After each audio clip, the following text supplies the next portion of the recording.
Dennis, you have a best. Tell me when you're ready. We are on the record, everyone. Good afternoon, not good evening.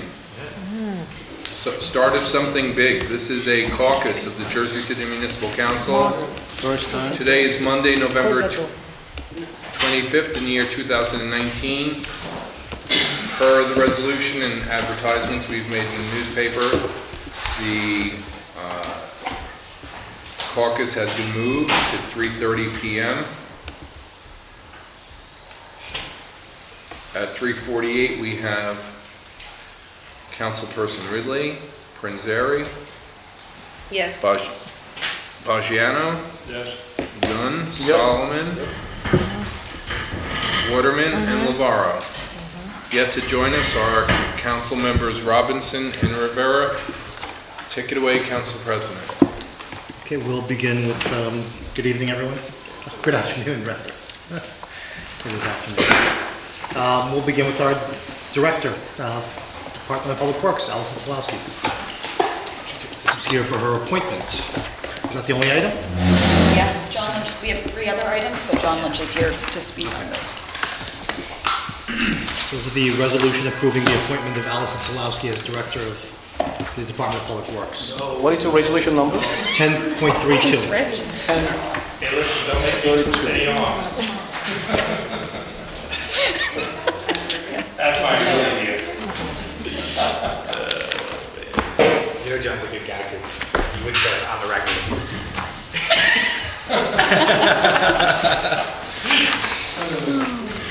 We just said that publicly. We're transparent. Yeah, exactly. Yeah, exactly. Radical transparency. Allison, do you want to say anything at the... No, just if you guys have Would you any like to say anything, questions, if Business there's any Administrator, on concerns, behalf of the Mayor's appointment? be honest, Brian. No, I will say Allison has, obviously, you all know she's been working with the city in a variety of capacities for 7 years? 7 years now? Wow. Yeah. Time flies. Yeah, she's been here for a while. She's been doing great work in every department and division she's worked with. She has taken the reins at DPW without a hitch. We think that there's a lot of forward progress and momentum already in the last few months that she's been here. We have a good grasp of a lot of issues that have been challenging the department for quite some time. And we're excited to have her as part of the team here. Thanks, Brian. So actually, you have I think our first Director of DPW was, what is it, Robert? What was it? The first 2 female director was... Betty Outlaw was one, No, right? not Betty. Before is what is her name? That she used to be real. Superintendent of Elections, Betty. No. Before Betty, she used to be worked at the residential department. Joe Norris was Director of Recreation. No, one of the lady was. I remember that she was the. Okay. Shallow. Oh, no, Shallow. Shallow was the director. Probably you're the third. Okay, Betty and you. And I can say the one thing: when you draft a short-term rental ordinance with the rural team, some items disagree with it, but the way you actually organize working was a very good job. Thank you. You know, really, I expect a lot because the DPW is a huge department, and actually that department daily maintain the citywide. You know what I'm saying? So I hope we keep the good work. Okay? Thank you. Really, lots of love. It's not easy job, okay? Not easy job, but lots of love, okay? Thank you. And I don't know him, but he's really for one of the good guys to, you know, to help you guys. No, he's a great guy to work with. Okay, council members? Others? Well, Councilman Solomon. Go ahead. Councilperson No, Waterman. go ahead, go ahead. Is you kind of outline just for the council kind of your vision for DPW? You know, you've been there a few months. You know, what do you think is working well? What needs to change? So coming in 3-4 months ago, at this point, I kind of just wanted to reorganize in a way, put things where they should be. As far as we managed to fix all of our account errors, so we have now every employee that's working for DPW, all nearly 400 of them, working out of the proper account that they're supposed to be working on. That was problem number 1. We've been working on making sure that they're in the correct titles, in the correct unions. That's been a big issue that we've been trying to resolve. We fixed all of our problems department-wide as far as what accounts they need to be in. We fixed Parks and Forestry. Now all of them are serving in the correct titles and the correct unions, salary ranges. So that, the personnel side of things, that's what I've been trying to clean it up, is meeting with every division, going through their current organizational structure. That was one of the first things I did. And then how we can improve it. So I've been meeting weekly with all of the division directors, going through on a weekly basis what each of them are doing operationally, what we have on tap for the week, what we can fix here and there, making sure they are aware of all events and things going on in the city so we can properly prepare for them in advance. A lot of the issues we were more reactive than proactive, and we've slowly over the past 3 months gotten to the point where we're properly planning for things before they happen. Our constituent services is a big thing also I wanted to improve upon. Our community outreach, educational programs, that's something that going to a lot of community meetings, meeting with the special improvement districts, we heard from all of them that obviously trash is an issue. But the biggest part of that they all wanted to see more of was more education, outreach on our part, and they want to be invested in their communities. So that's something that we're looking to expand upon. That's one of my goals going into the new year, is expanding upon our community outreach and involvement, we're revitalizing the Stop the Drop program. It's obviously been something you guys all know about. It's been going on. We're hiring this summer kids every year for the Stop the Drop program. But the community engagement side of things has kind of slowed down. So that's something that we want to build upon. We're going to be doing more community cleanups. We've engaged with a lot of block associations that have wanted to do this in the past and just have never been reached out to. So those, I think, are the two main things that I've been focusing on, is more the community engagement piece, and then the efficiency and proactive thinking and organization internally within the department. That makes sense.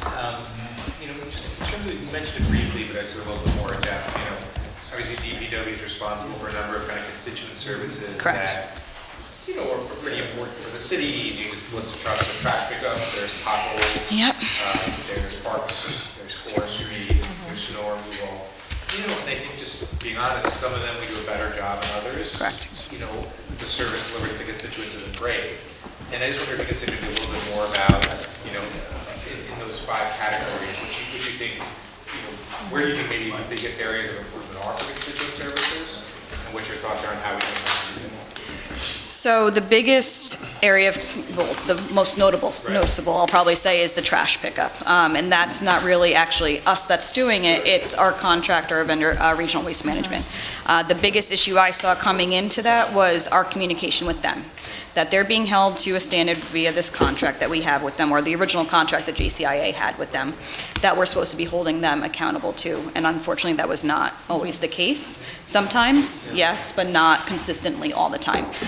So the first 2 weeks I was there, we called them in, had a meeting, and made sure they knew what I wanted from them, what all of our division directors wanted from them, and then some of the constituent complaints that we had that we wanted them to be aware of. And we've called them in twice more after that, most recently last week, because they weren't doing the things that we were asking them for consistently also. So that, we called them in, and they've been actually routinely been getting better.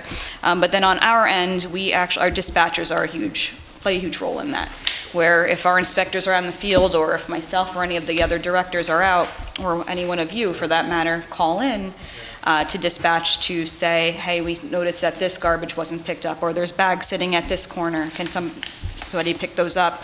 The communication from dispatch always hasn't been great.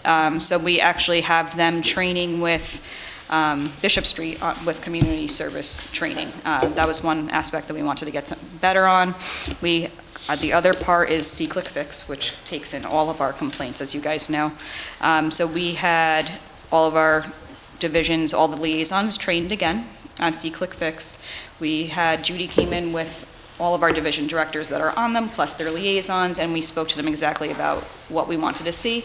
And actually, all of our fields have been cleaned up in C-Click since then. So it's something we're slowly but surely improving upon. Yep. I think we'd love, speaking for myself, is, obviously, we have speaking of trash, we had the trash Yes. come in.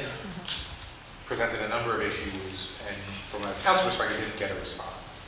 And so I think if you can tell the council, when we get trash complaints, what's the best way to direct them?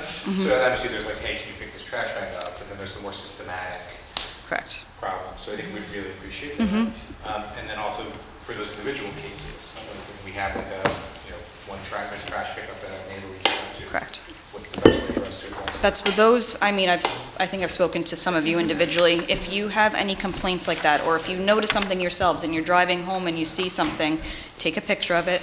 All of you have my number at this point. So text it to me, email it to me, call me, and we'll make sure we get it handled. I want to streamline communication to regional, to come strictly from just DPW, because we have too many people calling them, sometimes with the same complaint, and then they get confused. So I would rather all of it to be streamlined either through myself or one of the assistant directors, Hector or Jeff. Do you know when that contract comes up? April 2020.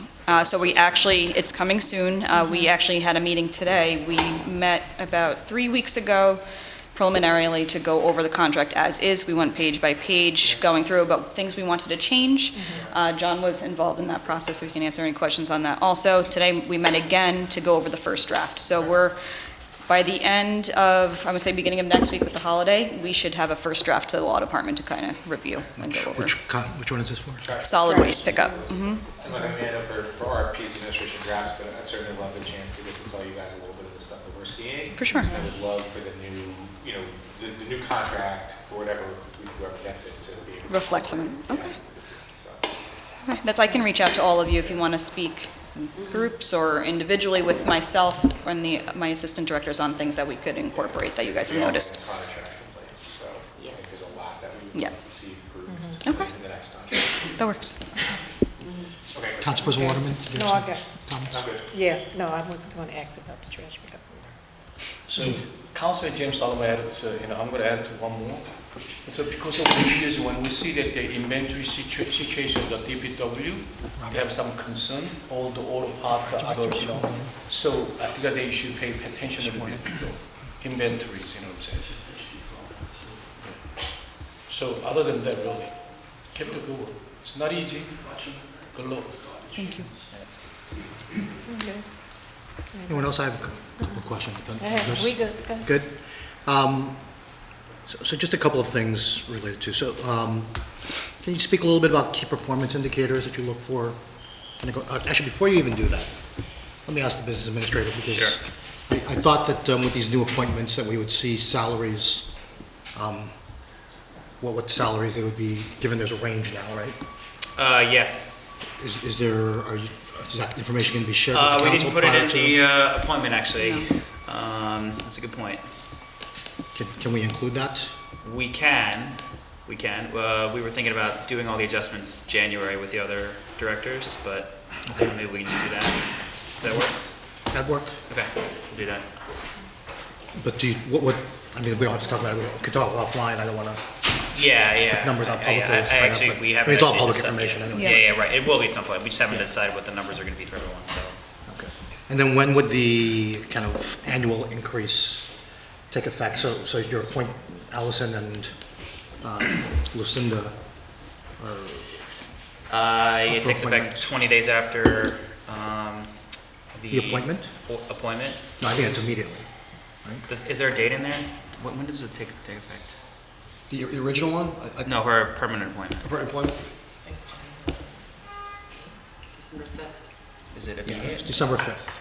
December 5th? Okay. Okay. So then after that, is it, then this is more for, the annual increase would be what, at the beginning of each calendar year, or is it 1 year from the date of the appointment, or how's that? That's actually. Potential annual adjustments, whatever the case may be.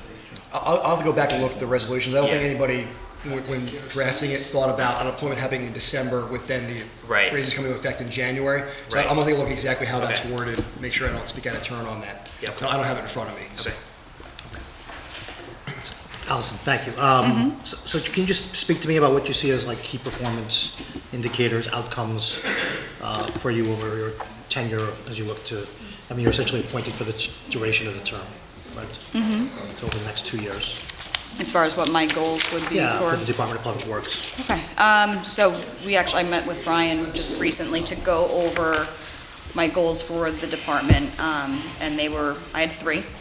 And they I wanted each one to touch on a different aspect. So kind of what I just spoke to, one, I wanted to be more community-oriented, community engagement, increasing our visibility in the community and our engagement with them, getting them to increase their involvement in beautification efforts, and as a stakeholder in their community, to generate some interest. So to that goal, I wanted to increase our educational programming, outreach with the community.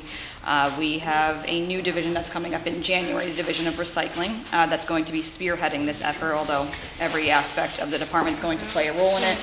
I want them to reach at least 50 residents in every ward of the city per the Stop the Drop program to get them to sign on to that initiative. To Sonia, I have asked her to That's okay. reach out to at least 2 to 3 schools in each ward to expand the education program, and then to conduct at least 1 to 2 community cleanups in each ward. 2 to 3 schools in each ward? Correct. For the recycling and composting educational programming. And then community cleanups was the other component of that. We're working with the Office of Community Engagement at the Resident Response Center to increase our community involvement in that way. So that was the one goal. Second goal I kind of also touched on also was more internal in the department to clean up all of the pay disparity and title issues. There's a lot of employees that are serving in the wrong title, not making the proper salary, or we have people that are serving in the same title, but one could be making $30,000 and the other one's making $50,000, and they both started around the same time. There's no real rhyme or reason to it that I've found, and that's something that I know the city on a larger level is currently auditing everyone's pay, but this is a goal of mine to fix everything within the department. So like I said, we fixed everything in the Division of Parks. So that's 1 down and 4 more to go. My goal is to have that done by March. March 2020? Correct. Okay. And then the third goal is targeted at our municipal fleet and our Division of Automotive. This is something that's going to not only impact the department, but city-wise increasing efficiency and productivity for our fleet. There's been a lot of issues with all 1,300 of our vehicles not being maintained properly or in a timely fashion. So I've mandated the Division of Automotive to come up with a plan for all of our vehicles to get them on a regular schedule for regular oil changes and maintenance. And then internally within DPW to also come up with a plan for all of our workers on how they should be maintaining their vehicles that they're using every day. So that's pre-checks, post-checks, which they're supposed to be doing, but they're not. And then checking their fluids and making sure everything is in running order, so we're not finding out that there's an issue until like an engine explodes, which is what's been happening, unfortunately. Yes, so those are the top 3 that I've noticed. I've experienced. Yes, as experienced, that seemed to be an important one. So as it pertains to the third goal with regard to the municipal fleet, what's the performance outcome, measurable kind of performance outcome that you're looking there? For that plan? So first and foremost is to actually have a plan by March in writing for both internally and within our department, and then externally the department and then all of our city departments and agencies to follow. That I have asked them to have done again by about March or April 2020, where we have 2 new systems, the gas buoy system and Dude Solutions, which you guys recently heard about, that are going to help streamline and modernize this whole plan. It involves tracking of all of our vehicles in one place, tracking their odometer readings the last time they had gotten an oil change. So then within that system, it can automatically call vehicles on a regular schedule. So all of that will help to implement that. That's the first part of the goal. So to have a plan in place by March or April. And then, I mean, do you ultimately, like, as far as that municipal fleet, like, in terms of outcomes or measures, do you have a starting point? Do you say that, I don't know, I know nothing about cars, so like, I'm probably the last person to come up with outcomes on this stuff, but like X number of cars are out of service in the fleet on any given day, right? And so we want to get to this point where we have 90% of our fleet in service or Correct. something like that. And we've kind of on a given started day. this already with the vehicles that are strictly for snow. Obviously, that's coming up, so we wanted everything prepared by November 15th, which we reached. So all 87 vehicles across the city that are used for snow in some way or another are all prepared and ready to go. We're all checked. So those I wanted them to start with by November 15th. That was the first portion of it, to make sure that they were all on a plan, were looked at, any issues that they had were fixed, and now that they're all in working order, that they're kept on a regular maintenance schedule. There's a couple other components too. One is vehicle replacement plan, so Right. in which we've talked about a bunch here. Is that in place already, or? No, working on it still. The technology that Allison's working to get in place there is going to help that, but also looking at the maintenance costs in general. So hopefully those numbers are going to come down if we get a better maintenance schedule, preventative maintenance, but also newer vehicles that are, in a little bit better shape. So that's a perfect example. So the vehicle replacement, this council's talked about that for years now, right? Yeah. It's, Yeah. and it So hasn't new been, vehicle come with the warranty. what's that? You know, it's a No, but new vehicle. having a vehicle replacement plan. Yeah. And we keep saying it's imminent, like it's like around the corner. And, We're pretty hopeful with our new director here Yeah. that we're gonna bring it home. It actually, we have, the team has been working on it for a while. It Yeah. just, it just Had takes a some, long yeah. time to get through, and the first phases of it took a lot longer than we thought, which is inventory and assessment of what we have. That's, I'll try to have it for the next council meeting, Yeah. last Oh, week yeah, of December, yeah. if that works for all of you. We were close at this point, we just wanted to make sure it all looks good before we do it. Yeah. Okay. But- Anyone else have questions? 'Cause No, no, I'm- at least, you come with all the package plan, then when they will talk at the new year, the budget to 2020, because we're not gonna push it to end of the year, say, holidays right there. Instead of rush, we give the time, well, when you come up to 2020, when you talk about the 2020 budget, that's the time you should make a full plans explain to us, you know what I'm saying?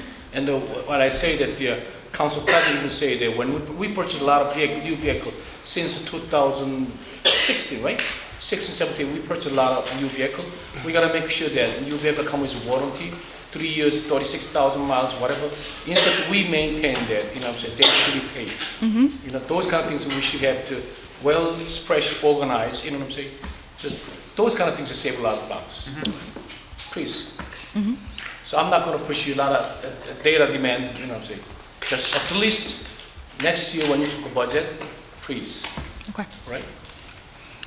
I want to take you back to See-Click Fix. Okay. So you said you filled in most of the stuff, or it sounds like you cleaned up most of the Yes. data on that? Yeah. So kind of going forward, how do you ensure that, I mean, do you have a plan towards that to ensure, because most of the quality of life issues come through DPW, right? So and a lot of it comes through the See-Click Fix and the technology and all of that at this point. And so often, many of the complaints we get are the idea that that there's a lack of responsiveness via Correct. that technology, that portal. And so, or things get closed before they're actually closed, and so Correct. forth, you know, all Yep. that, right? So what is your plan to, or maybe not your plan, because that's too much to ask at this point, but how do you see approaching that in terms of your goal towards See-Click Fix and seeing an adoption rate that I've always thought, and maybe this is more for the BA, that there should be some adoption plan, a technology adoption plan across the city in some way, and we should be measuring like actual adoption by our employees and being able to adopt this new technology, particularly See-Click Fix. I think that's like the most salient example that we can say for all of our new technology in Jersey City, where we could see markedly improved efficiencies around the entire city through better adoption rates. If you could just speak to that and tell me what your thoughts are on. So trying to See-Click get Fix, I'm very familiar with. It was Yeah. something when I first started working for the city, it was GovQA at that Yeah, point. yeah. So I'm very familiar, and then was here when C-Click was, when we purchased that, and the integration. And then when I was in the mayor's office, I oversaw C-Click for all the departments with our resident response center.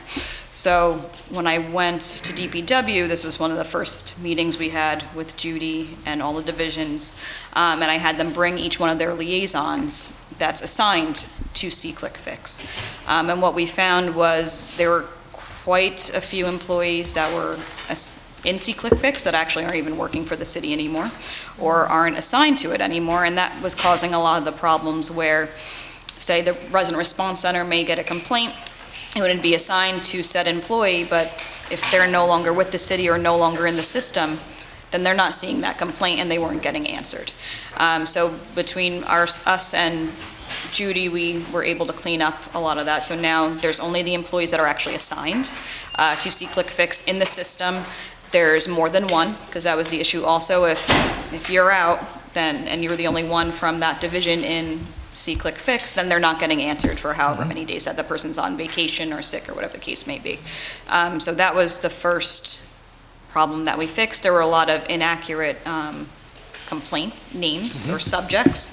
So we cleaned up all those categories. They do all understand that this is obviously a live portal. They have to respond. So with Judy's help, we created a lot of template responses for things, common questions, concerns that come up where they can automatically click on a template. Say if they get a question where it's not necessarily something we would be doing, but it's something we have to send PSE&G out for it. We put that response in so they understand what the time frame is a little bit better. They understand what they're asking for, so it's carried out in a more accurate manner. So those were some of the things that have been cleaned up, and they've pretty much all been resolved. The main issue is that there was people in there that were actually not even working for the department. I mean, going forward though, in terms of, so those sound like all great positive Those are all steps things that are towards- done yeah. at this point. So now I've told them that we have a timeline for each kind of request that goes into C-Click outlining for this said complaint, this is how long it should take within the system to get things Let me processed. phrase it this way. How will we be monitoring it going forward to So it's ensure being that there's... every day, we're doing a weekly, Judy's sending us weekly reports, as she's sending all of you. And I'm meeting with each of the division directors. In our directors' meetings, we are going over that as well. And you do that daily? This is weekly. Weekly?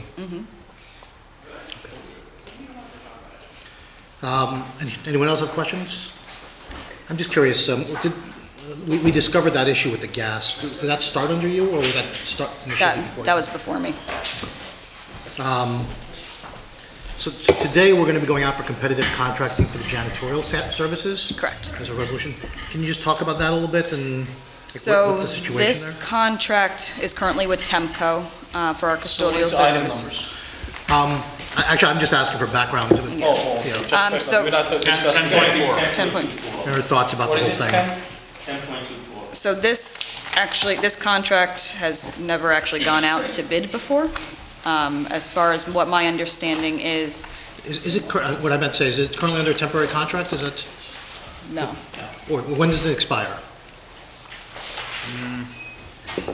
Was that the end of the year? That's a good question, I don't know. I don't think.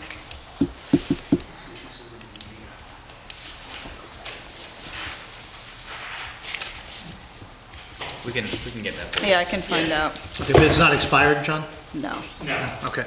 No, as far as I'm aware, this is a preemptive. Right, we still have Matter. to build the RFP, Correct. it's something that's being worked on. This is just to get to the approval of allowing it to go out to bid. Oh, this is... Security guards don't fall under DPW, do They do, They do. they? They do? yeah. So- The security contract? Yeah. Yes.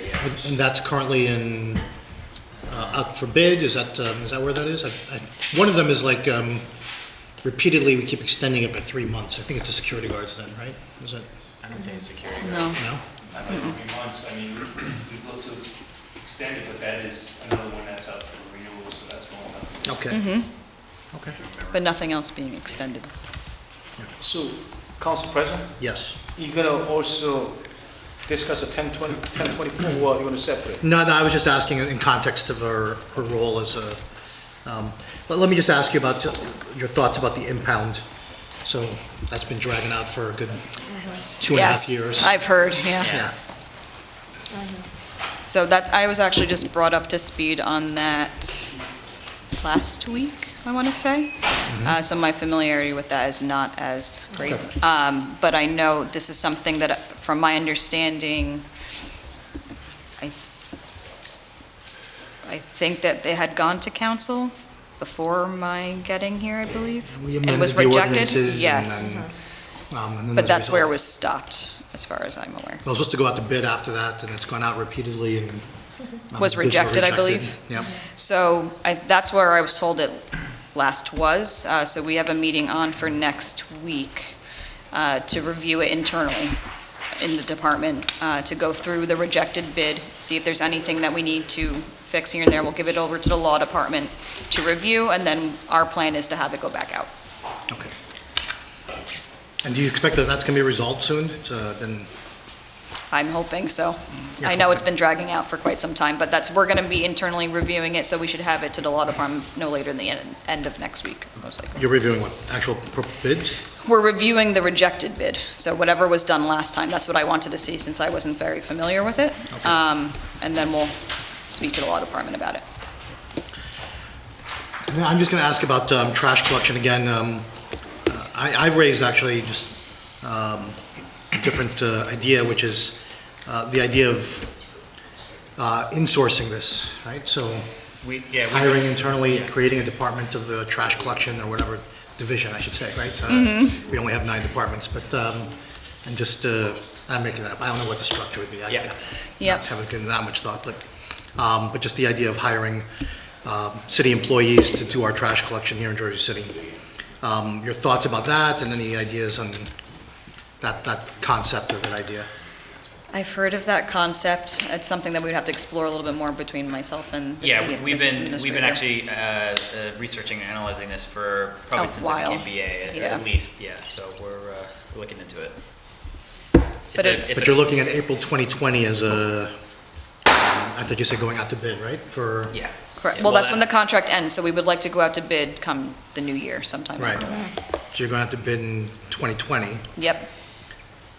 So if you were going to go insource it, then your contract would be, It's at least a year-long implementation, Yeah. at least, At so, least, and yeah. buying equipment Agreed. and training people, so, but these are year-long, year or 2-long contracts anyway, so we're still Correct. It's a okay. year-long contract with the option for renewal, so at that point, Yeah, that so- year would allow us some time to really look at this, see if we have the space Even for the equipment, Yeah. for the people, hiring of all those people, what this cost would be.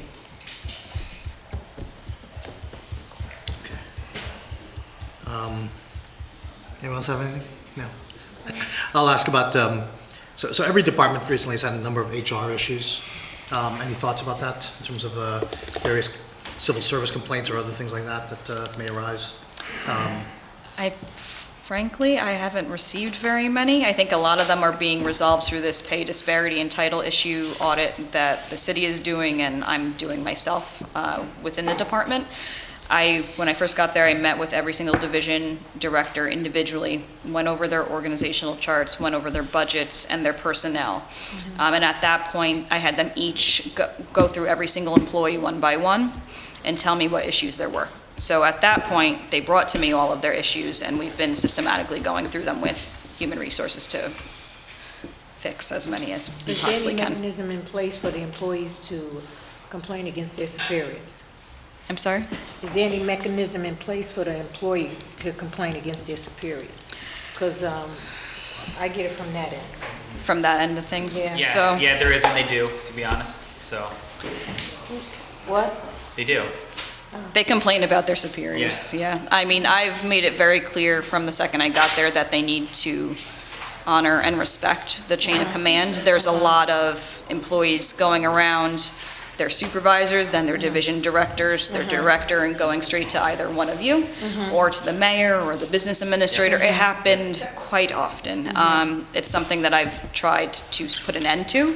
I made sure that they all were aware they have to speak to their supervisors first. If it's a complaint they have about their direct supervisor, and they don't feel comfortable going to that person, then go to the supervisor above them, the division director, they can come to me. I literally have an open door policy in the department. My door is always open. They all know that they can come to me if they have any issue, and I don't have any problem with that. So a lot of that, thankfully, have stopped. Obviously, there will be a few stragglers here and there that feel more comfortable coming to one of you or going to the mayor, whatever the case may be. It happens. When I do find out that happens, we had one last week, I've called them in and told them they should not be doing that. They have to respect their chain of command and go to their director, or come to me before you start emailing everyone else. Okay, because I understand what you're saying, but then some of these supervisors are bullies. I don't know no other word to say. No, I agree with you. don't. I wish I could say a nicer word, but some of them are bullies. So now, I understand the chain of command, but the supervisors, once they know that they being complained, the complaint is on them, they get even nastier. So I wish I could. Retaliation. It is true, and that's that's what a I'm lot of saying. it has been that they don't understand their jobs as supervisors, which was Okay. the first problem. And we had a training to make sure they are fully aware of what their role is. And then the other part of that is holding all of our division directors accountable. If you know that this kind of a behavior is going on amongst the supervisors and their employees, Correct. they need to be held accountable. You can't Okay. just come to me and complain about it. If they do, I've asked them, have you written them up? Have you Right. done anything to address the situation? That's not how a supervisor is supposed to act. Correct. You're not supposed to retaliate just because someone is complaining about you. You need to address the situation. And more often than not, a lot of these situations have never been addressed, but they are currently, I promise you. Okay. That's I know it happens a Yeah. lot, right, it happens. and a I've lot. caught it. Okay. So if somebody feels, it does happen a lot, and so there's a number of employees within Yep. DPW that Yeah. have complained about, as Councilperson Waters said, bullying and then retaliation, and just have come to me, as you said, and other councilpeople, and just frankly fearful of even bringing it into the internal mechanisms, whether it be HR or others, feeling some sort of retaliation. Do you have assurances there that they can come to you directly and that they won't be, That I won't repeat it. Yeah. anonymity, Yeah. confidentiality, and so Yes, forth around that's, that? they all Like, know they can, if they need to bring something to my attention, one of my assistant directors' attention, that they don't feel comfortable going to either division directors or their supervisors for, they can meet with me confidentially. They have my phone number, they have my email. So if they don't want anyone to know that they're reaching out to me, they can do so. And if they want to meet with me, they understand that it's completely confidential, that I'm not going to be telling their supervisor what was said about them. It would be handled appropriately. You're changing that culture. So if you have directors and supervisors who, again, since the councilwoman opened this and said it very honestly, which I think is very honest to say, right? So there's a culture of bullying and so forth, and that's propagated out of kind of politics, right? So just political retribution or whatever, you weren't on this team or that team and so forth. And so there are folks who feel however they got there, it's like they're in the organization, and however long they've been there or just recently got there, whatever the case is. And every person, now you're all in the same organization. Correct, You all yeah. work together, figure out how to That's been make a it big work, problem. right? Yep. How do you change that culture or hold those directors and supervisors and other folks accountable for ensuring that they prescribe to that as well? Because it's not what I'm hearing back when I hear back from employees who literally in many cases, I can say this, I'll put my hand on a byline, come to me in tears, literally about it, and saying that they just don't know where else to go and what to do. They can't even go to their unions. They can't. A lot of, yep. Yeah, because A lot of their union representatives work with them. Yeah. So they don't feel Correct. comfortable going to their union Yeah. reps. No, that was one of the first things I noticed, is there's a lot of us versus them, and it's a lot of the political issue, but then it's also, most of it stems from the DPW versus JCIA issue from the time of the merger. That's never really gone away. That culture is not going to take overnight to change. It takes some time. I think a lot of the auditing we're doing as far as the pay and the titles will resolve a lot of that, because you take a labor title. Laborers in 641, the former JCIA, make $40-odd thousand, and a laborer in Parks and Forestry that's in 245 makes 30. Right. That's a huge part of the problem. So that's where the us versus them begins and ends. I think they're all saying that I don't want to see that anymore. I don't want to hear anybody say JCIA. We're one department. You're supposed to be one team. It's not, oh, well, Parks didn't do it, so why should I do it in buildings and streets? They're all supposed to be working together. I'll be frank and say that they actually have started to do that since I got there. People are actually working together. There will always be a few people that don't want to and think that they're still in the JCIA or that they're in DPW and they don't want to work with the other. But it is slowly making a turn with some of the salary and pay and title issues that they're seeing I'm actually resolving. I promised them I would, and they're slowly but surely seeing it's happening, and that in and of itself is helping a lot. So that's why that's one of my biggest goals going into the new year, when I want to finish in the early couple months of the year, just so that will put an end to a lot of the us versus them. They will look at their title in a formerly DPW-only division and look at the JCIA titles and see that they're the same. They're even. It's not JCIA is better than DPW. That's been a huge part of the problem. I just have one more comment. So who do you report to directly? To Brian. PA. Okay. And who do you say you're accountable to ultimately at the final day? Is it Brian? Brian? Yep. Okay. City. Yep, to the city, to all of you, to the mayor, yep. Okay. So I would say not even so much to me or to the mayor, as much as I would say the city of Jersey City. Correct. Right? To the Yep. people of Jersey City. And this is more just a comment and just more, I say this respectfully, I don't want you to take it the wrong way, but we see right now in kind of Washington DC what's going on, and we see kind of dysfunction and things of that nature going on there, and you see people at the highest levels of office and who report, and they, instead of doing necessarily what's right and doing right by the people of America, the United States of America, they're doing right by the president, right, or whoever it is that they think they're reporting to. And generally in your chain of command, you will have that responsibility to be responsible for that, but there also comes a time when you have to just do what's right at the end of the day because it's the right thing to do. Correct. And to the people of Jersey City. And so I was asking Robert if you were sworn in and as an acting director, I assume you were at this point, or? Just, I'm acting currently. Yeah. They're sworn in after they're confirmed. Yeah. After the confirm. Yep.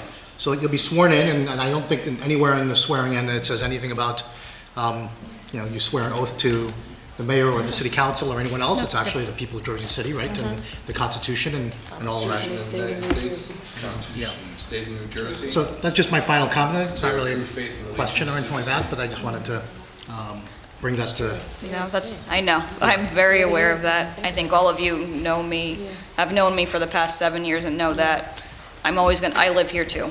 I'm a resident, I know all of you are. I'm always gonna do what's right for the community. And all I wanna see at the end of the day is not only that my employees are happy, that all of you are happy, but that what we're doing and the work we're performing is reflective of the city and that they're ultimately happy with what we're doing.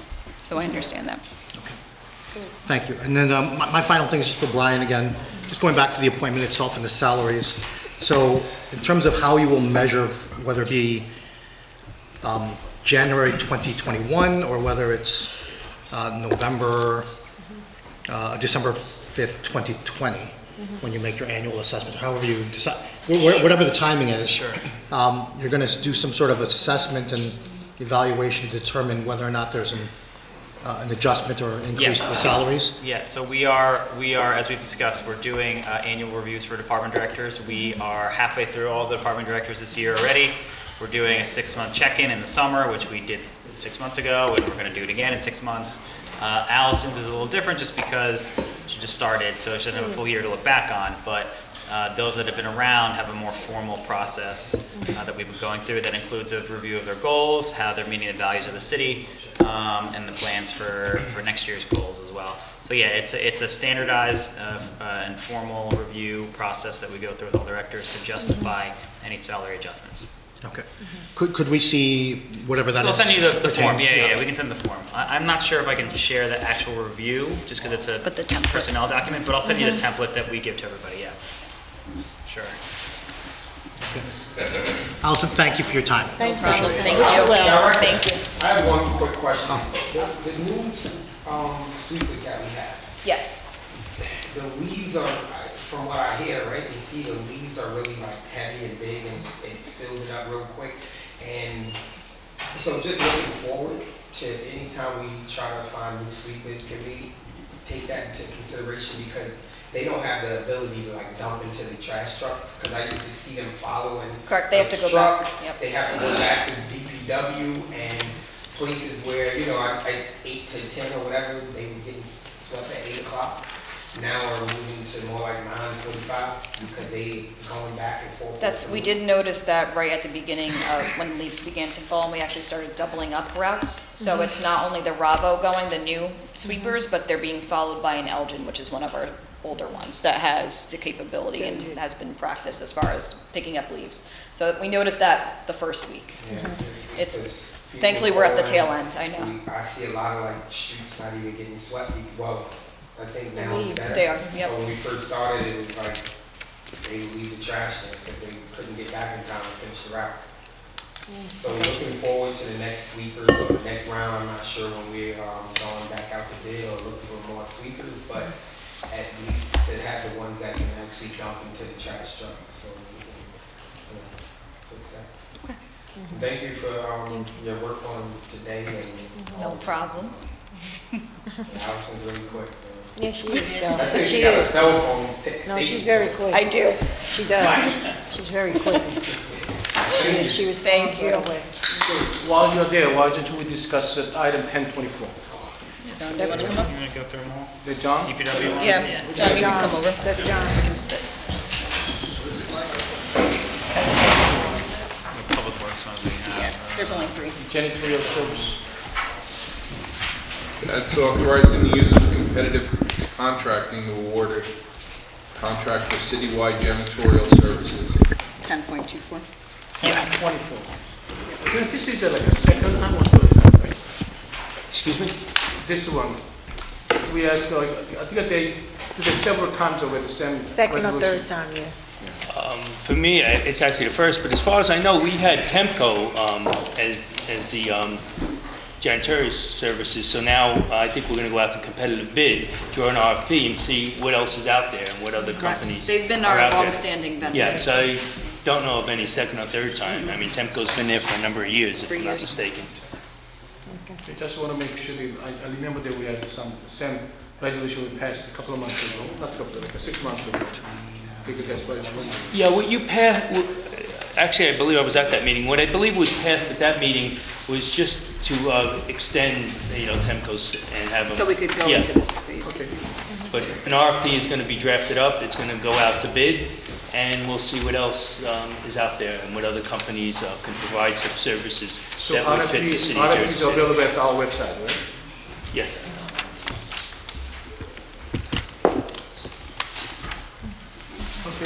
Why are we going out to competitive bid on this as opposed to just, To see what else is out there, see what other companies are out there that could service the city of Jersey City. Better pricing, better services. I mean, we've been with Temco for quite a while now, so it's time to see what else is out there, what other organizations and companies can do this So job. what was our budget, was it 2019? so maybe I misunderstand. What is competitive contracting? This is the non-bid RFP. So this is when the city can evaluate the responses that come in, other than by Other just the than lowest price. price. Yeah. So what are the other measures that we're looking at besides price Right. as it pertains to janitorial services? That's included in the RFP typically. It can be a variety of different things. Correct. And I But why would we believe- do that in this case? It just doesn't, Well, so you need the resolution to exempt the city from having to go to bid for it, and we don't necessarily want the lowest price. We want to evaluate based on references, other cities, have they done cities of this size, commitment to diversity, maybe we can ask if they're, a locally owned business, although we can't require What that. do they pay their employees? Yeah, there's a lot of but we have a of law about factors. that, so it's on the payment, that's why, so prevailing wages, Yeah, but, yeah.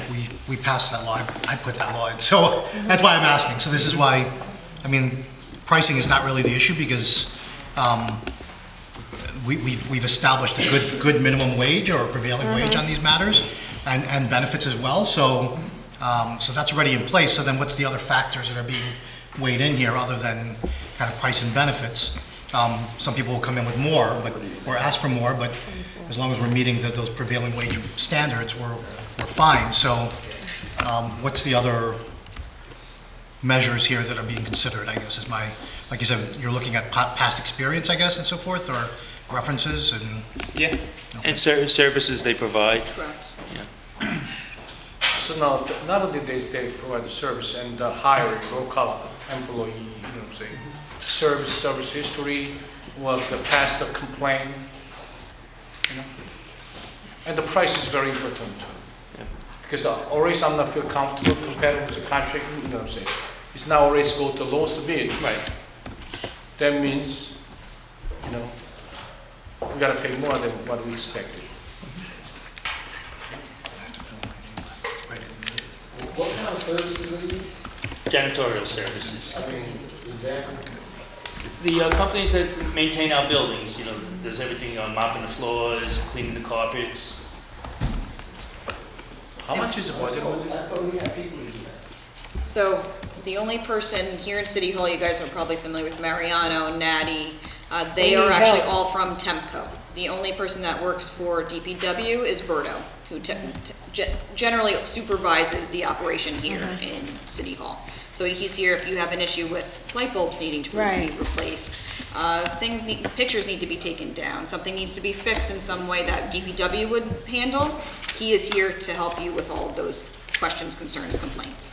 Mariano, Natty, Temco, on a daily basis, they're the ones that clean the bathrooms, sweep, mop the floors every day, vacuum, empty your litter baskets in the morning, afternoon, and evening, take the garbage and recycling out. They're the ones that handle all of that. Handle special events when City Hall might be... For any open up flag later. raisings Yeah. or anything along those lines. So how much we spent the last year? Well, you should go for another bid, 'cause I'm not familiar, you know, I'm We just can filling get in you for the Doug number. right now, but I can get that number.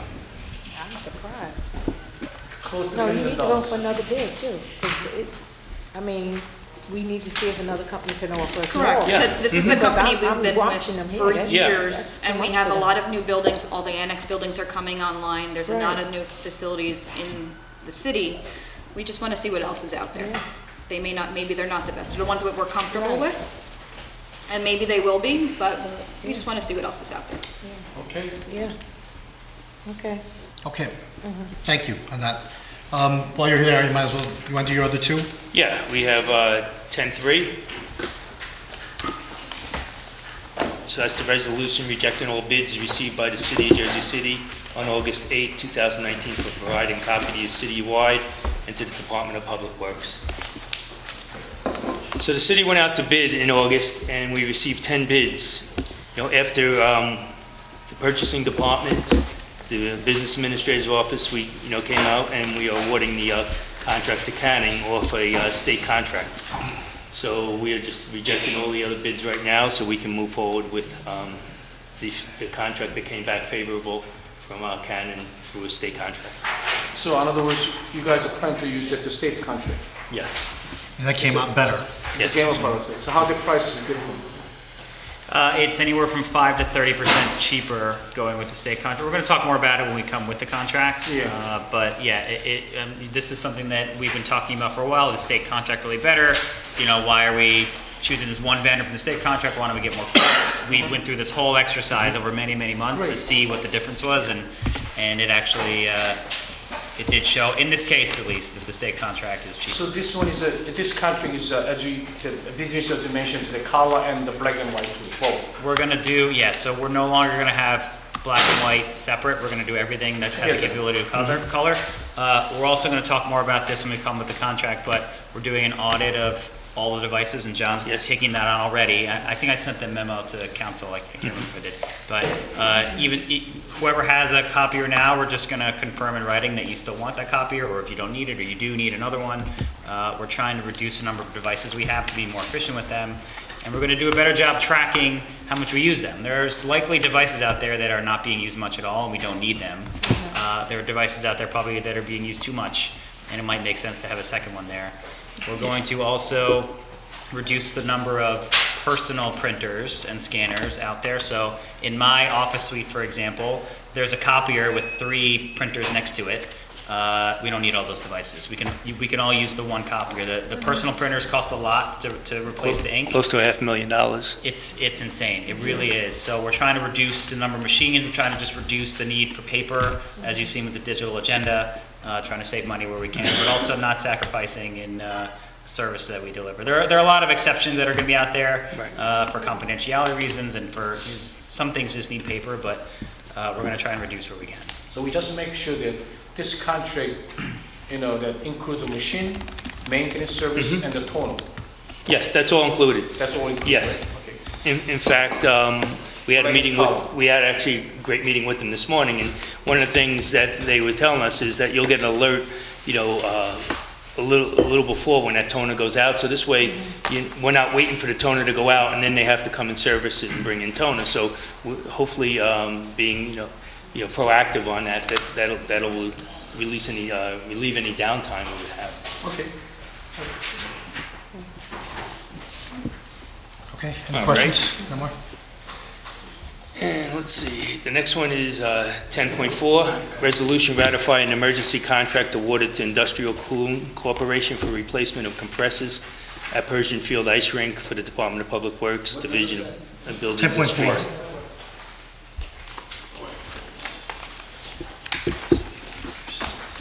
Okay, anything you want to say about that, or? Yeah, I mean, at Persian Field, I think historically, everyone knows we've had issues with the compressors there, and so we're finally going to replace them. I think everything from just them not working to when they do work, a lot of noise. I know Councilman Borgiano has called us, several times about resident complaints about noise, but at this time, we're going to be replacing them and get them ready for, especially for this winter season with the ice skating and everything. So let me ask you this, what means MSCA stuff? Because the other company, it's an Industrial Incorporation, actually priced around $4,000 higher than the Amber Airs. But because we're gonna take the, industrial, even though $4,000 higher than the other one, because MSCA stuff. What means the MSCA stuff? Well, that is a certification, and in addition, the reason ICC got selected was they originally were the ones that installed the compressors, and they're familiar. And Amber Air, actually, they don't specialize in this, and then would be more of a third party. So we thought the better choice would be ICC.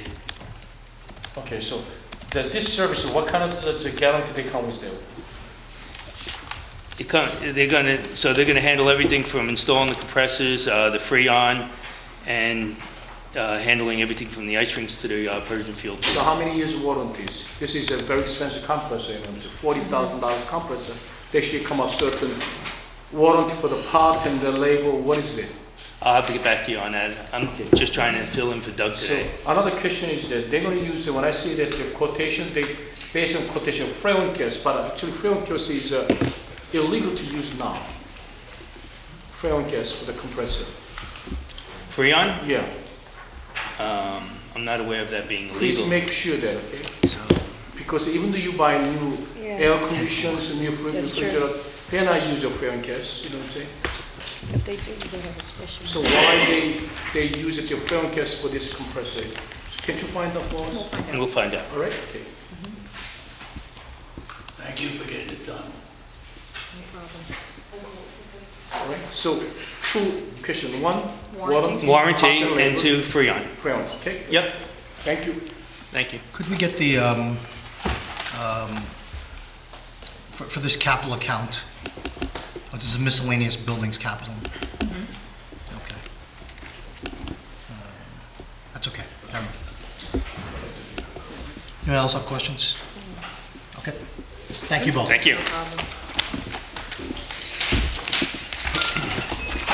Let's see, what do we have? I'm gonna get the civilian out of here. David, you wanna come up here? Thank you. David Diaz is here for 3.3. Oh, this is Michael's ordinance. Yeah, yeah. Yes. Okay. Okay, this one is that, it's a central avenue, is like a 4 different municipal parking lot. One of the parking lot located between Central and the County Street. David, can you show me that? Sure. Take one, pass around, For please. you guys. So current time, they're parking now only for their monthly permit parking usually is only one parking, but we hear there's several complaints, not several, for many, many years, several years we have complaints from the business communities and neighbors. So finally, Central Avenue SI, they actually formally asked this council and to me that asked that amend the regulation, ordinance for regarding for this lot. So David, now you can explain to us. Thank you, Councilman Yoon, and good evening, everyone. And thank you for the opportunity to speak on this ordinance. As many of you are aware, this is something that the Central Avenue SID has been requesting for quite some time. If you look at the handout that was just distributed, we actually have a photo of the lot and a map showing exactly where this lot is located. It is a municipal lot number 10. It's located on Central Avenue and Congress Street. It actually has a physical address of 477, 479 Central. And as you can see from the map, there's the only municipal lot within a 4-block radius in the northern end of the shopping district. If you turn to the second page, you'll see a bird's eye view of the lot. There are a total of 15 parking stalls in this municipal lot, and the city's policy has been for many years, if not of all the existence of this lot, is that it's limited to only permit holders. So 15 permit holders are the only ones who have access to this lot all year round. It should be important to note that this is a municipal lot that taxpayers fund the services, including for the cleaning and maintenance of the lot, repairs, snow removal, plowing, and parking enforcement. The Central Avenue SID has formally requested, and a copy of that resolution that's provided to you at the last page of this handout, but essentially we're asking for two things to happen with this ordinance. The first is to allow all vehicles to park in the lot by both permit and meter parking, and the second is to simplify the off-street parking permit and fees in all the municipal lots along Central Avenue. If you look on page 4, I want to talk about this is nothing new to Central Avenue. This is parking by permit or meter already works in a municipal lot number 6. This is the lot between Bauer Street and Griffith Street. This system was implemented in 2017 to allow both to park by permit or meter.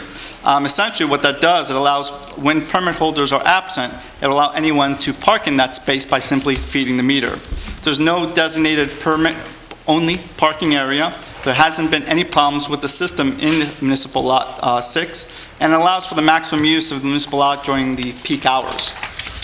On page 5 there, I did want to bring your attention to a study that was actually done by the City of Planning, which is a great study on the parklet, which counted the number of pedestrians that used the parklet and also the number of turnover that was occurring at the meter spaces adjacent to it. What you should take away from this is that, according to this count, 1 metered parking space can serve 31 vehicles per day on Central Avenue. Well, now we take this knowledge, we go back to the Congress Street lot, and knowing that if we put in 15 metered spaces into this lot, we can accommodate up to 300, 350 vehicles per day. It provides greater access to the food, medical facilities, and a variety of goods and services found in the northern end of the shopping district. It provides less of a hardship for the seniors, disabled, and others who may be forced to walk long distances to visit Central Avenue. There will be less traffic congestions and cars circling the area looking for parking, and provides greater number of taxpayers can utilize the municipal lot overall. There are also benefits to the permit holders as well that we built into this. The permit holders can still park in the lot during meter parking enforcement hours without feeding the meter.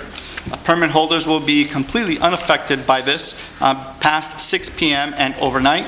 And permit holders will now be allowed to park in all Central Avenue lots once we standardize the permit and the fee structure.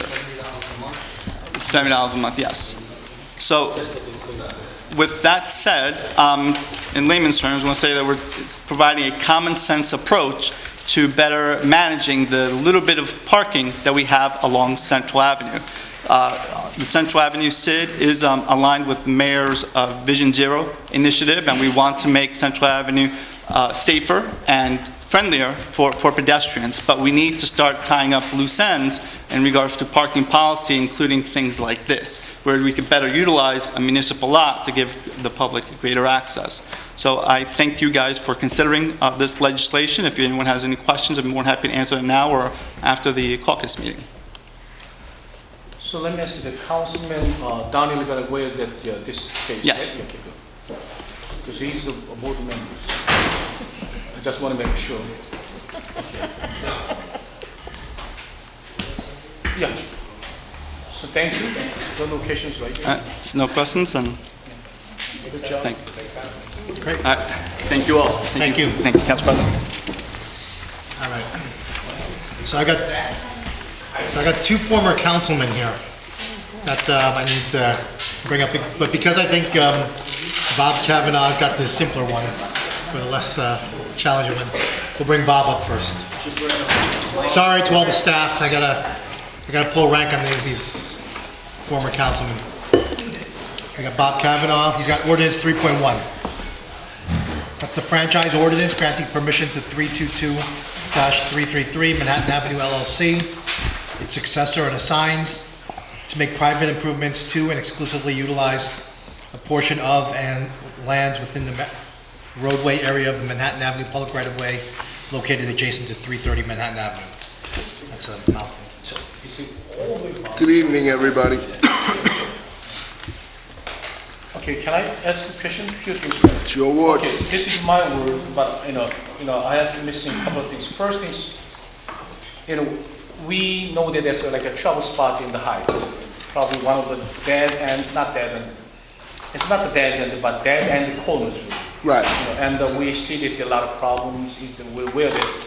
So I'm happy with that somebody stand up to like a franchise agreement to use them or utilize that place. But my question is that when I see that the improvement, they talking about the paving and stripping or parking spots, whatever it is. But so my major concern is their corners, because I'm not against the franchising agreement, because the lighting have to be put in.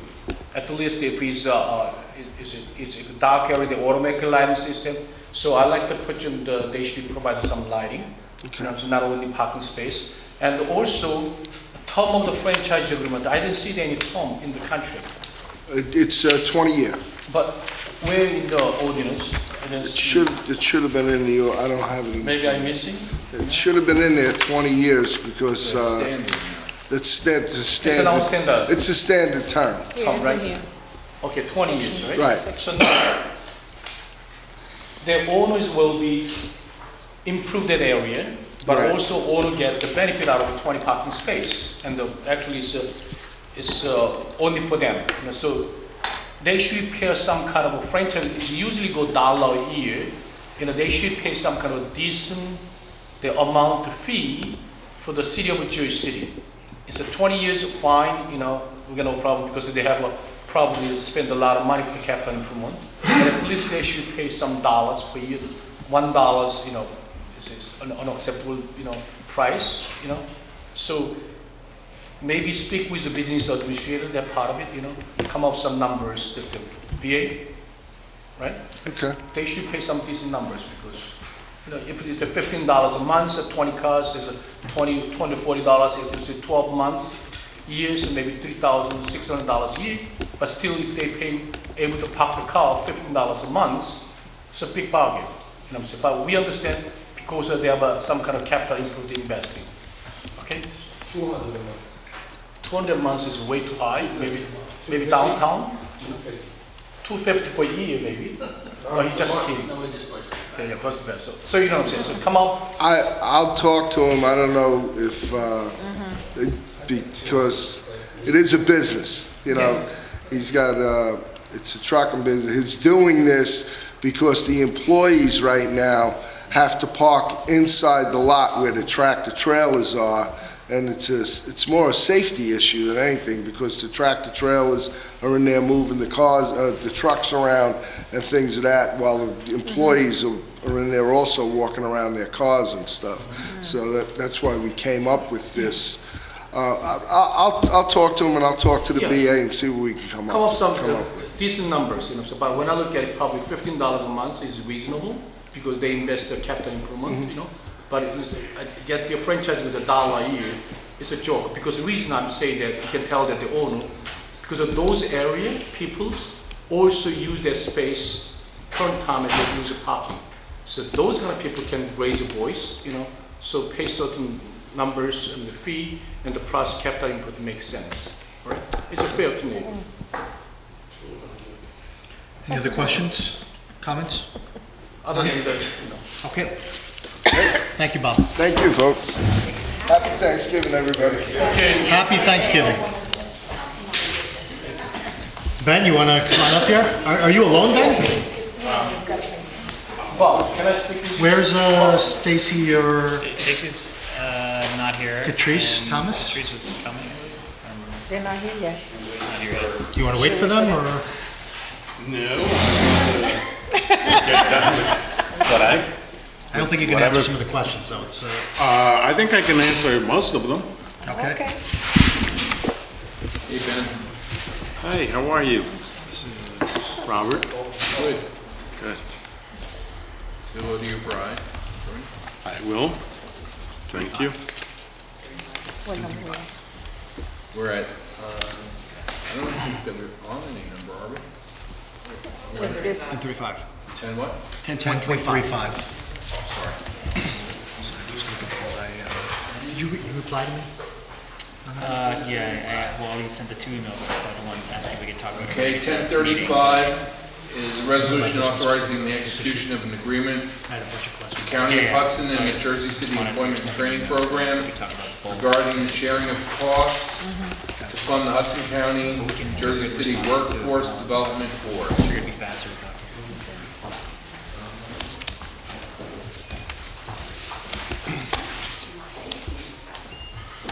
I'm ready for questions. Did you get my email? I Copied you on. Yes, you copied me on the email. I do have copies of 2 prior tri-party agreements in answer to number 1. Let me, just as a preamble to any questions you may have, the Workforce Development Board is the 3rd iteration of the what was established by the Comprehensive Employment and Training Program in 1972.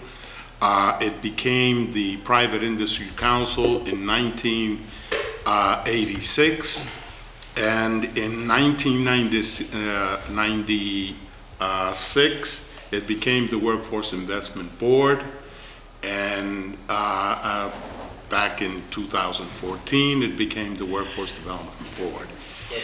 It is the governing, the local planning board that is established, again, initially by the Comprehensive Employment and Training Act, after the Job Training Partnership Act, the Workforce Investment Act, and now it's the Workforce Innovations Opportunity Act.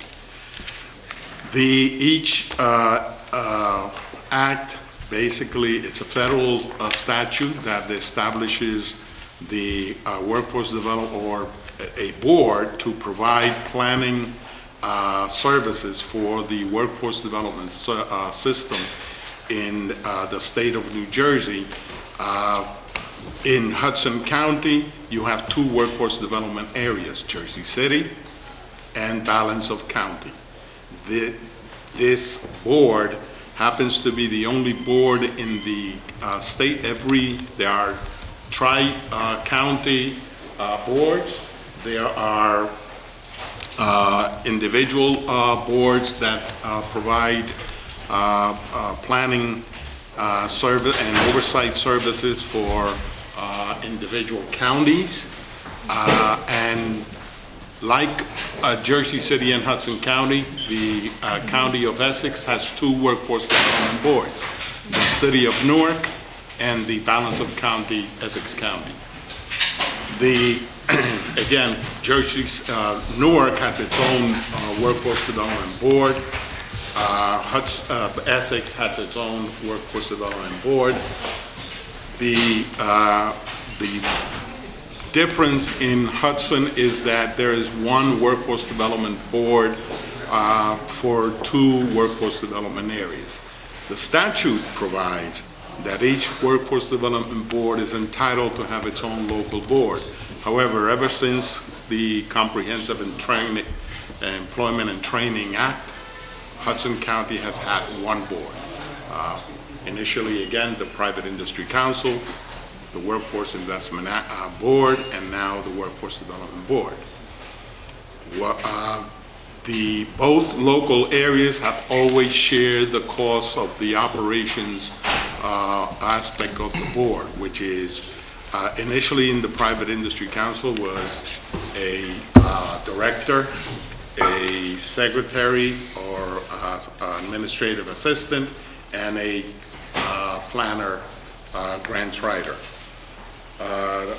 For the last, I would say for the last 10 years, it functioned with one individual only. This board has moved to restoring the full operational board because of the level of work that needs to be done in order to get to basically do the planning and oversight of the workforce system for the two areas. The work that has created this necessity is that the board is now required not only to do a local strategic plan, but also to monitor two one-stops. The two one-stops are located at 438 Summit Avenue. It's the Jersey City one-stop. Jersey City one-stop is JSEP? JSEP is the one-stop operator for the one-stop in Jersey City. However, the one-stop in 438 includes the employment service, the Division of Vocational Rehabilitation, as well as the JSEP staff that does employment counseling. That's 438? 438 Summit. Yeah. The balance of county one-stop is located at 530 48th Street and Kennedy Boulevard. And then you're located at Corneliuson? The offices for the board are located in Corneliuson, at County, yes. The board is now required not only to monitor but provide oversight for those one-stops, but it also required to evaluate and approve or disapprove their budgets. At yesterday's meeting, we approved the county budget. That's clearly not clear in the agreement that's put forward before us as to what that role or responsibility is. It's, in fact, it's probably as far off from that. The agreement that you have with you is a tri-party agreement. It is between the county and the City of Jersey City and Jersey City Employment and Training Program. It is a required document that establishes the responsibilities of each, in addition to the funding for the board. If you look at Exhibit A, which is the budget that was approved by the board, you have three components of the formula for the board. One is the city, the other is the county, the other is the Department of I'm going to interrupt Family then, Services. because that's why I suggest maybe we should wait for the others to come in here, is that there's clearly no description of the roles of the different agencies. It just talks about a budget and how that budget will be utilized, but it doesn't even say what that, other than delineating your role, I mean, your name for the position, it doesn't delineate any of the responsibilities as to, certainly not an oversight responsibility. So that would be hugely important to me, given the fact that, you weren't here at the last meeting when Ms. Thomas and Stacy Flanagan were here, but made it clear that, I'm sure you're aware that of the issues that have been at Jersey City Employment and Training over the past year, more specifically around the allegations of the stealing and theft of money from the JSEP program. And then prior to that, the presumed audit that that was conducted that presumably indicated that there was misappropriation or misuse of funds potentially around that, without any specificity as to what that is at this point. And that presumably there's an FBI investigation maybe on one or both of those matters. So if you are the oversight and monitoring body, then that's clearly not, like, that's not written into this agreement at all. And so that gives me concern as to just what I raised at the last meeting when this was brought up and suggested that this was going to come before us, is that I'm going to say it plain. I'm not sweeping any of this out from under the rug. I'm not suggesting you are doing that, but there's clearly not any level of accountability here.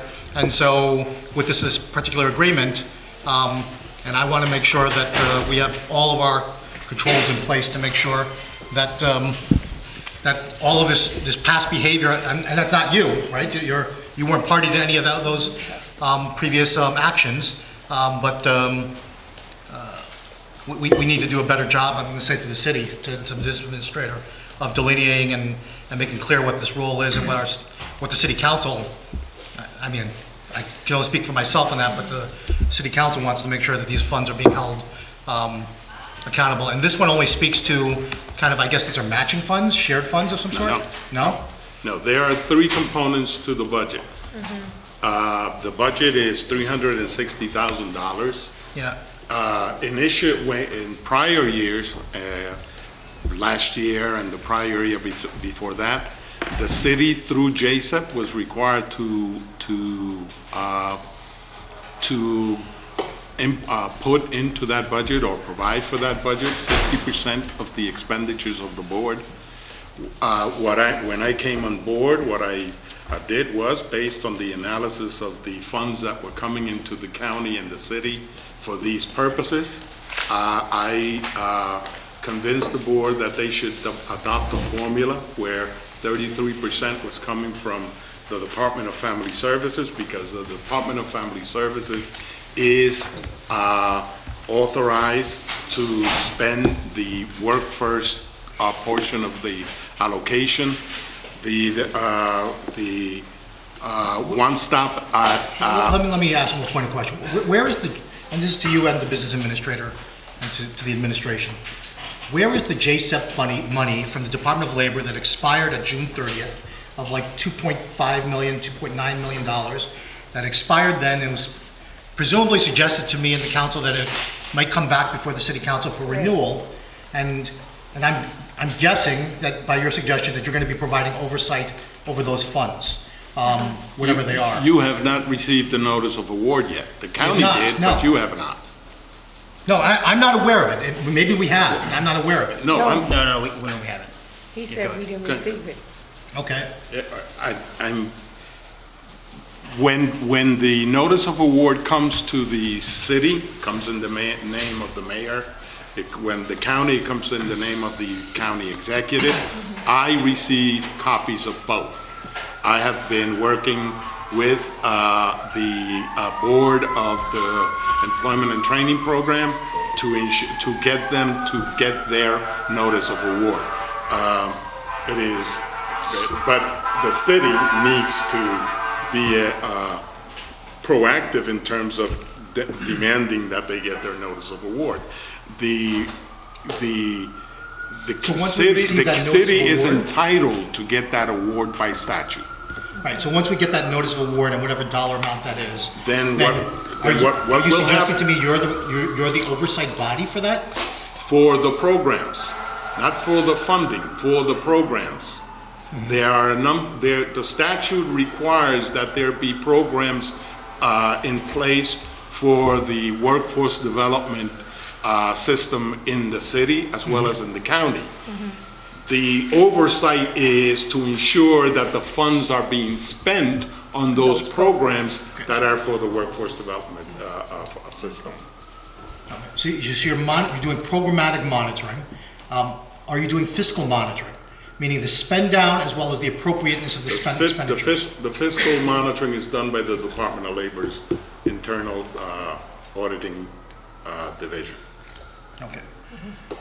That's why they're holding the notice of award, because they're auditing what happened in the last year. And how do we know this is being held at this point? So there's a presumption it's being held.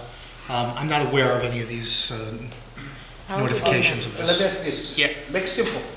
I'm not familiar with all this program, but let me ask a few things. That the agreement we have to have, right, by state statute, by actually executive orders. That's correct. Governors, right? That's It's correct. actually You federal have, statute. We have to. It's federal no choice. statute. I'm sorry? It's federal statute. Yes, Yeah, correct. and I know there are questions about some of the appropriations or misappropriations or dollars that were not spent appropriately. That's not the issue. That is a separate issue that is being audited through several investigations, and the state is. Let's be clear. Is it a separate issue? Because this is a tri-party agreement that spells out our roles going forward as to how we will deal with these issues, whether past issues or current issues or issues that may emerge. It's the same agreement that was in place previously that was presumably an agreement between parties that were supposed to monitor these funds and make sure, and we know we have problems with them, right? So it's not a question of, I mean, if there's a mandatory required use to have this agreement, agreed, but making sure that it's an agreement that is actually, that works for the city and make sure that we protect Jersey City residents and taxpayers, and since it's federal funding, all taxpayers, frankly, for that matter. Right? So it's not just as simple, I would disagree, that it's not just as simple as let's just approve it because it's a necessary agreement. We need to make sure that the agreement has teeth, and whatever this agreement is going to provide us as far as oversight and monitoring, if anything, then it should be put in place, or where is the oversight and monitoring mechanism? As I've said, look, I've called for, I'm not hiding anything here, I've called for an investigation into this. I've called for us to be able to use our subpoena powers to investigate this, because I think that there's been some improper use of the funds, and there are people that should be held accountable for all of this. And yet, in every effort and attempt that we try to do something around here to make that, we're not putting in the strong measures, forceful measures, to ensure that we never replicate this, and that we get to the bottom of what happened in the past. So we need to do that. If I may, Council President, I'm in agreement that there's separate issues. The first is the issue is approving a tri-party agreement between the county, the city, and the administrative entity, whoever that may be. At this point in time, it's JSEP.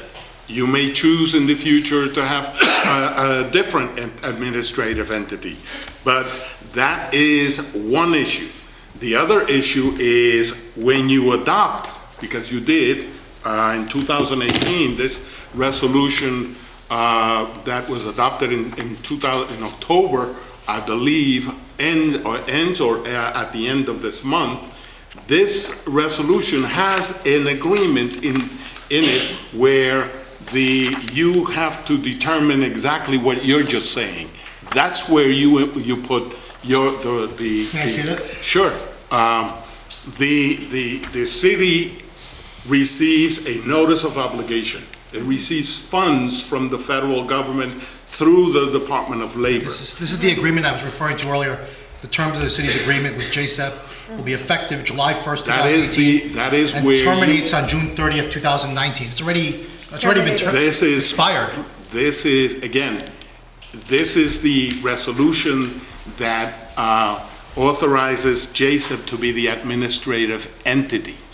You receive funds from the Department of Labor through the New Jersey Department of Labor and Workforce Development, and you structure an agreement with JSEP, which authorizes you to audit and to provide fiscal oversight over how they spend the monies that you authorize them to spend as your administrative entity. A small portion of those funds have to be dedicated by statute to the work of the Workforce Development Board. That's the agreement that Councilman Young is talking about. Yeah. because we have no other choice, right? Correct. So You- that's number one. Number two, Council President right, because we have a bad experience over the years. He want to make sure the accountability in that department, that agency, you know what I'm saying? So that's what he want to make sure, all right? But based on what he said, is the board that oversees the finances. So we trying to say, well, if it was the board. Which that- board are we talking about? Right, No, which one? I'm talking about. You have, again, you have, the council members. Not the JSEP author- board, I'm not talking about that board. He No, mentioned no, another board in the beginning. we only approve the budget Okay. when it is submitted to us. We have not, the board has not approved the budget because you have not received a notice of award. So why don't you do it this way? Let me ask you this one. The business owners, we get the, and they get the grant from through the states, right? Federal grant through the state. That money go to your, directly your organization, or they come to City of Jersey, we distribute to them. I just want to make sure. The notice of award comes in the name of the mayor to the city of Jersey City. Thank you very much. Stop there then. So funding we receive from the state of New Jersey, and we actually hand it $2 to your place, right? No, you actually select an administrative entity. Which We, is, you're the one, so now. No, no, it's not which him. one? Who? The city council Okay. selects an administrative, at the behest of the mayor, selects an administrative entity to to administer the funds. Which is Good. JSEP. That is not, that's, JSEP. right now, that's Okay. Jason. Yes, Right. right. Years ago, I'm gonna tell the story. Don't, years ago, we No, need to figure this out now. No, this is very important. So when we get the UEG grant from the state of New Jersey, right? The UEG grant is a manager to all those things by EDC. But when the EDC set up their budget and planning spending, they always come to city council, prove that. City council have to prove their total budget. As in other words, if they run the program, if the city council is not happy with the program, we can cut it. But this case, you guys we hand the money to you guys. No. And You hand No, it no. to Jason. Okay, it's all right. So which way we do that actually? City of Jersey City, they receive the grant. And Correct. you guys as a manage the grant administration, right? No, So who is it's the Jersey City Employment Training, Jersey Employment Training. but I'm not Jersey City Employment Training. Where you come from? He's counting. I'm I the could come from- director, I'm the director of the Workforce Development Board. All right, Yes. okay. I thought you come from the Jason. No. No, I All just right. wanna, That's why the council president had said, since there are members of the All other right, two teams that are missing, maybe we should hold off a Correct. little bit, because, Okay, all right. yeah. because I'm like, Again, it gets but I am confusing. able to answer questions on the tri-party agreement. Oh, okay. This is the only missing, this has been voted on by the Board of Chosen Freeholders, and the Department of Labor they've been asking for this agreement Yeah. because they need to know how the board's functions are being financed, and they have to be financed. If you don't do it, the Department of Labor has options. And the Correct. option it can is to carve out of your allocation the funds for the board. It used to do that. It no longer does it. It expects the workforce development area to, both of them, to get together on these budgets. So the county has already voted on it and approved it. We're waiting to send it to the Department of Labor from the city side. I have a couple questions on drafting, but Yeah. I'll make sure all the council members have had their questions first. Help us. Okay. I'm just gonna look at Exhibit A for a moment. Sure. If we could. So the second column is the Jersey City portion that's obviously responsible from the city. Hudson County One Stop Program, that portion, that's JSEP, correct? When it says Hudson One Stop portion? No, No, that's not. no. That's a different Exhibit A, I'm sorry. Exhibit A, Yes. where it distributes the allocation of who's paying for what. Exhibit, so, the Jersey City portion, Hudson County One Stop is the Korea Development Center. That's the one stop that is at 530 48th Street and Kennedy Boulevard. Okay. And then the next column is DFS, Department of Family Services. Okay. The Department of Family Services receives $6 million for workforce development, for Work First. That's the welfare population, the general assistance population. Those are funds that come in to provide workforce development activities for that population. Okay, so 2 out of these 3 entities in Exhibit A are county entities. That's correct. Okay, but going back to the top, to the main body, what refers to Exhibit A, which is to responsibility for reimbursement, the county share is 66.67%. Correct. Okay, and that's the 2/3 we just talked about, those 2 entities. And the city, says the city and JSEP being responsible for 33.33%. Correct. Okay, but it doesn't delineate that 33, what's coming from the city proper and what's coming from JSEP. What is coming is 120,000. Each one of them is 120,000 from each responsible party. for 120. But Of the budget, the total budget is 360,000 right, with 120,000 coming from the city. from JSEP, Okay, from but the funds that JSEP receives. Okay, but it's, the agreement is between the city itself, JSEP, and the county. The reason I'm trying to understand why, if the money's coming from the city proper, not JSEP, I'm trying to understand what's JSEP's role in this, as a signatory of this agreement. because JSEP right now is your administrative entity for these funds. Okay. Right. But none of the funds are coming from them. The 120,000 is coming from the city. The funds are coming from the workforce innovations opportunity funds that are sent to the city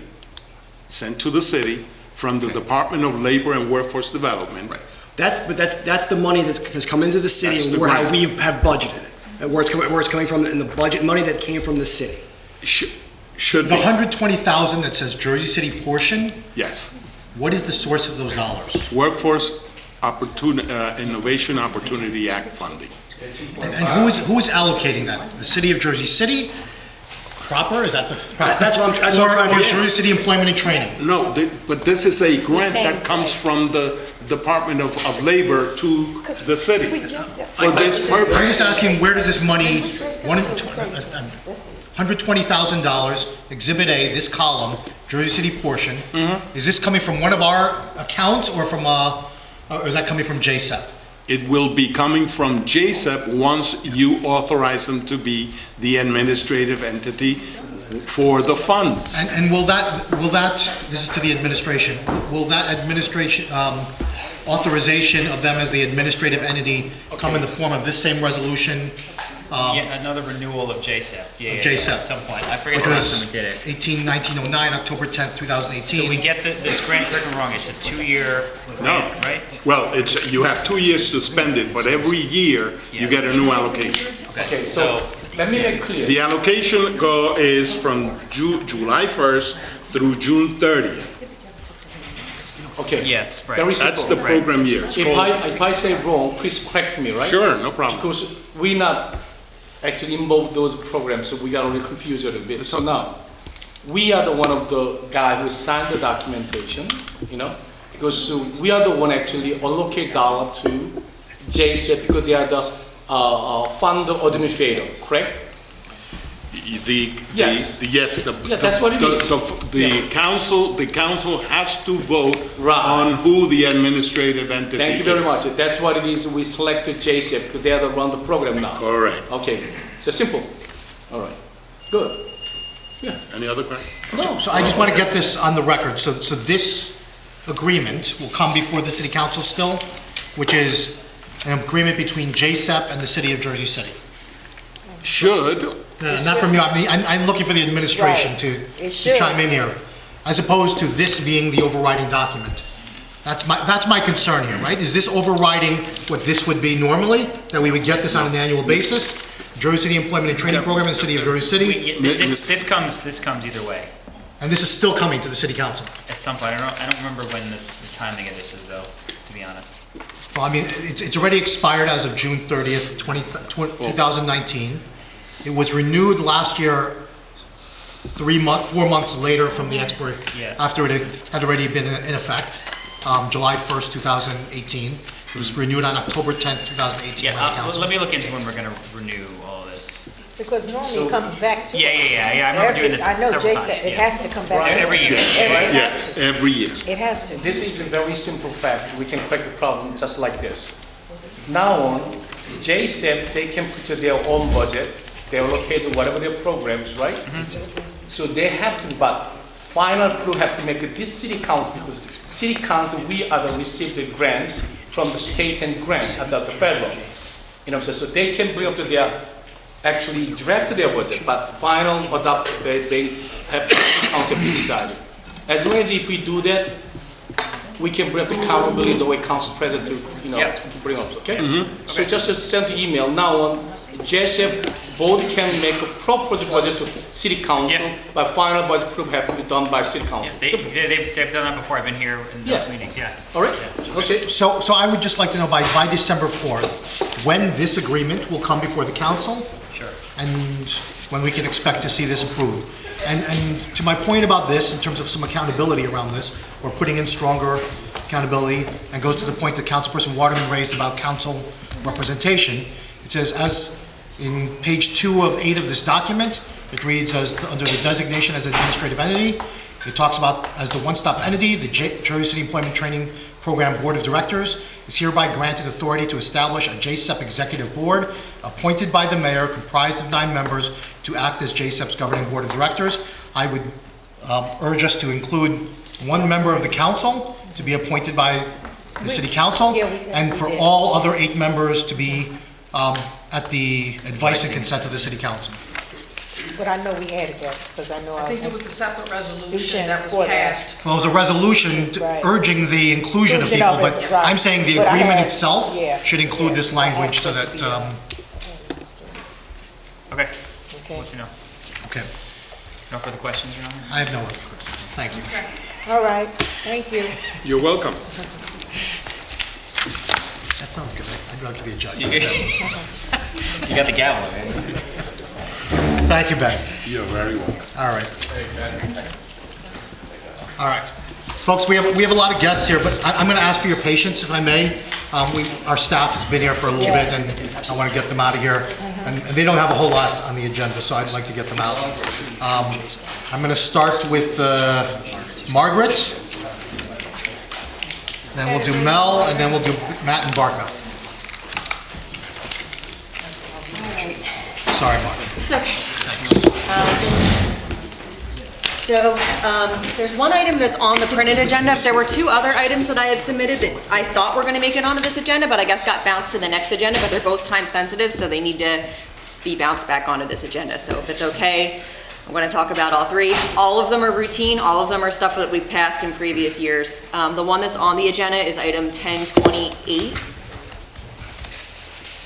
Robert, if you'd be so kind to I will. read the title. 1028 is a resolution of the Municipal Council authorizing the submission of a 5-year plan to the Hudson County Department of Health and Human Services by the Jersey City Department of Health and Human Services for funding the Jersey City Municipal Alliance to combat alcohol and substance abuse. So this resolution does exactly what it says it does. It's authorizing the city to submit a plan to the county, the 5-year plan for the Municipal Alliance, of which the council president is the chair. We do it every few years. Any questions on 1028? None? Cool. Okay. All right, the other 2 items, one of them is a first reading ordinance, which is why it should have been on this meeting, and it is renewing the leases for the city's Adopt-A-Lot gardens for a period of 1 year. It's all the same gardens, there's no new ones. Yes. The program you're working? What's that? The program, combat alcohol, because we have... Oh, that's the Municipal Alliance. Because we have a few guys on the Central Avenue to make sure the program's working. I'll let Mary Ann Kelleher know. She's the coordinator. Yeah, she could. People who need services, you're talking about? Yes. Okay. Okay. On Central Avenue? I hope with all the money that goes to administration, you know, to make sure that the money goes to the program. Okay. Well, this ordinance or this resolution doesn't spend any money. It's just authorizing the city to submit a plan. Okay. Yeah. All right. Okay. So the other items was the Adopt-A-Lot leases. Are we all Can okay you with just get that? everybody the addresses or? Absolutely, and it's already in the system, we just need to move it. Yeah, it Yeah. was approved all the way up, I don't know why it was on the agenda, but we'll send everyone a copy of it tomorrow or Wednesday. Okay. Yeah, it was approved early, like it was, last week I just thought it would be in line to be on this agenda. And then the other item is a resolution authorizing the city to enter an agreement to lease St. Peter's University for 1 day for the purposes of our annual Immigrant Affairs Symposium. We did it last year, we're doing it again this year. The symposium's on January 10th, I want to say. So we just need to get the agreement signed so we can start planning and advertising and everything. That's another one that you need on. Correct, and it's already been, it's in the system, it's It's been in there, approved by yeah. everybody. I thought it was going to be on the agenda, but I guess it got bumped to the next It's one, a so we just need to. resolution or- It's a resolution, Yeah. yep, it's the same one we did last year. We're just renting St. Peter's for a day to have the Immigrant Affairs Symposium. And once we have the promotional materials ready, we'll make sure each of you is invited. So, that's it. Any questions? No? Great, Thank okay. you. Have a good night, everyone. Okay, Council President, before we discuss next issue, we just had agenda number 3.3. Yes. What about that? They have a right on the no new permit will be issued for lot 9, have to change the lot 8. Lot 9 is the Newark Avenue. Nick? Okay, so there's a correction? Okay. Okay, so yeah, this was a Where, typo. where? It's agenda number 3.3. Oh, I see it, See. okay, page 1, I see it. No Yes, permit, page, it it should says say not lot 9, 8. not 8, Yep, okay? yep, we'll change that. Okay. All right, Mel? You hear Mel? She's got resolution 10.36.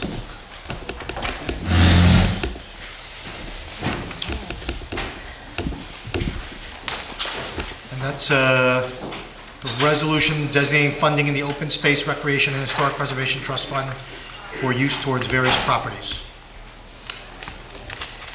So just a quick snapshot of what this is. Councilwoman Prince Airy has been leading a citizen engaged group to determine allocation of the Jersey City Open Space Trust Fund. We did that through an online form and worked closely with the Parks Coalition and local parks groups to fill out the form of what changes they would like at their parks. And it turns out that because of the accumulation of funds over the past couple of years, we did have enough money to award every applicant, every park applicant to this, including one community garden. Some of the requested improvements are listed there. We haven't gone out to bid on any of these yet, so I can't say whether every improvement will be funded in this case, but if it isn't, we'll take a phased approach. Okay. So, Melissa, we put a cap on up to 400 or 500,000? 500,000. Okay. So what is it? What is this? Well, when all of the awards, or the requests for awards came in, we took a look at them and did sort of a general idea of what they would cost. Some included budgets, some didn't. We saw that some of them for the reservoir and for, what's the other one? Pavonia Marion's a big one. That they would probably come in much higher, so we would fund up to 500,000 and then phase it out. And we're really excited that we're doing projects in every single ward. That's true. I've Yeah. seen that. It was good. So now, my major concern is that if we see that the improvement requested by fencing, cut down a good portion of the, some kind of trees, those kind of should be done by city actually budget, by maintenance, or fencing, we actually allocated $1.2 million for last year to fencing capital improvement. So now, we issue meantime $1.2 million as a fencing for the DPW, and we use that open space trust fund for those kind. I think it's not for the people of Jersey City, because when they pay open space fund into tax, they actually totally expect a totally different one. While we replace the fencing, so in other words, yearly maintenance things, and we actually set a capital improvement, but while we use that dollars, use as the open space grant, open space trust.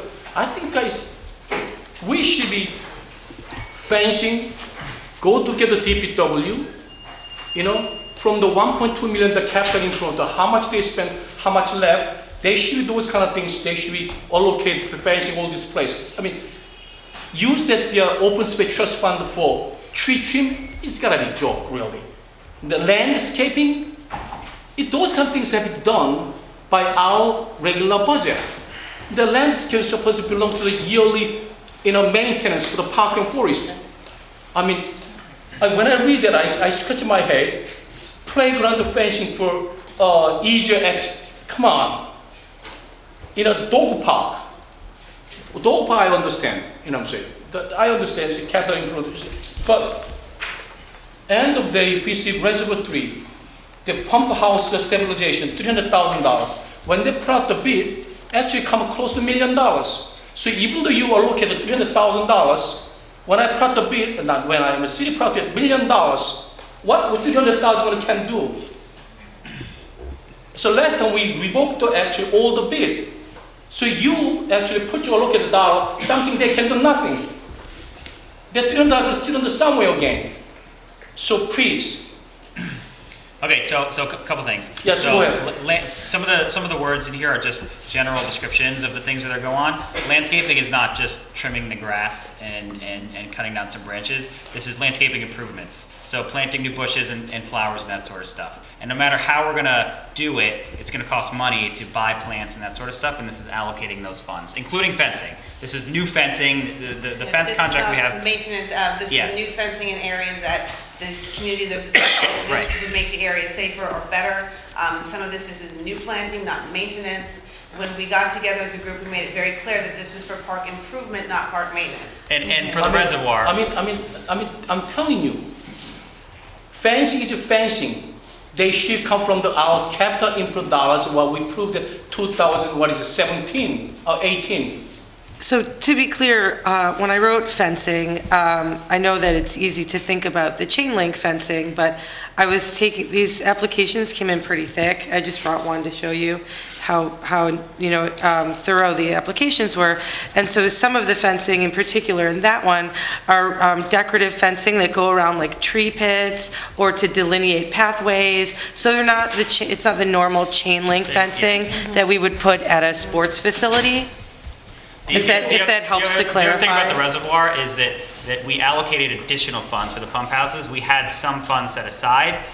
The funds we already had were not enough for the initial bids. This additional amount will get us to the point where we can now fund the project. So it's not just the 300,000, however much we put in there now, it's the two pots together. That'll fund that project fully. When we campaigned for the open space trust fund from Jersey City, we more like that tell the actual taxpayer, listen, they will increase open space in Jersey City.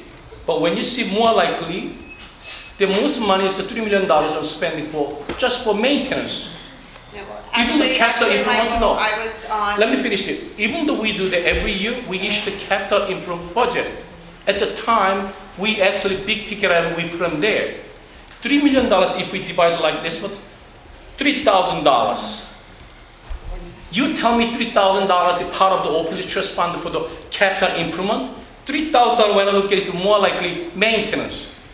So in this particular case, regarding the tree, that tree is in a location that we would have to hire specialty climbers that the city does not have on staff. And we didn't think that we would feel comfortable putting a staff member in that position. It's fine, but if you give us more dollar for, not my district, we'll see Reservoir 3, probably I'm not going to the issue, you can get big dollars, but when I see that, it's a $300,000, if half bench, a picnic table. Sorry, which one are we looking at? He's looking at Hamilton Park. Hamilton Park, okay, yep. Park bench, a picnic tables, a dog park. So in that case, the $300,000 is coming for the drainage solution. I'm sure that Councilman Solomon has been looped in on some of these drainage issues better than I, but so I don't know all the technical details of it. But the dog park itself needs to be sort of pulled out and reinstalled with a different kind of drainage solution, and that's why I got that dollar amount. But let me ask this one then. Let me ask a different way. If we allocate these dollars, probably it's not enough to complete the project, yes or no? We believe that these dollar amounts are enough to complete these particular projects. So if we give the $20,000 of Burgundy Park, all those items you write, security camera. You know how much costs the security camera? Almost $20,000 each. Yep. Oh, I mean, We've done estimates, we've worked with architecture, yeah, we think these are all in a good range. And if- Some of it we've phased. Yeah, Okay, yeah. why don't we do this? This is the first time we spend open space trust fund in Jersey City, so I'm gonna let it go. But next time, we shouldn't be happening like that for the maintenance items should not go by, use that open trust fund, you know what I'm saying? Michael, when, actually, I was on the board. Say louder, what'd you say? Right? No, I said, let her go. To give a little bit of clarity around Don't the even fund try, and how it Michael. was developed, I was on the board of the Parks Coalition at that time. There was an issue with all of the city funding being allocated to Berry Lane Park. It was a massive project, and a number of our parks, not for maintenance, but for improvements and upgrades, suffered because of that. That was one of the reasons why we created this open space trust fund, patterning after the one that the county does. So it was not just for increased park space, but also to help with upgrades and improvements to our parks. It was very clear and very transparent during the public referendum question. Now, to the point of this funding, yes, it is the first time we're doing it, and we're gonna learn as we go, but I think that if you were to talk to the residents, the constituents that requested these, there would be, feel very uncomfortable and very upset if suddenly you're being told that, no, you cannot get a playground in your park. You cannot get a splash pad because all of these amenities they see in other parks across the city and they want them in theirs. So I think that with regard to this money, and this is 2 years worth of funding.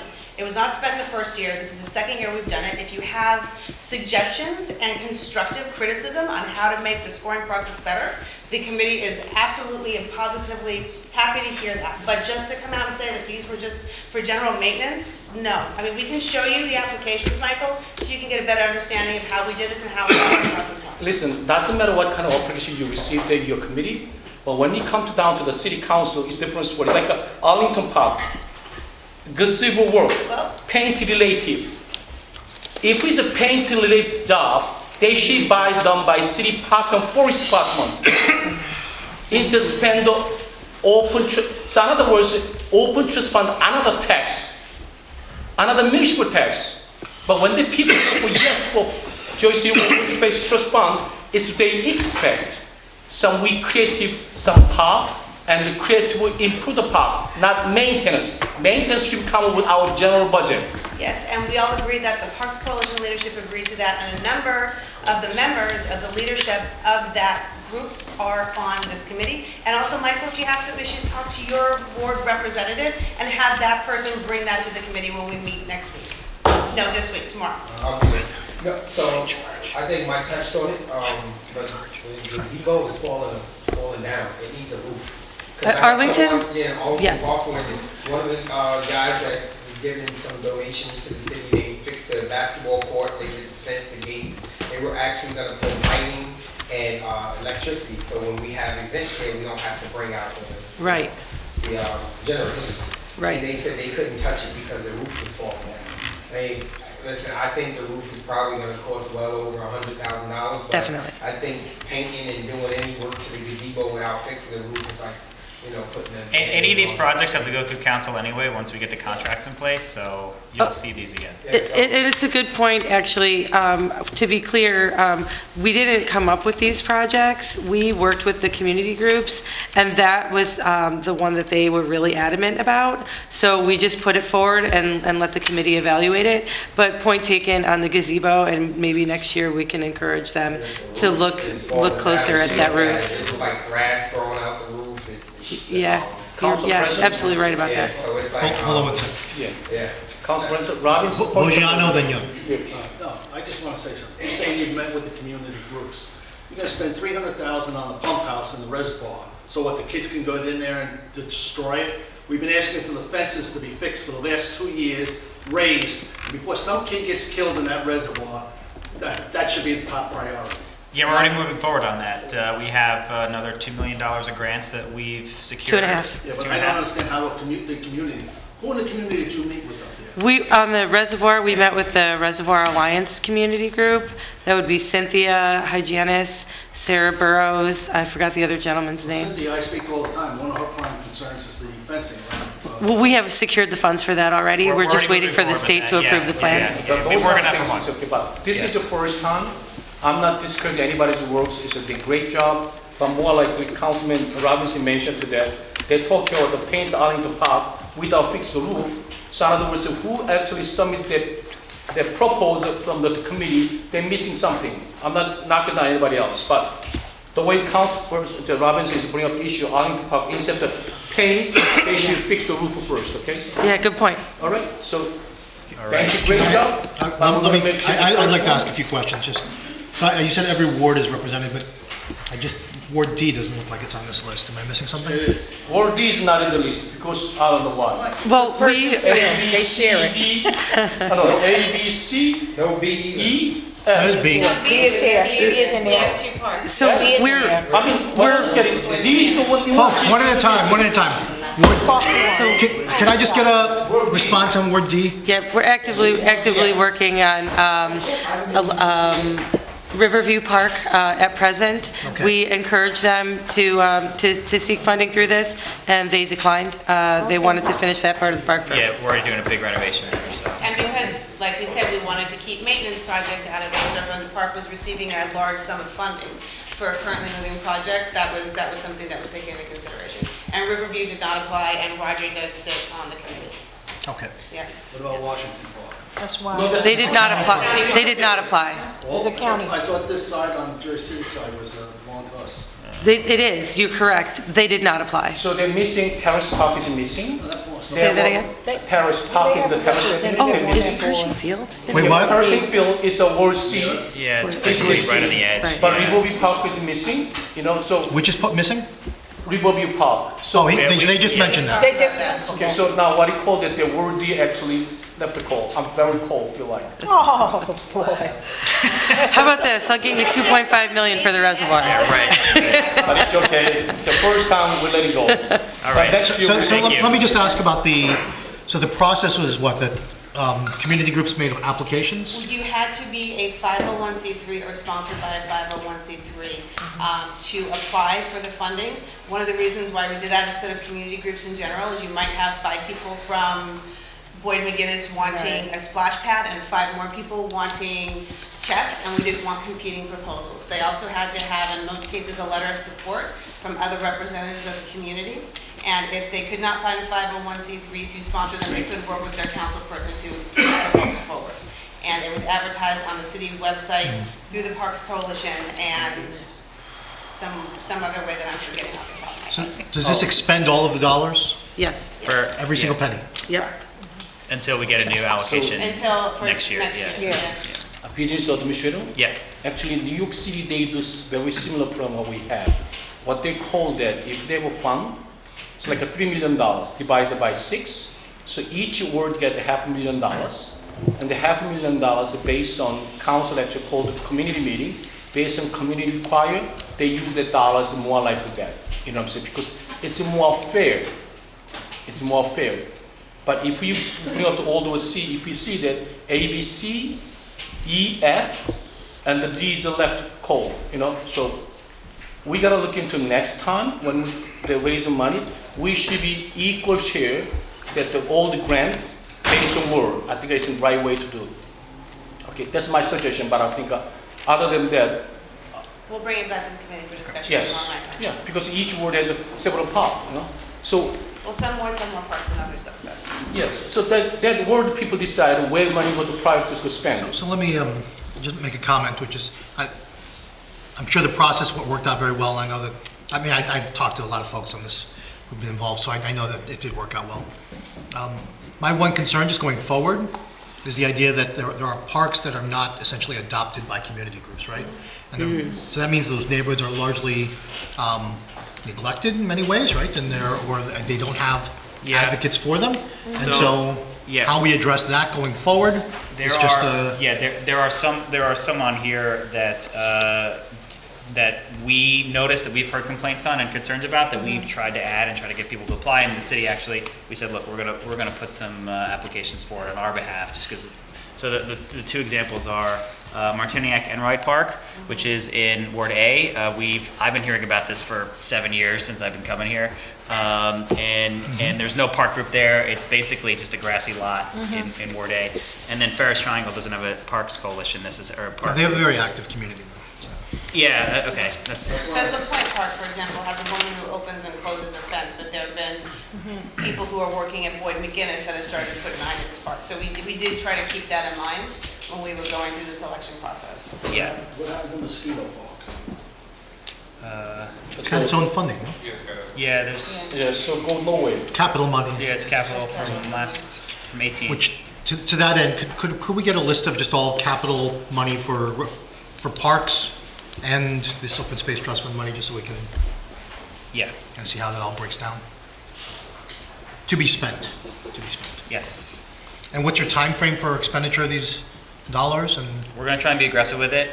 There's no deadline necessarily to spend the dollars. We're just gonna start, getting them out and doing plan. There are some that are much easier than others. Some of the sort of surface treatments probably can move a little faster, but we're gonna have to do specs for most, if not all of these.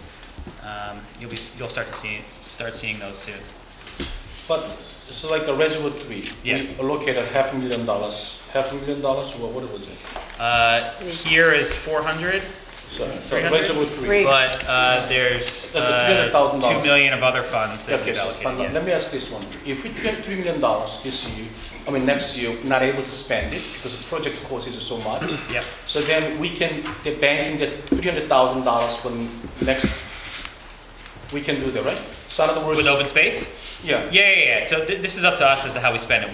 We have the money in our bank. Mm-hmm. We can decide how we all want to spend it, however we want to spend it. The other good thing is that we're probably going to do another round of capital at some point. So if there's a gap of 100,000 or 200,000, we can add that into the next capital round. And open space comes out again next year, so we'll have another allocation. So that's what I'm saying. So Yeah. Reservoir 3 want to do like a $500,000 project, 300 not able to go, then 300,000 we hold it. Yep. We wait for next. And wait, yep. And okay.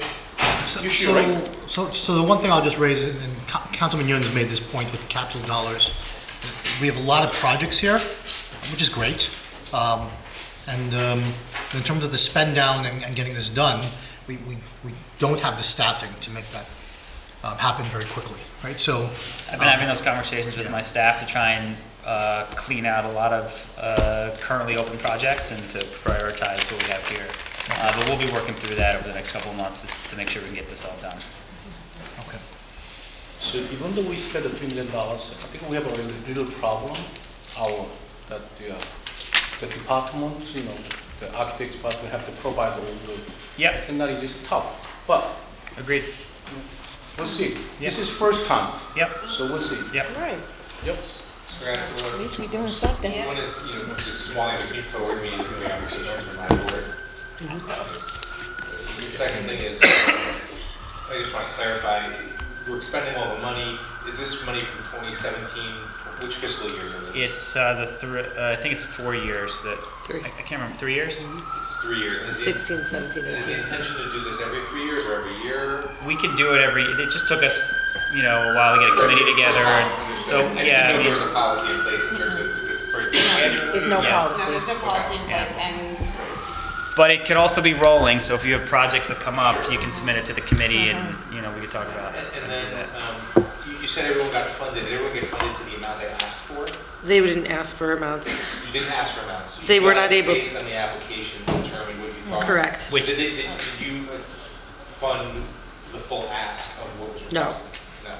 So some people got funding for only some of what they asked? well, Correct. some applications did come with costs attached. Okay. Some Okay. groups had more information than others. Sure. Yeah, so that's how we spec that out. And then we ran everything by Brian Welling Architecture, just to say, does this sound like it's an appropriate amount? At least he agreed, yeah. Okay. And then, so what's listed here in terms of what is being done is what you think you can do, given the amount of money that you're giving to the board? Yeah. Although some of it won't come out of this dollar amount. So like Pavonia Marion Park, you see it's a very big list of things that they want.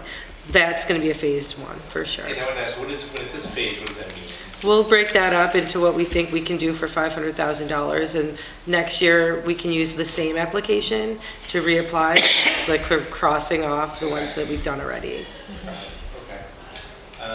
And then you said, just to clarify, Councilman, you said that to apply, you need to be a 501c3 or work with a council person? Or be sponsored by a Or 501c3. be- So for example, Right. the Parks Coalition was the fiscal, or was the sponsor Right. for a couple of these applications, Okay. because not every group is a 501c3. But and also we did some on behalf of some of the groups. For example, Martini again, You right? know, they have some hope. Georgia City has so many organizations, but not all, that the all community organizations who care about the park, care about the street. Right. They're not all 501c3. Right. That's true. So when you just limit that to 501c3, I think it's not fair to the rest of the organization. But at least if you submit the application by a 501c3, but the organization should hold it at their own community meeting, so make sure that other community all can put their voice into the table. Yeah, and I agree 100%. I think what was important to the business administrator was that there were some parks that didn't have an active group, and on their behalf, we submitted an application. Okay. One final question. So if this resolution should be approved, then the funding allocated to these various parks is then locked in, as opposed to, if it was to be reprogrammed or reused in any way, it would require another council resolution? That's a question. Repurposing these dollars? Yeah, so if somewhere down the road it was decided, I want to take Bergen Hill Park money and spend it on Washington Park or something. Yeah. Does that require a new resolution? That's more for the We could do that, yeah. Yeah. I know we could do it, but I'm saying Depends what the legally, underlying documents say. I couldn't tell you one way or the other without reading what proposes to do this. I'm saying this resolution. Well, this resolution is Does that designating lock in them. the funding for these parks? No, I don't think it does. I think This is just a it proposes- recommendation from the committee. Yeah. And at the end of the day, council make a decision. proposes. So And we approve the contracts at the end of the day. Yes, yeah, you approve the contracts. Yeah, this is sort of coming to you for approval for the budget, basically. Yeah. What we do with a lot of things. It'll come back. Yeah. Just that we've had the experience of capital dollars being approved by the council for certain purposes, right? And then reprogrammed for other purposes, and they've actually come back to the council in certain cases. Yeah. And in some cases not. Right. Right? So is this one of those cases? This is not capital dollars, right? This is open space trust fund dollars. So does this approval then essentially, is it fair to say that these folks will see these dollars staying with their park unless it was another act of the council were to determine it's not with the park? Yeah, that's fair. If we're gonna change this, we'll bring it back and have council. And then I would imagine the money would go back into the Open Space Trust Fund, and then Yeah. it would be reallocated through another round of proposals. Yeah. It's possible we can't fund the project for that much money, and then we wanna do something else with it, we'll come back and do all that, yeah. So Council President, and this administration, we gotta make it clear, what they put it in here, their wish list. And from the council in this moment, we can change the numbers and dollars. You understand? The committee have no power to prove that they are budgeted. We are the one how they spend it. All right? We'll be voting on the contracts, but not necessarily to move money around. I think. Correct. Yeah. Because It'll then come that's back. right now, it's not into the whole concept of the committee. Every dime has to come back to us to vote. Yeah. Then we can question it if we choose to, but it And has if to you don't come want to move back. forward, then you can vote it Right. down, and then, but, you know. It comes back. Okay, It all comes back. Thank you. thank you. Thank you. Matt and then Barca, or, yeah. Matt, I think I have the wrong number for you. Yes, I'm sorry, it's 10:30. 10:30. Yeah.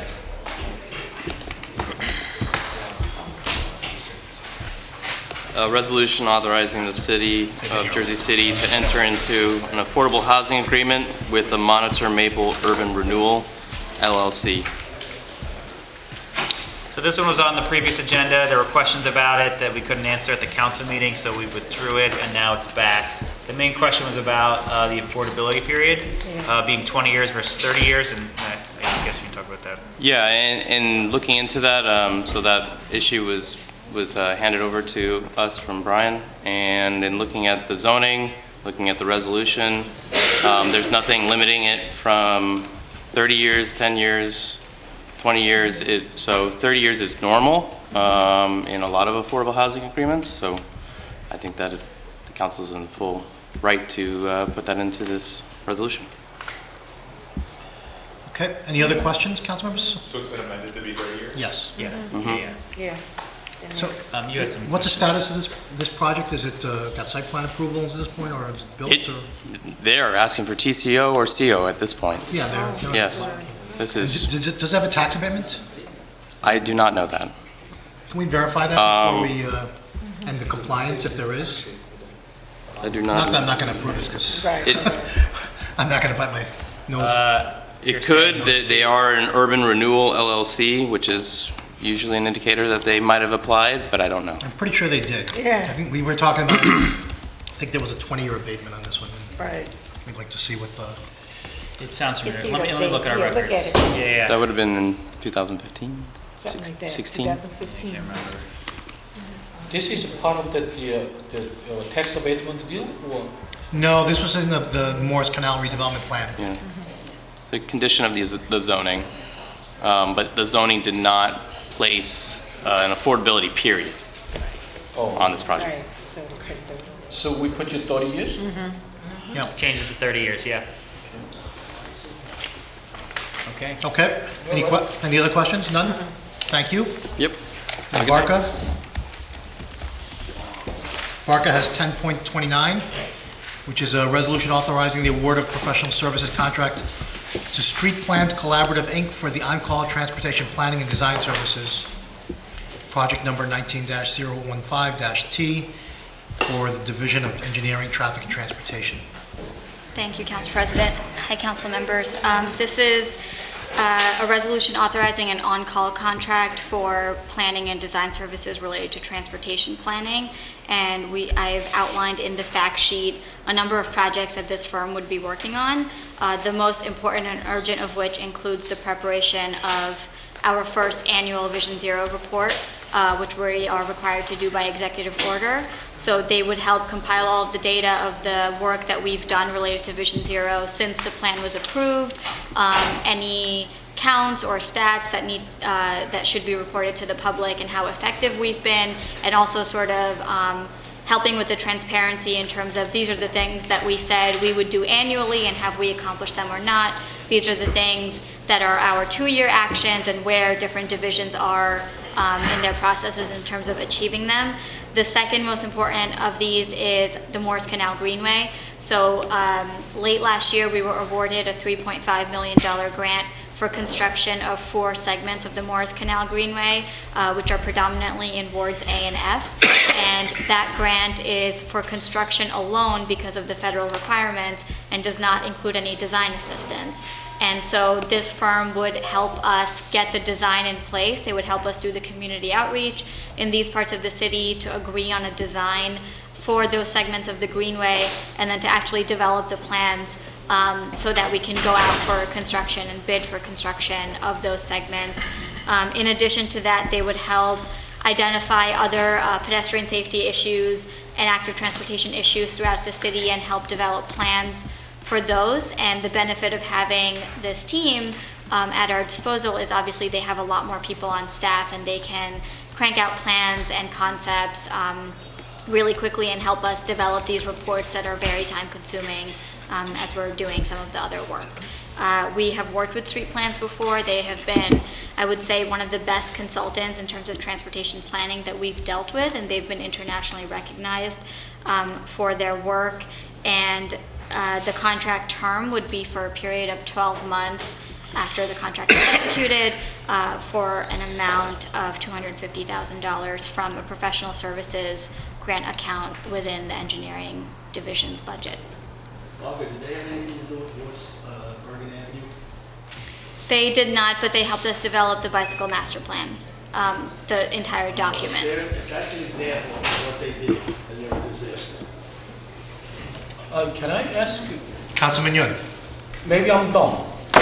I think over the years, we have a very similar consulting plans, we do that. So what is the difference? I get slightly confused now. We have at the list we do 3 Vision Zero Consulting and the Bike Line Consulting. This is our transportation. I mean, we have so many, keep high consulting, 200, 100,000. So now, what is the difference between this one, Vision Zero, and the Bike Line? This all, and also we talk about citywide transportation master. I mean, what is the difference? We keep hire somebody. I mean, even though we hire somebody, still this council not even receive the one decent report from all those consulting companies. I mean, we keep prove that. I'm sorry, a final report of what was produced? Yes. So generally, whenever these reports are produced, I send out to the council what the final product was. The most recent one was the school travel plan, which I've sent out. So the difference between this and the Vision Zero plan was the Vision Zero plan required us by executive order to create an action plan with very, very specific strategies and actions that different city agencies would have to take in order to achieve the goal, and they looked at 10 years of crash data. So that was its own product, and it resulted in the Vision Zero action plan, which we've distributed. The difference between that and this is on-call services, so that if we have a number of different transportation projects going on, which we do, we can lean on this firm to provide support and to provide plans based on our specifications on all of those, whereas with those specific plans, they would only work on that one thing. And in this case, for a similar amount, we can have them work on a bunch of different priority projects, whatever is the priority at the time.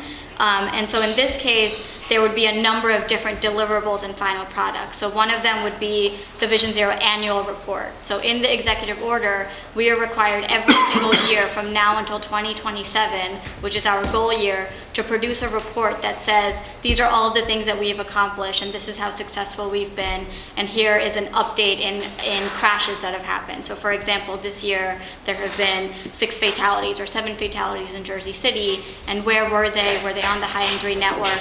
So it's basically an update of the work that's already been done, which looked at the past decade of crash history. In terms of the Morris Canal Greenway, generally what we would do is with each project, hire a different firm to do the plans for that project, and so they would only work on that one thing. This is similar to on-call engineering services, where, you know, if we need to do traffic signal changes, or they need to collect counts, or they need to do whatever other work, there's one on-call engineering firm, and they are able to perform all of these different tasks. This is a very similar thing for planning and design. So if we need to develop concepts, for example, for Central Avenue or for a street in the Heights, we can say, this is your scope, this is what the deliverable needs to be, you need to do this many public meetings. They'd be able to work on that as well as the other projects that we have them working on. Then last time, when you held the meeting from my place, talk about the transportation things, what was different between that and this one then? I'm sorry, which one? They have one meeting in my office for the transportation. Oh, that was the parking plan. So we applied for a grant by the NJTPA. We were awarded a $300,000 grant to do a citywide parking study. And so because that's federal funds, we went through the RFP process, we hired a firm, and that was just to do a citywide parking study. So because the scope of that is so large, because they're looking at the entire city and taking an inventory and doing all these things, that has a specific consultant for that effort. And I understand what you're saying, which is that there are so many consultants for so many different projects, and we're trying to streamline that as much as possible, do as much of the work in-house as possible, but because there are so many different projects going on, this allows us to get a team on, you know, that we can use with very qualified staff to work on a number of different projects. Usually, cities of this size, you know, may have more transportation staff in-house that can produce all of these things. Okay. So when you talk about the parking without talking about the transportation, you know, say it doesn't work that way. So they should be able parking and the transportation should be combined together. You know what I'm saying? I agree. So when we wrote the scope for the parking study, we had as a part of it travel demand modeling. So we recognize that we cannot get an accurate understanding of parking in the city if we don't get travel demand, and we don't understand how many cars are coming into Jersey City, how long are they parking for, where are they going. Because those were grant funds by the NJTPA, they basically scaled down our study and said, you know, we have this this amount of funds that we're giving to you, you won't be able to do all of this. So we scaled it down and said, okay, they will choose representative areas that will serve as typologies and get the transportation information for those areas. And that's the difficulty with grant funds. They really, you know, tie our hands in a lot of ways in terms of what we can do. They move a lot more slowly, which is why the parking study was a 24-month effort. I wrote the proposal for that in 2016, and we were given the award last year. So they really do move very slowly. This gives us, you know, a little more flexibility in terms of producing things and working based on our deadlines. So end of day, through this transportation study, what we going to get this council? We will get for this year, for 2019, the Vision Zero annual report.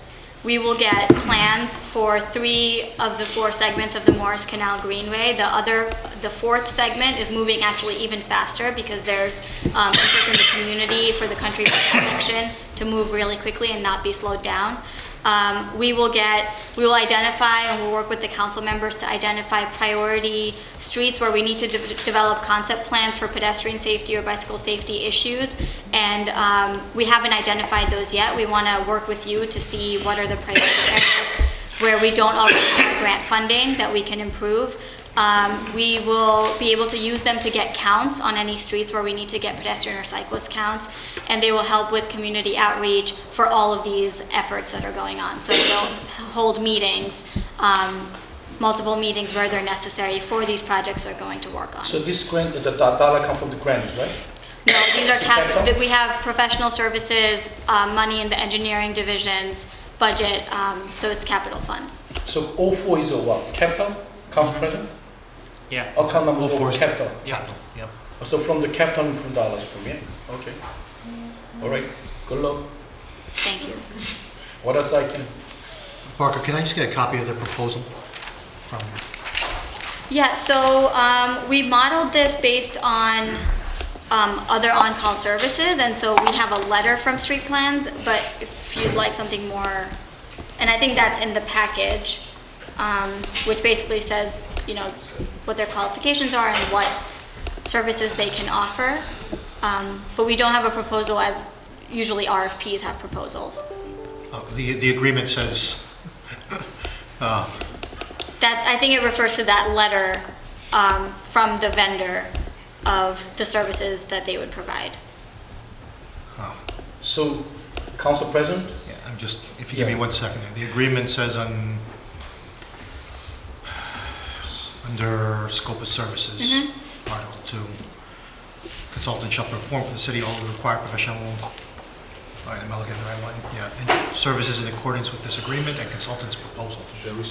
Yeah, that refers, so that's just how I think it was written as template letter, and that proposal that it refers to is the letter, that's one of the attachments from Street Plans that says, you know, we've reviewed your specifications, we're able to meet this and deliver all of the products on time.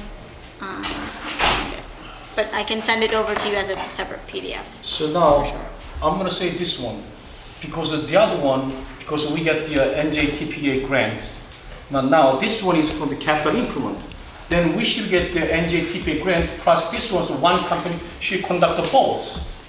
I mean, you just say that because we get the grant, this grant only allowed a certain the research was studied.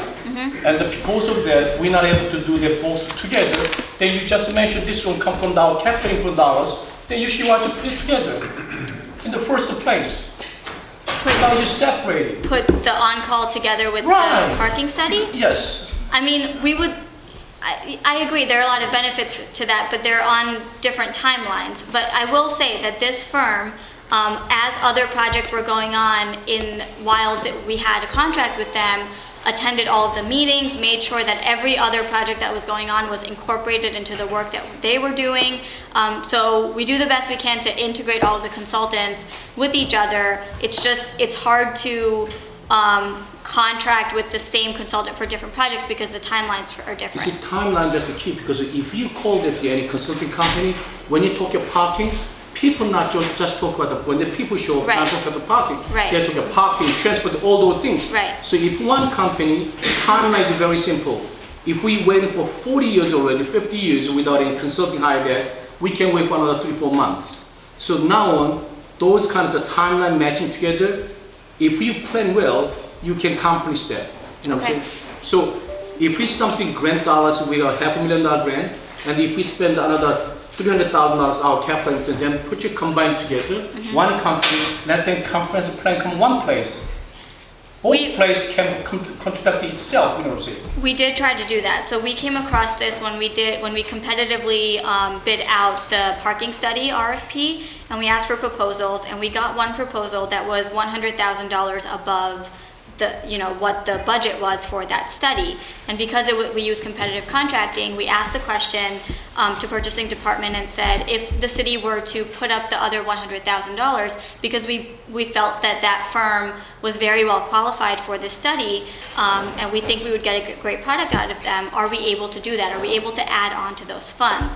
And I think because of, I guess, local public contracts law, or I don't know what it is, we were not able to do that. So I understand your point, and whenever we can, we will try to do that. But it's funny you said that, because that's exactly what we tried to do with the parking study, and we were not able to because we were limited. Okay. You tried, right? Thank you very much. Okay. Give us the reason and just email it to us. Like the reason why for we couldn't do it, because you're saying you don't remember why. It was basically that when there's competitive contracting, and you have a specific budget that is allocated for that project, you basically have to use whatever that is. Otherwise, you have to go back out to bid, and at that point, we were already many months delayed because of the RFP process, and so it didn't allow for additional funds to be added to whatever budget was set for that study. But I'll ask purchasing department to clarify what the reason is and send it to you along with the. Is it a timeline for the grant dollars? Yes, so because this is NJTPA funds, it has a hard stop of May 2020, and so we basically have to work all of our studies back. We have to reverse engineer and say what can we fit within that scope, which again limits us because we may want to do more meetings, we may want to take our time analyzing things, and so this next grant cycle for NJTPA, we chose not to submit for the project that was our priority project, which is to have a citywide transportation model so that we can understand what is the capacity on our roadways, how much development can they actually handle so that we can make zoning regulation or zoning changes. That's obviously a really important study, but we chose not to go for the NJTPA grants for that and try to find something else because we didn't want to run the risk of that timeline and us not getting the product we wanted in the end. So we ended up applying for something that was less urgent, but also important to know because we have more flexibility. And that's just the position we're in with these grants. Walker, I just want to say something. I'm not blaming you, you had nothing to do with it. But churches, schools have been offended, and you know what went on. You talked about transparency before. The people before you, there was no transparency. I'm counting on you to keep everything out in the open. Because this whole communities up there represent thousands of people that are really furious about what's going on right now. So please. I understand, and any meetings you want to hold, we're happy to attend. I'm sure Brian has said that to you. You said something about Wednesday. I just, the 2 aides are out. What time Wednesday? I'm pretty sure it's 9 a.m., but I can send you another email to let you know. Who's going to be there? It was sent by your aide, so I'm not sure if there's. She's out sick, and the other one's in California. Well, from our side, it will be me, Andrew, Brian, and I think Paul. Is this related to what? This is related to Bergen Avenue. Where's it going to be? I have to check the calendar invite. I'm pretty sure it's here at City Hall. Okay. Is this one? Okay. Yes. I didn't attend that. Okay, I'll forward you that. Actually, I would like to attend it as well, because some of that stretches in B. Okay.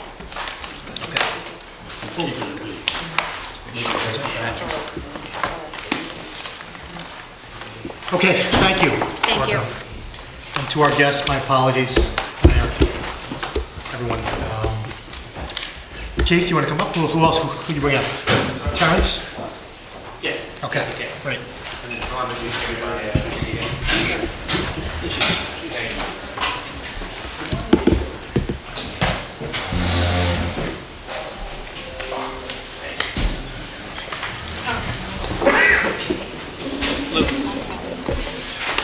cooler here. Okay, the floor is yours. Okay, good, thank you. Want to introduce your guest? Yeah, my name's Terrence Nolan. I'm with the Open Space Institute. We're coming to you to... Folks, can we get your attention? This is about Resolution 1038, resolution authorizing the execution of an agreement to formally adopt a property management plan pertaining to public access to the Booton Reservoir. Thank you. So I'm going to start by just introducing the guests that we've joined us, and Mayor Soriano among them from Parsippany. In addition to Mayor-elect Richard Corcoran from Booton. We also have Chief Andrew Miller of the Parsippany Police Department. We have Allison Kuko, who is Chair of the Jersey City Environmental Commission, who we've been working with closely over the last year. We also have Chris Riot of Suez North America, who's joined us as well. Joe Kuna, who had to, here he is, to my right, of course you know, from the Municipal Utilities Authority. We also have my colleague Eve Boyce from the Open Space Institute. And then finally Frank Pinto, Ben Spinelli, and Genevieve Torino of Greener by Design. And among this group of individuals, if there are questions that come up in connection with what's proposed this evening, someone will be able to answer that. I'm going to back away and just allow Mayor Soriano to say a few words, and I appreciate his presence here as well.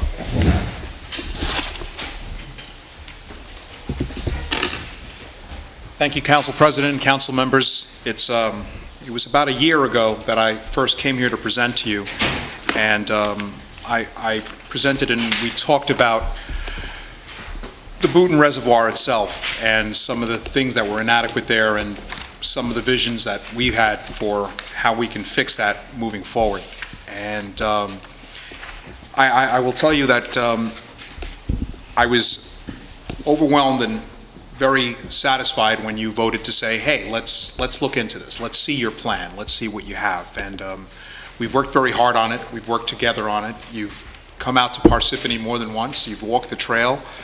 I will say that I really believe that this plan that we have put forward, not only is it a good plan because taxpayer money will not be needed, additional taxpayer money will not be needed in order to do this, but we can create a trail, improve security and water quality without any extra expense.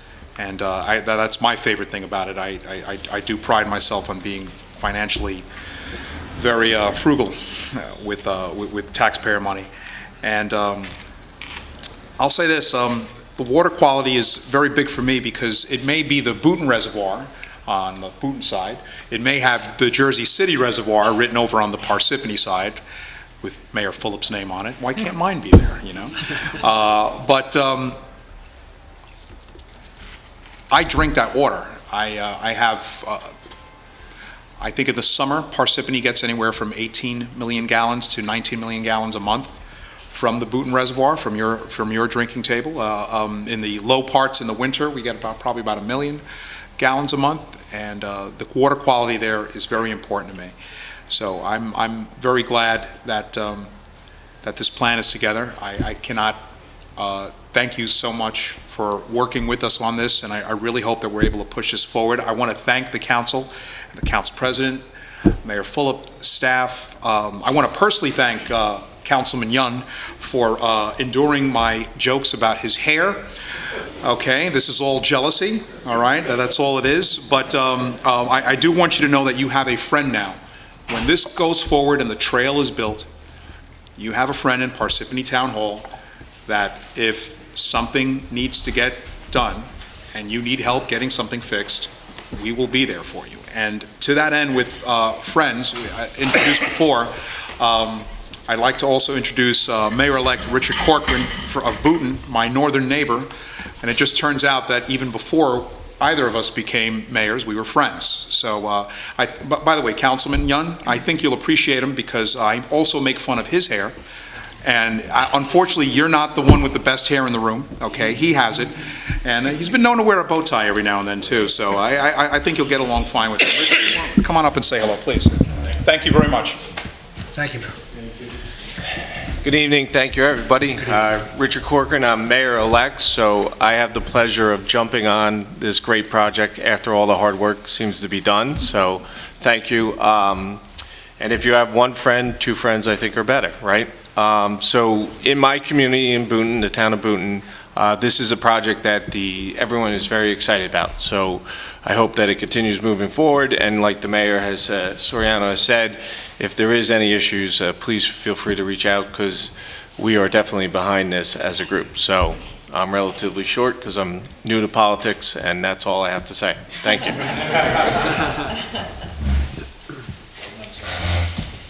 Thank you. What I'd like to do, since we've made this presentation actually a number of times, I'm going to recap it briefly. The presentation really has three focus areas. The plan itself, which you've all had a chance to receive, and which has gone through public comment, really focuses on water quality, security, and maintenance. Those are the three things. So we're really at the point of this process where we're asking this council to adopt the plan pursuant to the resolution that you passed last year. And then that will allow us to move forward to then spend the dollars necessary to do the design and the permitting. Part of this process involves regular reports to the council and consultation with the Jersey City Environmental Commission, of course the JCMUA. But looking at the project timeline, it actually dates back to 2001 when the idea was first discussed, paused for a number of years.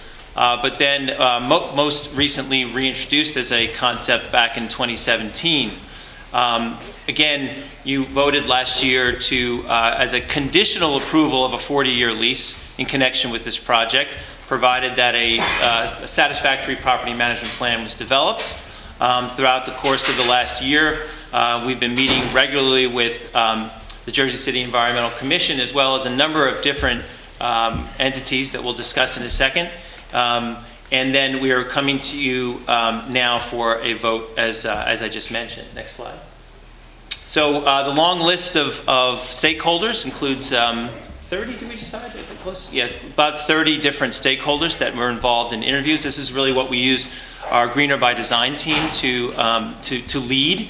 That included, as we'll see later, a number of agencies focused on security, because really security was the #1 consideration in addition to water quality. And I just want to take a pause for a second and add my thanks to this council for its careful, essentially, consideration of this over the course of the last year. You've been out to the site, some of you twice. You have been a great source of feedback. That's been taken into account. Especially appreciate Councilman Spagiano's suggestions with respect to security. And that's all been taken into account as we've moved forward on this plan. Next slide. So the basic idea here is a little over 7-mile loop trail, which will go around the entirety of the reservoir for only passive recreational use, really only for walking and for hiking and for running.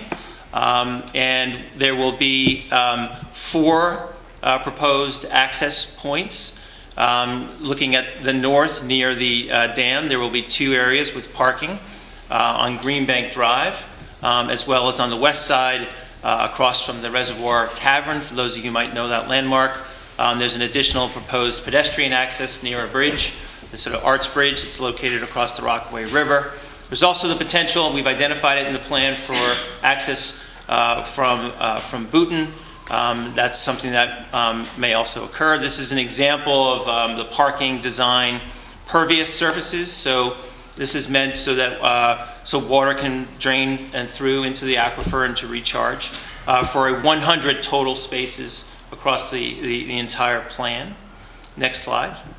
It'll include wayfinding signs that will educate folks about the where they are, that it's water, that this is not a common property. This is a preserve. This is a place where there's drinking water is preserved.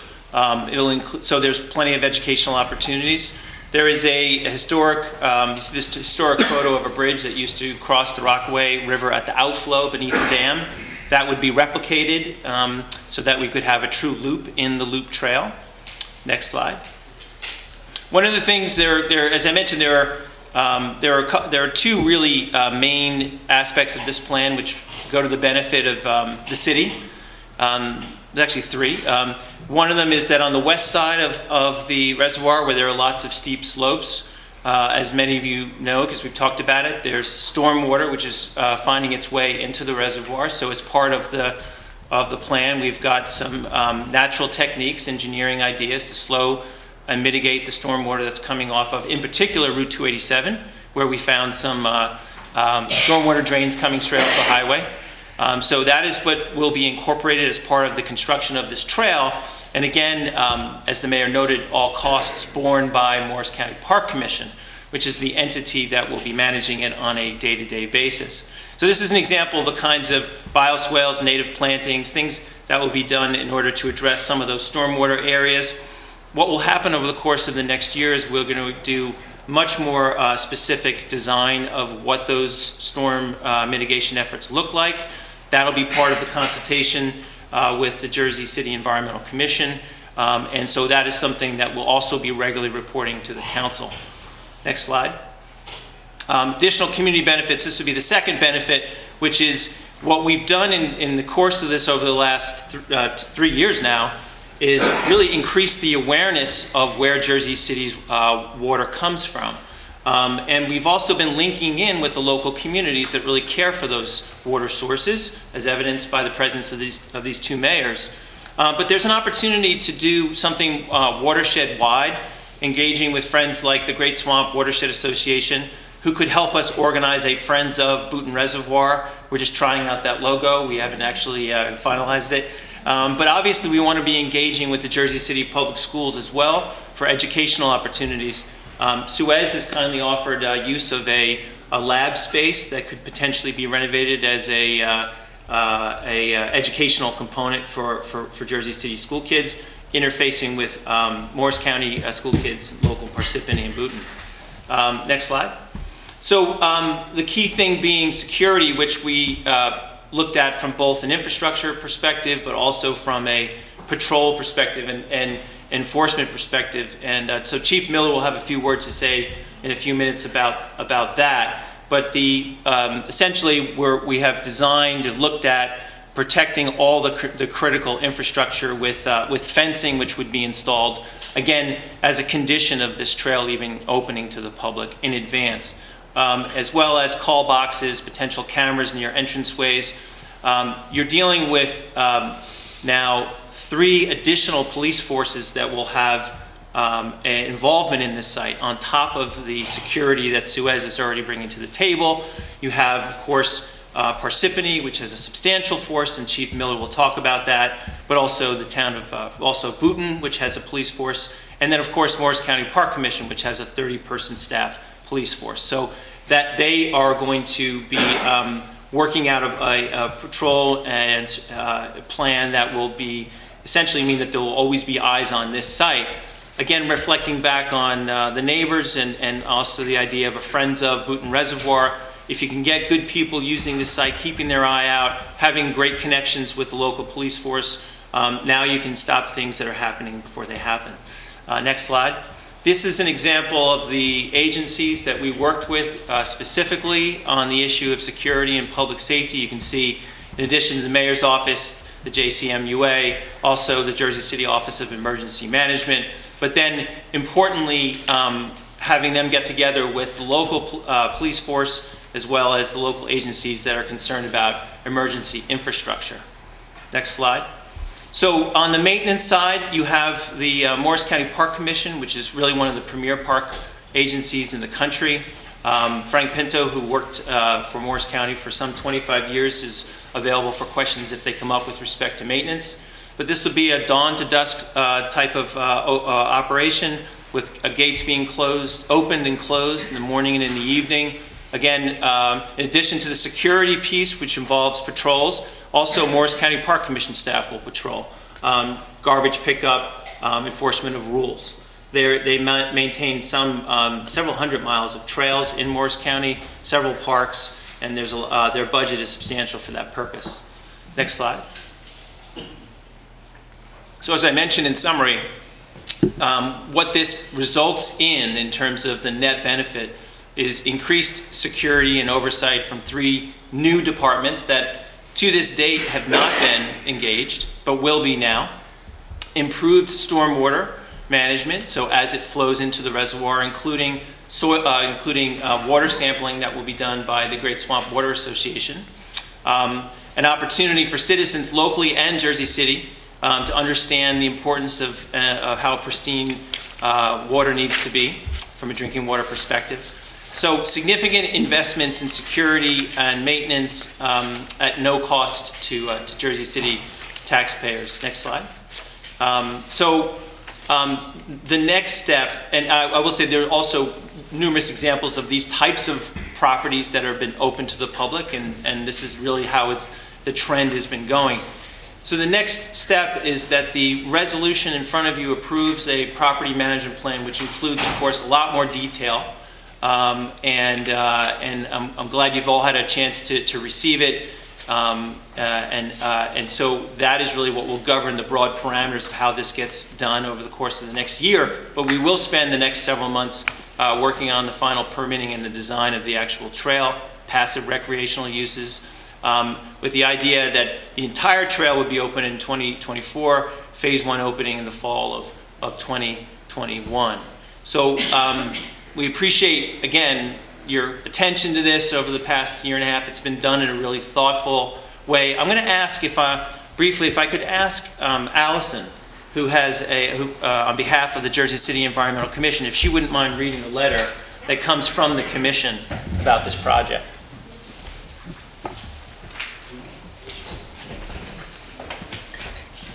Allison is with the Jersey City Environmental Commission. It's true. Yeah. So I chair the Jersey City Environmental Commission, and what I'm about to read right now has been approved by the Environmental Commission. So basically, the Environmental Commission supports this resolution. We have worked with the Open Space Institute, Greener by Design, Amy Green Consultants over the past year. We've visited the reservoir itself, and we're comfortable with the property management plan in this resolution. So the JCEC understands that by supporting this property management plan adoption agreement, we are not guaranteeing that every concern the JCEC has regarding the Bootna Reservoir will be addressed through the trail development project. However, we're optimistic that there will be meaningful improvements to the stormwater management features on site, resulting in reduced flow of debris, sediment, and potentially other contaminants into the reservoir. Additionally, we are hopeful that there will be significant outreach and educational efforts made to the residents of Jersey City and potentially the students, but also of Boonton and Parsippany regarding the health of this water resource. So we hope that improved stewardship of the reservoir and the watershed will result from increased awareness of the project and educational and outreach efforts. The JCEC also recognizes that aspects of the property management plan will continue to be modified per the oversight and approval of a number of federal, state, and local agencies. So throughout that process, the JCEC will continue to monitor the development and subsequent management and results of this plan, so to ensure that the reservoir's water quality and the site-sensitive wildlife are not negatively impacted by the trail development and public access. So over the course of the next few weeks, if you have any questions, I mean, you can ask questions right now, but if you have any questions of myself or anyone else on the Environmental Commission, please feel free to ask them. You know, you say with the Environmental Commission, I'm very involved with Reservoir State New York. In fact, I just left it this afternoon, and the difference between New York City and New Jersey is New York City buys up all the land around the reservoir. We sold all the land. My complaints, and we were up there twice just recently, seeing what's going on there, the garbage around the reservoir, the broken fences. Where's the MUA been? Where's Suez been? And that's what bothers me, because being familiar, I have a place right off a reservoir estate, and I think what Jersey, it's a shame. That's our drinking water. And for both of those organizations to have allowed this over the last years, the biggest mistake was 20 years ago when one of our mayors sold off thousands of acres up there, and the houses are built right up to the reservoir. That is an out-and-out disgrace. So I just hope. As if like Hugh Joe Cunha stepped up. I just hope. I have one more guest to. Yeah, all right. No, I just hope, Mayor, I have a lot of confidence in you, and I hope to God that whole place up there is straightened out, because what we saw up there, I can't believe Jersey City allowed this over the years. You know, and as I said, I'm familiar with how the reservoirs in upstate New York work. And so are you. You know what I'm talking about. I do. And it's a shame what's going on up there. Well, one of the issues that you've really focused on, Councilman Baggiano, is really the security issue. So if I could invite Chief Andrew Miller just to say a few words about that, and then we can entertain questions, that would be terrific. Thank you. Quick side note, as of February, we're banning plastic bags in Parsippany. So that's going to reduce that going into the water as well. We're going to stop the beer cans and stuff. One step at a time. One step. I'm not going to ban beer in Parsippany. Calm down. Go ahead, Chief. Hello, everyone. I am confident from day one. First, let me say I've been a Parsippany police officer 28 years, a chief almost 2. May of 2018 was the first time that I was ever on that reservoir property as an officer, and that's when I did a site inspection or visit with Mayor Soriano and Open Space Institute. So as an officer, being on that property for the first time in 28 years is a long time, and I was curious because, and what I saw that day, which I don't want to put blame on anybody in particular, but what I saw that day confirmed what I had heard throughout my career was that that property had been routinely trespassed on. And we, the police, were never able to go on there. We didn't respond there. You know, residents, I was told after meeting with a lot of residents in the last year and a half that, yeah, people have been going on there, kids have been going on that property for 20, 30 plus years. They don't even bother to call the police anymore. So when the prospect of opening the property to the public came to my attention, I immediately was confident, and I'm more confident now that if you open this to the public, it will inherently increase the security. And there's 3 main reasons for that, that I support opening it, and I believe it will increase the security and the quality and the safety, is that when the police are there, and Councilman Baggiano, you know the world we've lived in policing, when there is a consistent police presence, and there is faith and confidence in that presence, it deters criminal activity, it deters trespassing and misuse. So I have the security or patrol plan that I have come up with addresses a routine primary Parsippany Police patrol along with the Morris County Park Police. I've worked with Park Police Chief Gabe DiPietro for many years. He said I can speak for him. We've met many times on this. We will both have primary patrol responsibilities of that property. I can't speak for Booton, but certainly we will share that primary responsibility. Just to give you an idea, in the 26 square miles, Parsippany is big. I have right now I'm staffed at 103 officers, 24/7 fully staffed. I have 14 officers on patrol. This reservoir property falls within 2 sections of Parsippany's 5 patrol sections. So those section officers will be directed to routinely patrol. They'll go onto the property when the park is open in coordination with the Morris County Park Police. They'll conduct random patrols, which we call. They're exactly that, random, not scheduled necessarily. We have SUVs, we'll drive in there. We have bike patrol where the path is more of a walking path and not wide enough for a vehicle. Officers can get on bike, they can get on foot. And speaking for Chief DiPietro, they have horse patrol in Morris County Parks. So there will also be that in addition to ATV. Third reason is that once the park is open and the security measures are put in there, be it trail cams or call boxes, that will contribute, again, and signs will contribute to deterring violators.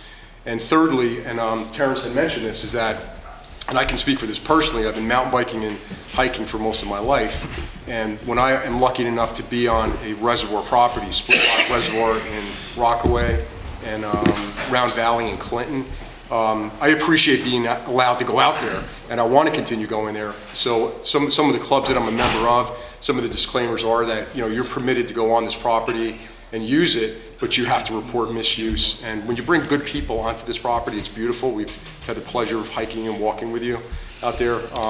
If there is any misuse, the public will be inclined to call that in.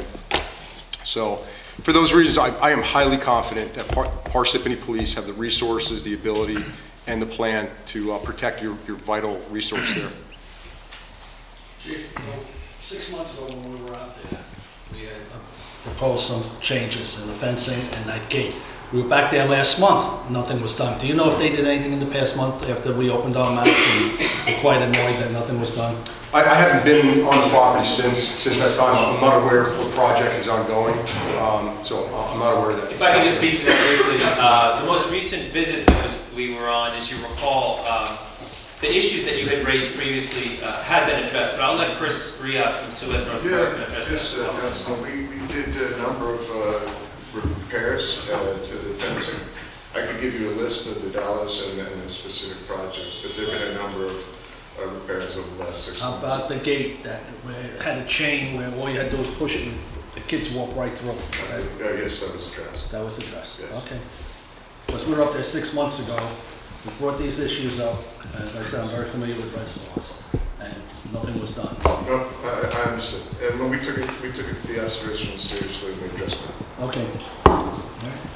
Chief, what was the name of the boxes you said that you were going to use? Coal? There's call boxes. There are waymarks, so people know where they're at. If their cell phones, if they drop their cell phones or they don't have cell phone service, that'll be incrementally placed so they can call in and let us know if there's an emergency or suspicious activity, things of that nature. So the coal boxes would, I guess, be something like the little blue emergency boxes that we have around the city that we place around like the light rails and transportations in schools. Yes, something similar to that. Have a camera and I guess anything as well. So Yes. Terrence can speak more on the actual design, but call boxes in that sense, yes. They're solar powered, they have a location identifier, so it would be routed to either Parsippany or Boonton. It could go to the County Communication Center, which covers all Morris County law enforcement agencies. So we'll know exactly where somebody's calling from, if they're not able to speak or if it's a disconnected line, and then we can get right in there. We'll have various access points for emergency response. And all officers in my department, in any department, would be trained on the property. They would know exactly how to get in there and how to navigate it. So a lot of training with this. And in addition to just going on and patrolling, we would be doing this, what we call integrated training. Police, fire, EMS, rescue, recovery. We would go in there like we do with active shooter training. We work together for a simulated emergency response. It's recorded, it's gauged, and it'll be done routinely. Chief, can I just say one question? We were up there the 2 times, they talked about the deer. They're not gonna do away with the deer. I remember they were saying they wanted to move the deer out, somebody said, out of the reservoir area. I'd have to defer to Terrence. Yeah, no, I'm not gonna, the idea of the deer is that when you do some of the native plantings to address some of the stormwater, that they'll eat it all up, so you have to create these exclosures, fenced exclosures, so they don't do that. I can't speak to what else will happen with the deer, but they seem quite happy in there. So really? Good. As long as they're not going to move them or kill them or something like that, just leave them alone. Okay, no, I don't think there are any plans for that. Okay. On the enforcement end, I'd like to add, I've spoken with the Parsippany court clerk, township clerk, and business administrator, and I've been advised that specific ordinance for property use for this park can be adopted, and a very effective deterrent fine structure can be made as an additional deterrent. And again, on the enforcement end, we need some teeth. So I think higher fines and publicized with signs will contribute, as well as the patrols, very effectively. So. Chief, I have a couple questions. Sure. First, I apologize, the online version the City Council got didn't include the appendices, so if I'm asking you a question that was included in that, I just haven't had a chance to read it. So did you outline at all what the actual patrol schedule is? I noticed it was referenced in the document. Is that outlined anywhere? It is. It's a confidential document. Prior to establishing a patrol plan, there was extensive collaboration and meetings with my coordinator of emergency management with Morris and Hudson County Office of Homeland Security, their parent companies, and dam safety. This is a huge collaboration. That was the feasibility part of it. Does this work? If any one of those reports came back, no, it does not work, it's not safe, I would not have established a security patrol plan. Once I got the okay from all of those agencies, it came to me.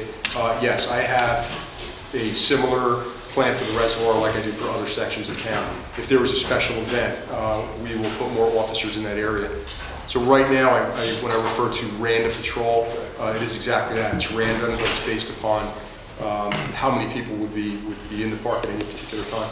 So have document, I understand why it would be confidential, at least, maybe city council could look at it. So, and actually it would cover both direct security protocols as well as general patrol of the park, correct? Yes. So for general patrol of the park, which would not be sensitive, this document said it would be a daily occurrence, is that correct? Yes, whenever the park is open, officers on patrol in that section, part of the patrol direction or responsibility would be, we call it 10-6, it's a property check, that's our code for it, would be for the reservoir. So literally when the reservoir park is open, they would drive their vehicles in, they could dismount, the bike patrol officers have the bikes on that vehicle, they quickly come off, and they can ride a portion. This could be a coordinated patrol also. It's not necessarily one officer on the north side. We have the south side entrance just for emergency services. So an officer would dismount there. And we have a third location in Parsippany. That makes sense. So what happens, this is a 40-year lease agreement. So what happens, Mayor Soriano is no longer the mayor, you're no longer the chief. 10 years from now, a new administration comes in and they say, we're going to redeploy our police efforts. We don't, it's not a priority. Our constituents have other concerns. So what guarantees or what assurances does the city, Jersey City have if we sign on to this, that these commitments will be met for 40 years? Great question, and we have a legal obligation under Title, I believe, 40 to patrol locations in our jurisdiction that are open to the public. So we really have no choice. We would, at different levels, of course, but we have a legal obligation to patrol to provide adequate patrols. I smile a little bit. So Jersey City, we have a lot of spots to patrol, some of them get the attention they need. We get spread thin, we do. In addition to regular police officers, I have special police officers, anywhere from 2 to 4 on duty. The union has a major issue with me using them for primary patrol. However, they can supplement.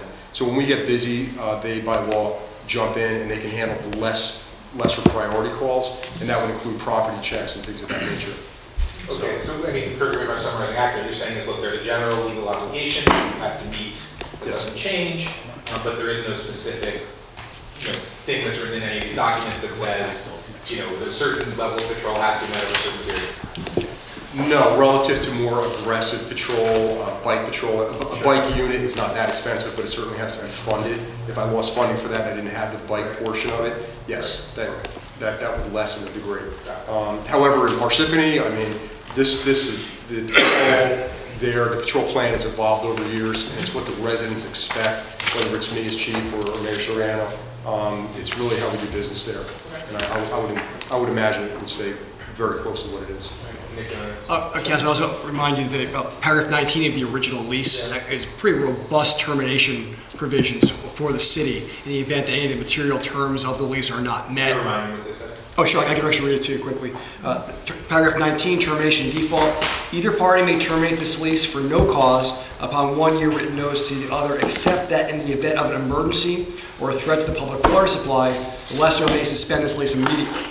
If lessee fails to comply with any of the material provisions of this lease, or of any present rules and regulations, or any that may be hereafter prescribed by the lessor, or material fails to comply with any duties imposed on the lessee by statute, within 7 days after delivery of written notice by the lessor, specifically specifying the non-compliance indicating the intention of the lessor to terminate this lease by reason thereof, lessor may terminate this lease. So in the event we're not satisfied with how this is going, long after all the people in the room are gone, the city does have the capacity to get out of it. So, and I know it was very important to the council. So imagine this fictional mayor that comes after me. Okay? Imagine their embarrassment.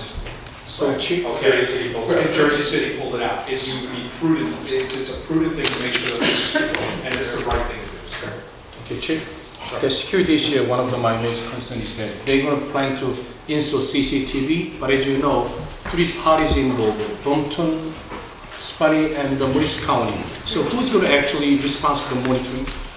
I can't respond on that technical end. However, with shared service or shared services or mutual aid, it is something that can happen quite easily, but it's going to take some coordination in the plan with OSI.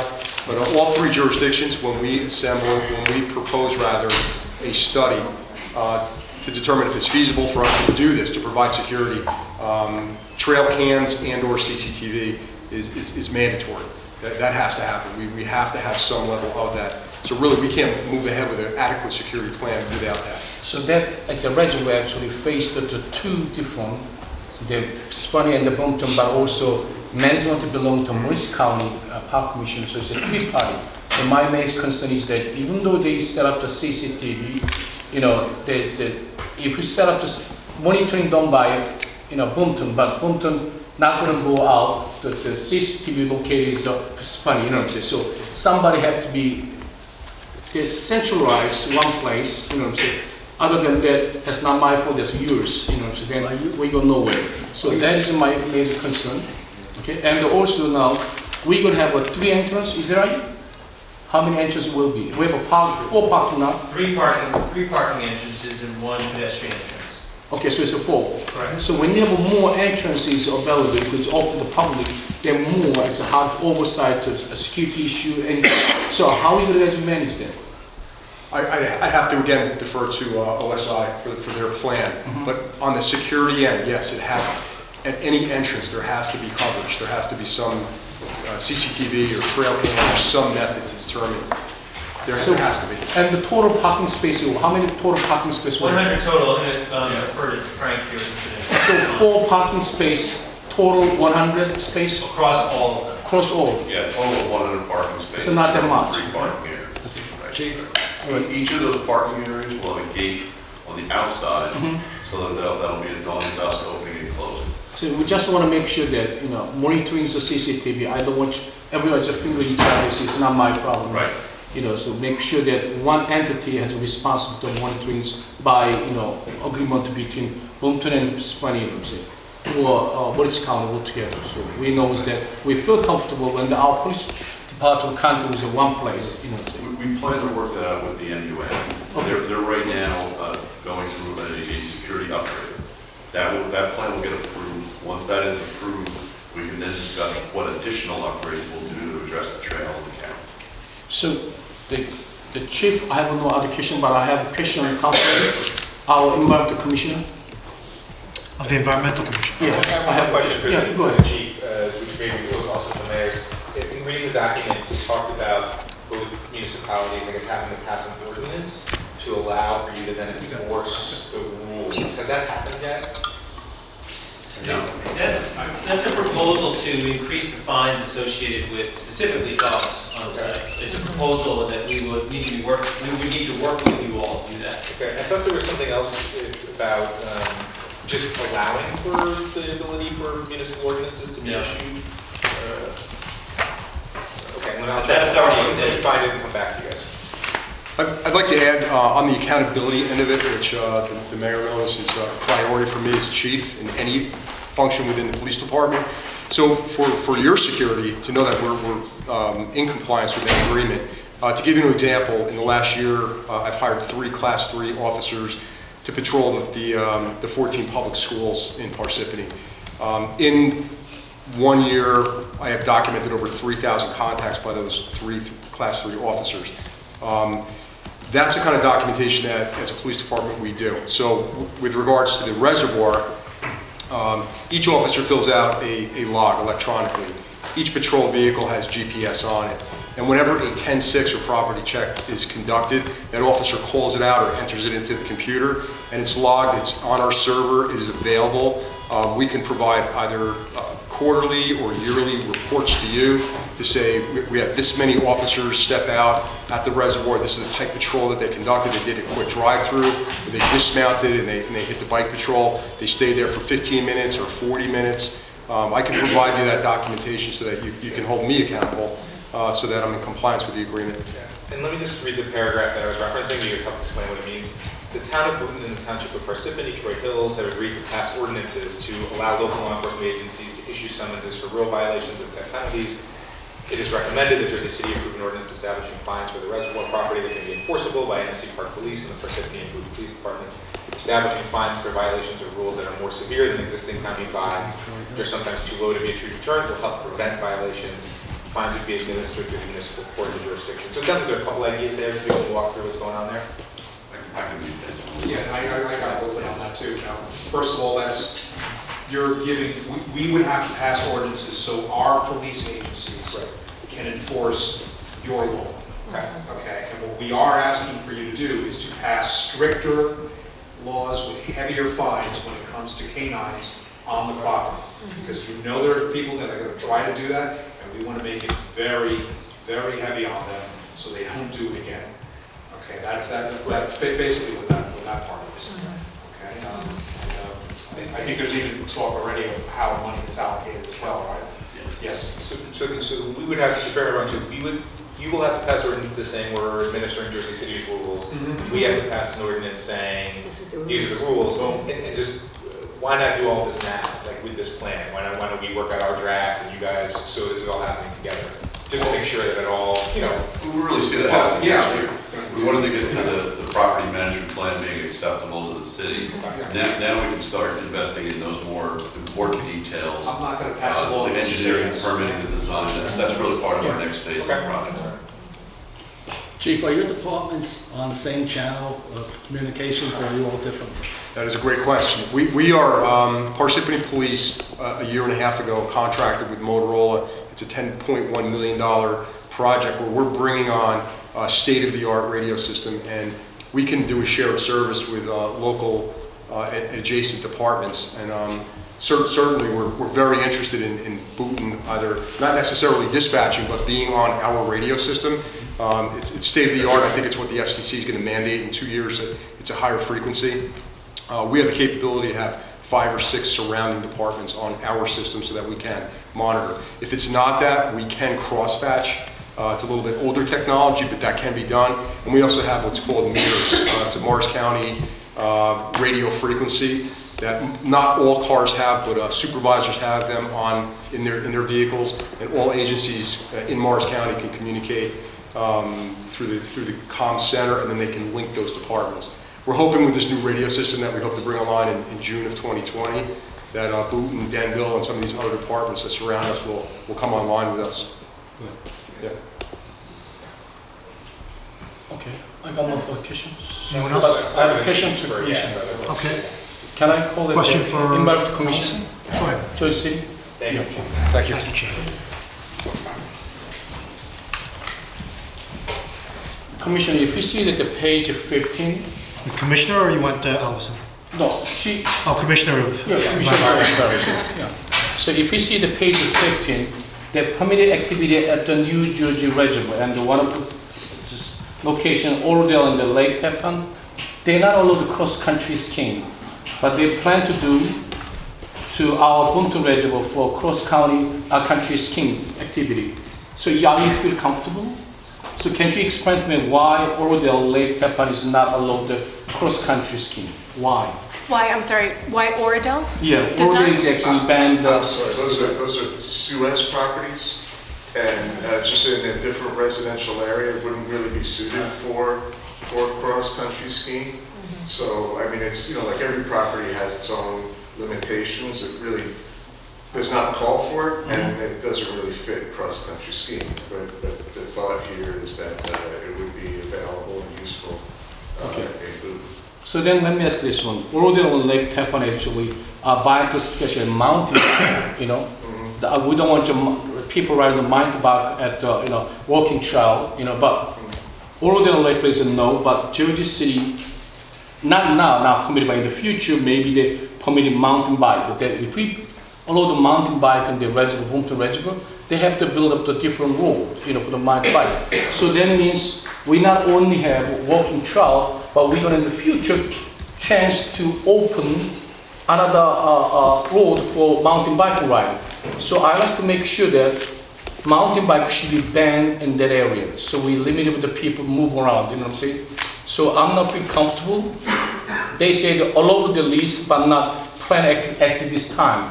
In other words, in the future, they can chance to our Boomton Reservoir use as a ride for the mountain bike. I'm not feel comfortable because those things directly impact our water quality. So I'm gonna make sure now we say mountain bike, bicycle and the mountain bike should be said no. I'm sorry, you say mountain bikes will affect water quality? Yeah. I don't know, not in the water quality, because we gotta open the another trail, because the walking trail is one side, but you're not gonna allow the people riding a mountain bike on the walking trail. I think, I think that also he's probably the better person, but I imagine that it would actually be the same trail, am I correct? Yes. Can't you? There's no proposal for biking at this time. In fact, we're saying we're not going to be doing biking at this time. So, not this time, but in the future you can do that. So in other words, in the future you can open another road for the just bike. I don't want those things because those kind of things actually impact our water quality in the future. I'm just going to let you step in. Somebody can explain to us, because I'm not familiar with it, so. So if mountain biking were to be allowed in the future, which we don't anticipate, Morris County Park Commission, who will be managing this, doesn't have any interest in that. They don't want to have to enforce rules around biking, so I highly doubt that that scenario will happen. But the lease doesn't specifically prohibit mountain biking, but it does specifically very clearly lay out where the trail will be, and that there will only be one trail, and it's for passive recreational use. And so should biking be allowed, it would have to be on the existing trail and modifications to that trail would not be permitted. Yeah, so better be saying no on the contract at the master plan, so we know that they're not going to open another road for the mountain, bike, okay? Yeah, that won't be allowed. Okay. You can't open it for the trail. So you can have mountain bikes for police officers? Oh, police officer different. He still gets there. No, but police officer, yes, that's a different story. What's the matter with the mayor? But is your concern with opening up another trail? Right, for the That's bike. my concern. Yes. Okay. So But we I don't know- think that the way the lease agreement is written, you're not going to open up another trail. Are there any? You have to prove it. Yeah, we have to prove. Okay, just make sure we have to prove, Yes, right? yeah. All right. Okay. Then now another one. If we see the page 16, now I just make sure whoever is the person. If we see the phase 1, after finish the phase 1, they're going to do phase 2. But if you see the phase 1 and phase 2, they have a phase 2 and the phase 2 missing, which is phase 1 this side, phase 2 this side. If we open phase 1 and the phase 2, they have a phase 3 is missing, so it's not connect to each other. So what is that? Can you explain the why? Sure. If yeah. it's my case, I do phase 1, phase 2, it all connect, It would if it was a flat plane and all of the topography was the same. I totally agree with you. The phase 3 is all the critical infrastructure. It's the dam itself, the spillway. So we know that there's work going on right now. We want to make sure that when we open phase 1, everything is working properly. Everything is organized before we start to open up to the general public in closer proximity to the critical infrastructure. I see. The other is also a little bit local politics in that we're going to be opening up the first section in Parsippany. The second section will be in Boone. So that way both of those towns will be able to get a benefit of the trail system as soon as possible. Okay, I see. Unless you want to open in Boone first. No. I'm a city manager more aggressively try to get this one. My friend. Yeah, okay. So another one is that it's a maintenance for a trial surface maintenance, because they're going to use that compact stone dusty surface. Those kind of things probably maintenance every year. You know what I'm saying? Because well, most of the east side, phase 1, pretty much all of phase 1 is an existing roadway. It's in various stages of quality of maintenance. The Park Commission has, no joke, 200 miles of trail that it maintains now. All different types of services, from asphalt to natural. So they have the equipment, they have the manpower, and they have the knowledge on how to properly confident it will be maintained in a proper way. Okay, so, and the food still have mud all over it. Oh, that was muddy up there. Anyone else have questions? Yeah, how many miles was the trail? It's about 7.7 miles around. And 4 entrances, will there be like porta potties or something in or around or close to the exits? Yes, at least in each parking area. We have to figure out how it works out with the public and needing to go to see if we need to station any additional ones around the reservoir. So yeah, that's part of the whole learning process with, once we open, it's going to be adjusted. And who's gonna maintain the porta potties and like? Morris County Park Commission. Okay. Yes, they will be doing that, they will be maintaining the garbage, and they'll be maintaining all other aspects of the trail. They'll also be, it's all at their cost. The total trail construction is estimated at over $4 million. So when you talk about being able to rescind it, they're gonna make sure that you're happy. Because they're gonna be making an investment in your property, and they're gonna wanna maintain that public access. And all the cameras, call boxes, things like that, that's gonna be hardwired, I guess underground? I can't say that. I don't know if it'll be hardwired or it'll be cellular. I'm not sure. That will work out with the MUA. So another question is that elevation then. So current time is we have a 305 sea level. So now we're going to improve to go to 307.5. But average every 10 years, the sea level go to like water spill over like a 310. Why we not go instead of 307? Why we not go to 310 or 3 something like that? Who has technical information to? I think I can answer some of that. Yeah. I'm not the scientific type, but yes, there is a water level that is kind of the peak level before it will go over the spillway. Typically, it's not always at that water level. There is the Bascule Gate proposal that may raise it. There may be some areas of the trail that could receive inundation if we are at that absolute maximum new elevation. Okay. It's still going to be a walkable situation. You'll be able to basically walk around the edge of the water if that happens. Okay. So yeah, it was taken into account for the routing. Councilman Sullivan? Yeah, I have a couple more questions. So, just starting with the parking for a second. For the 3 new parking areas, are they going to be constructed in what would be considered, areas that are currently green and woods and things like that? No, they're specifically chosen to avoid that. Okay. We've been talking with the New Jersey Watershed Property Review Board, who has jurisdiction over this lease. They still need to approve that after we go forward. They're very concerned about any trees being removed. So the Jersey City Reservoir area parking is the largest, about half an acre in total area. It's existing completely cleared, and it has been cleared since they built the new bridge over the Rockaway River. So that's where that was specifically chosen. It's also right above 287, so it's a very nice location. The other 2 spots on Greenbank Drive are both mowed areas or just kind of overgrown areas, not a mature forest whatsoever. Okay, got it. And then in terms of water quality, the document, correct me if I'm wrong, says SULA's does regular testing, and that whether there be more testing or not was yet to be determined.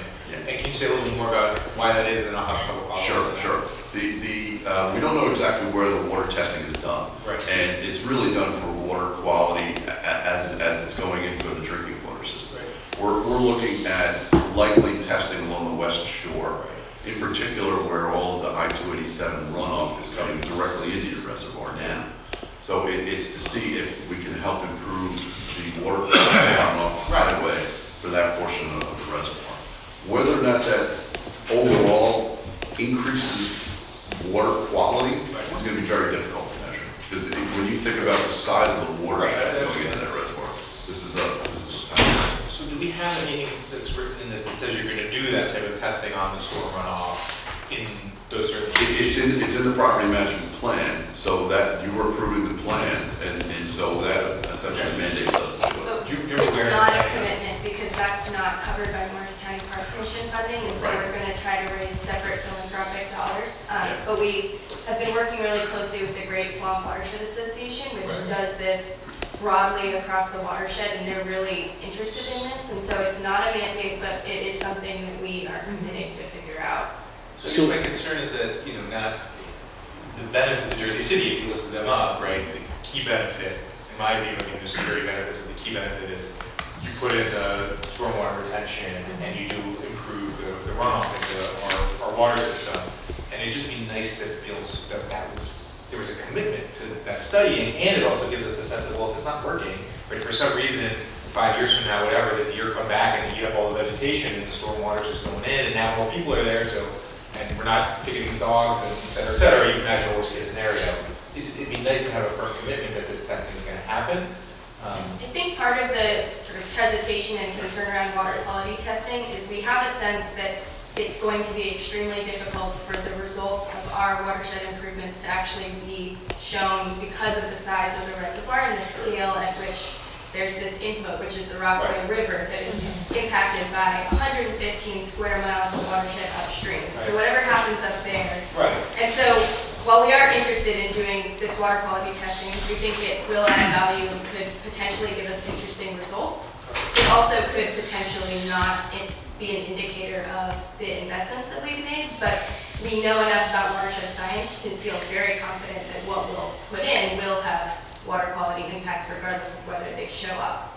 But you don't think you could do the testing in a way that sort of, to at least as much of approximation as you can get, isolates the stormwater off, it doesn't get into the... That's our goal. So we plan to put the testing sites right at those outlets, and we want to do testing prior to the installation so that we have a baseline, and then we'll do it once we install. I mean, this is great. I would just love it to be saying that that's going to be done, not... It's really expensive. It is costly, and we don't have a funder for that lined up. We have met with Highlands Council already, that governs water quality in the region, and they have grant funding available.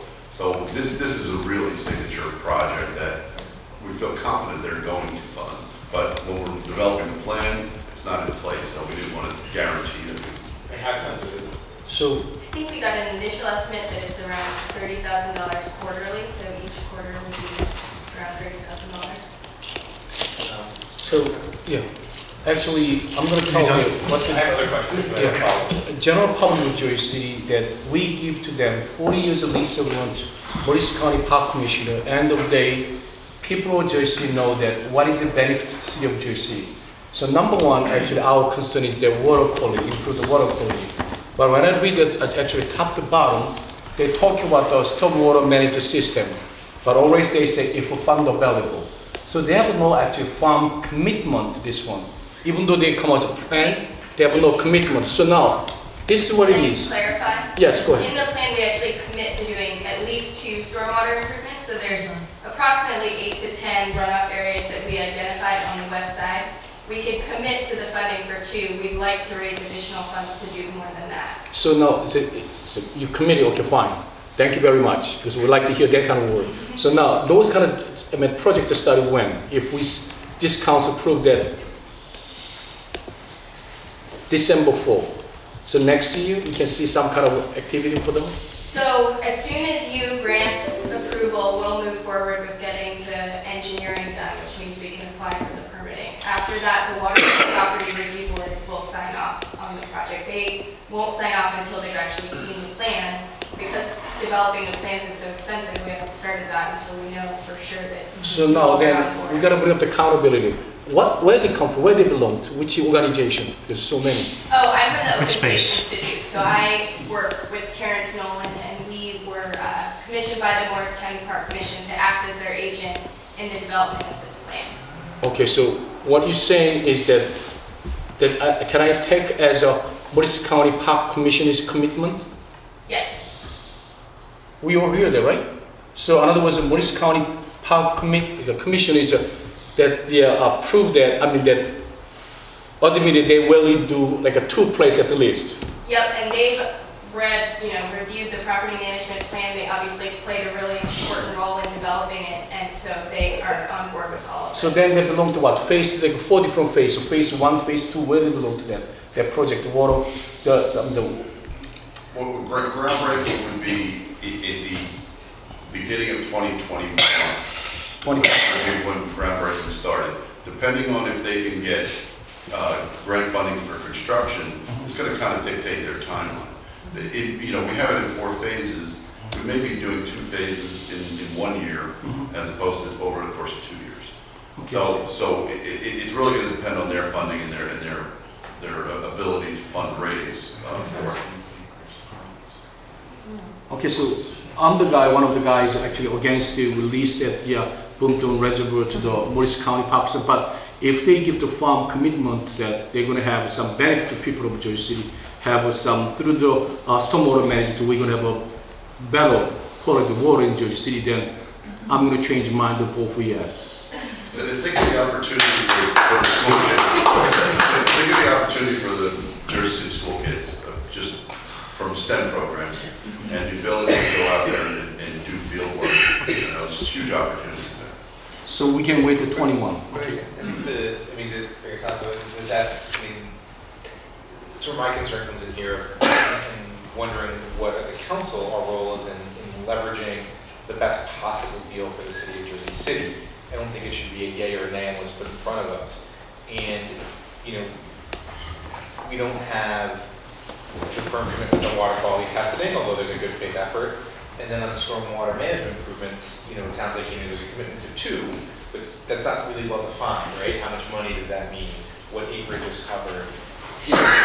And the worry, right, is, you know, let's say tomorrow we hit a recession, and all of a sudden, you know, funds start to dry up, and then we're sort of seems to be left with, the only thing we're left with is a nuclear option, which basically says you cancel the whole agreement, right? So obviously, yes, there's some degree of an incentive for you guys to live by these commitments and some degree of reporting, but, you know, there's not, you know, a lot of these commitments are not well defined. And then, you know, the other issue which we saw in how the current state of the reservoir is that, you know, unfortunately, us as a city are not devoting the resources to monitor it.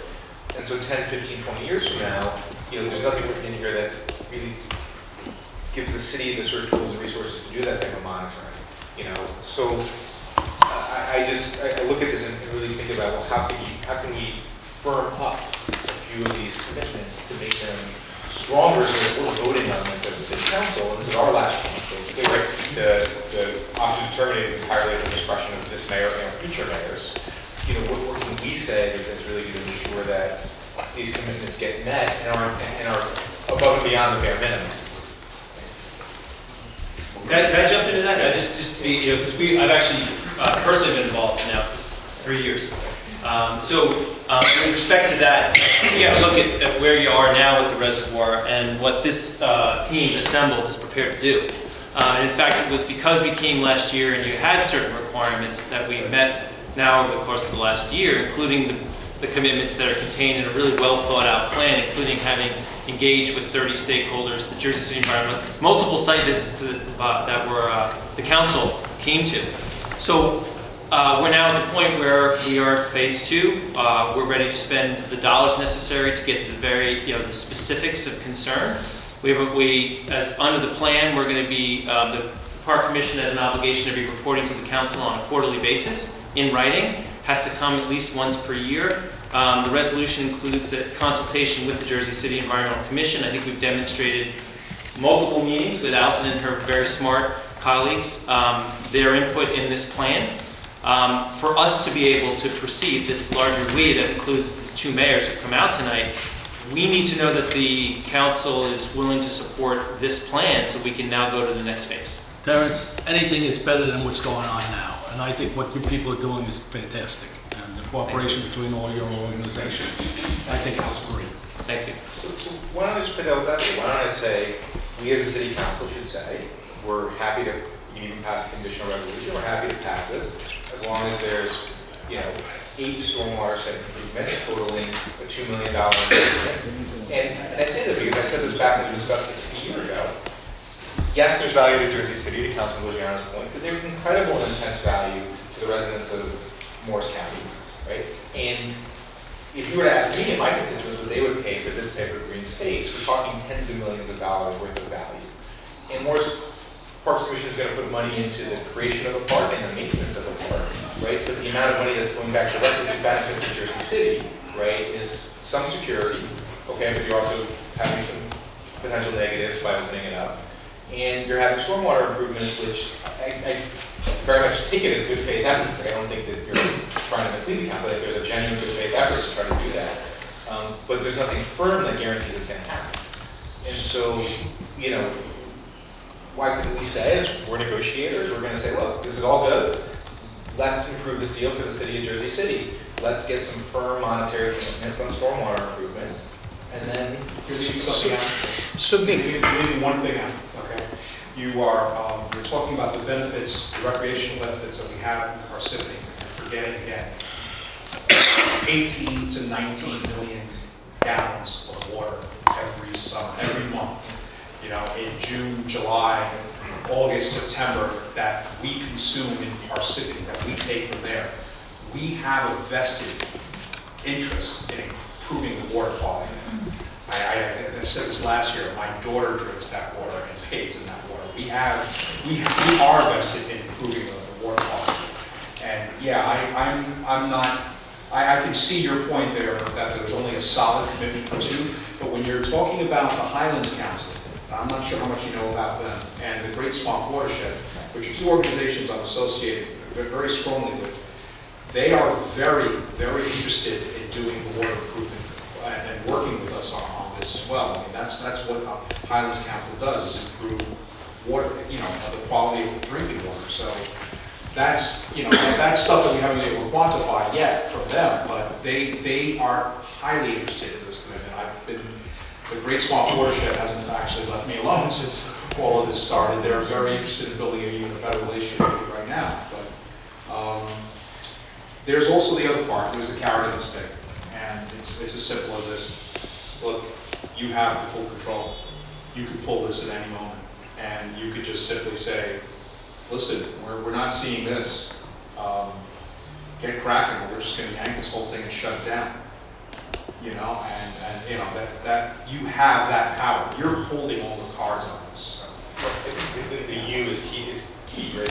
It's not us, it's the men or future members, right? So yeah. It's not a stick that's held by the city council, right? Ever long as we're here. So let me just let me just say this. Yeah. I think there's a ton of good here, right? So I think our job is to get the best possible deal for Jersey City. Sure, it's not your job. So lack of a better term, and when the commitments aren't as firm as I would like them to be, that gives me pause, and I don't know where this will go before. I just have to, if I can jump in, I fully respect that. You know, first I'll say, as an open space organization, one of our primary commitments is water quality.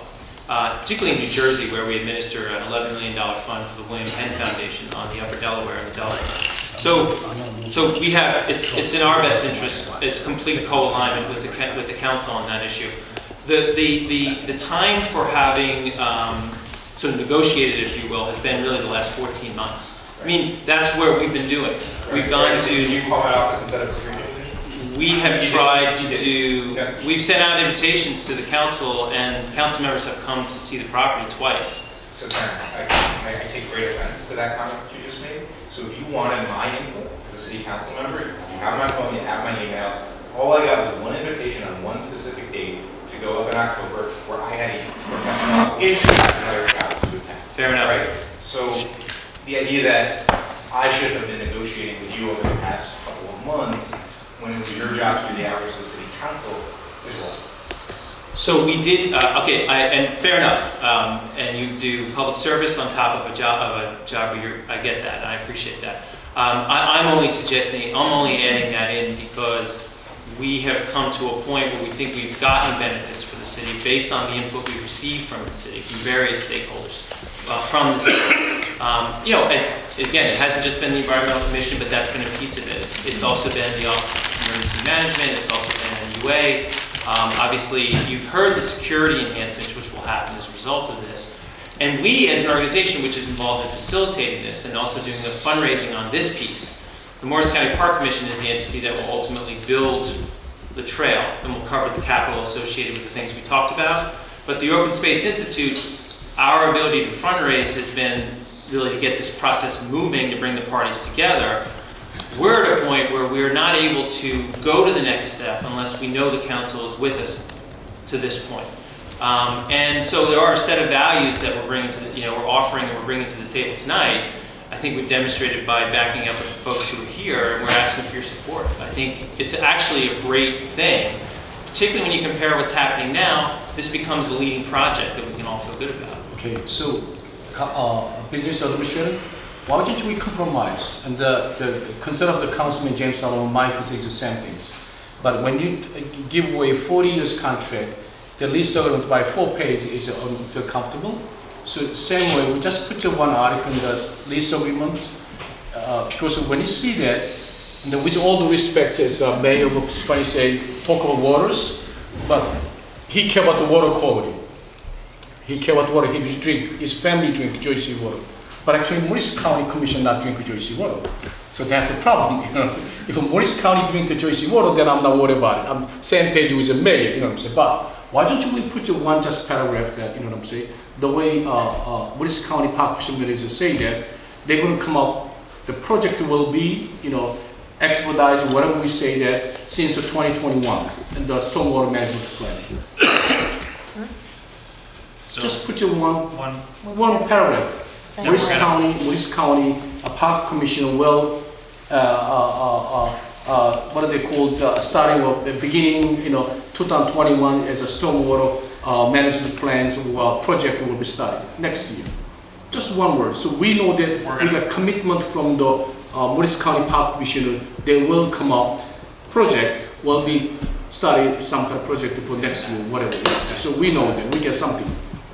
Can we? We're going to start the stormwater infrastructure improvements in 21. Is that right. Okay. Just one paragraph. Then oh, I see. You're looking. Sorry, Councilman. You're asking for a commitment that that makes it specific when certain things will happen with respect to the time frame. Yes. So if he's at least agreement, we'll feel comfortable. And I'm pretty sure not only myself, I think it's yeah, it's very fair. It will need to be, so certainly that can be a condition of opening the trail, so that, in other words, that could be something that the trail doesn't open until that happens, right? I think that the Park Commission will have to have a piece in there that will indicate on, dependent on available funding.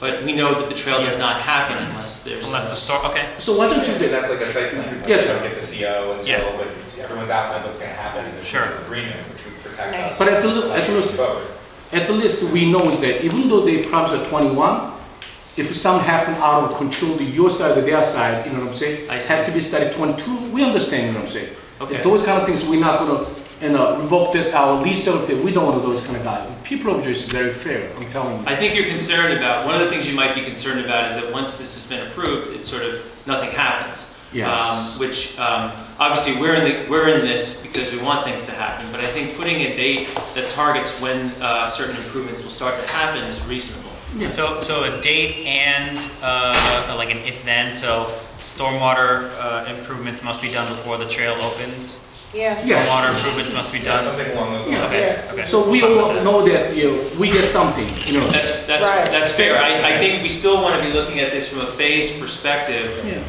so that we would not be opening up a trail in any area that had a stormwater concern unless we were dealing with stormwater concerns at that time. Okay. Okay. And our legal department can work it out together. You know what I'm saying?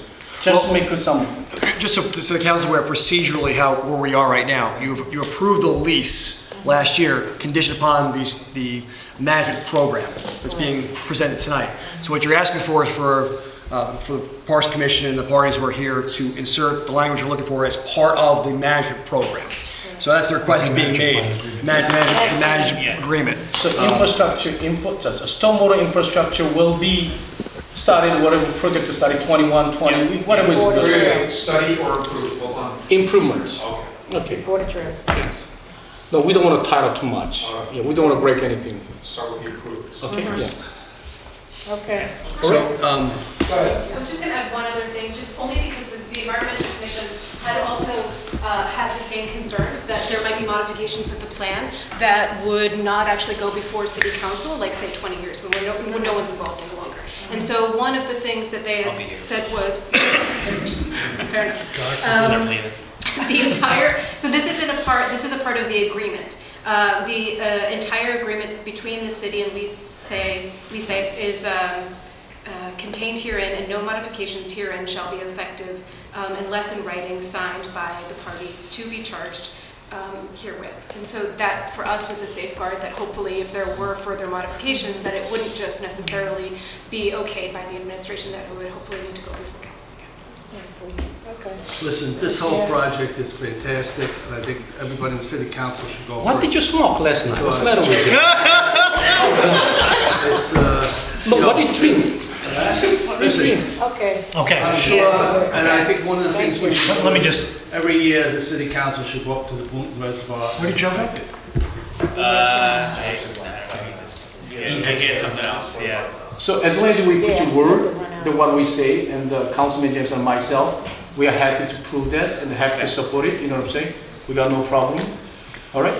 So that's why we can go back to my town, not my district, I can tell that we give 40 years of lease agreement, but what we're gonna get, we're gonna get the better quality water than what we have. Well, improve the waters, you know what I'm saying? So let me just ask one question. Who's on the city side, Jersey City side, going to shepherd in the Jersey public schools and folks getting engaged in this? What do you mean, like doing field trips and stuff like that? Well, I mean, I'm not, okay. I again, trust Yeah, trust their representations, but like, somebody from the city side should be, if we want our students and participating and getting the quality of that, there has to be people on this side. Department of Recreation and Development, there could be a focus on Keith, that. Have a you. joint activities program. Keith, who should be? Yeah. Fair enough. But somebody has to be responsible, because we can't like leave it to like chance that Yeah, sure. it's gonna happen over 40 years. Keith's gonna do it. And then Brian, Yeah. business owners, because I'm gonna say one thing. He's actually involved from the beginning to this moment. Yep. He should be actually designated person. That's right. To deal with Morris County and all those things. So we don't want to change a person. I don't know nothing. It's not gonna be helped. Sure. Where is he working? Recreation? He's a part of it, yeah. All right. Okay. Good luck. Thank you. Thank you all for your time. All right, appreciate it. Just as a procedural matter, where we're heading from here, unlike the normal timeline where our council meeting would be on Wednesday, it's actually the 4th.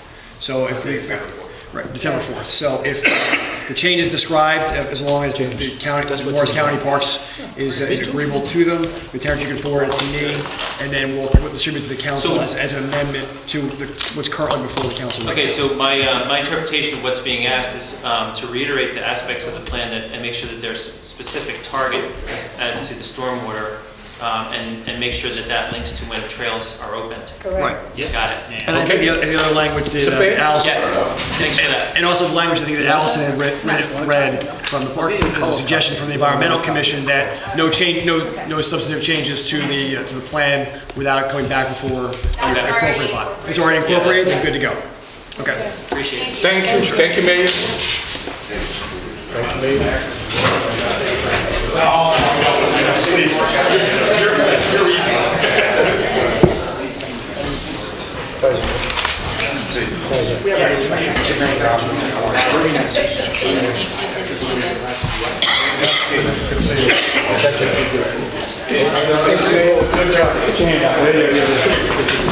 Good job.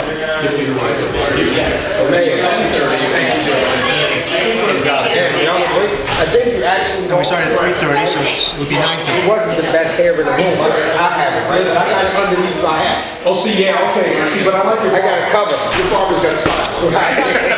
I know. That's the last. Break time. Are you saying? Go by the line. I am. Yeah, okay, shave. Yeah. Good to see you, by the way. See you later. Break time. Let's break till next week. Go ahead. Okay, so, Council President? Yes, you said to come on up, but we lost some people in the process here. And that's 10:31. Oh, well, I don't know that, I'm sorry. Ready for me? 10:30. Yes. Resolution 1031.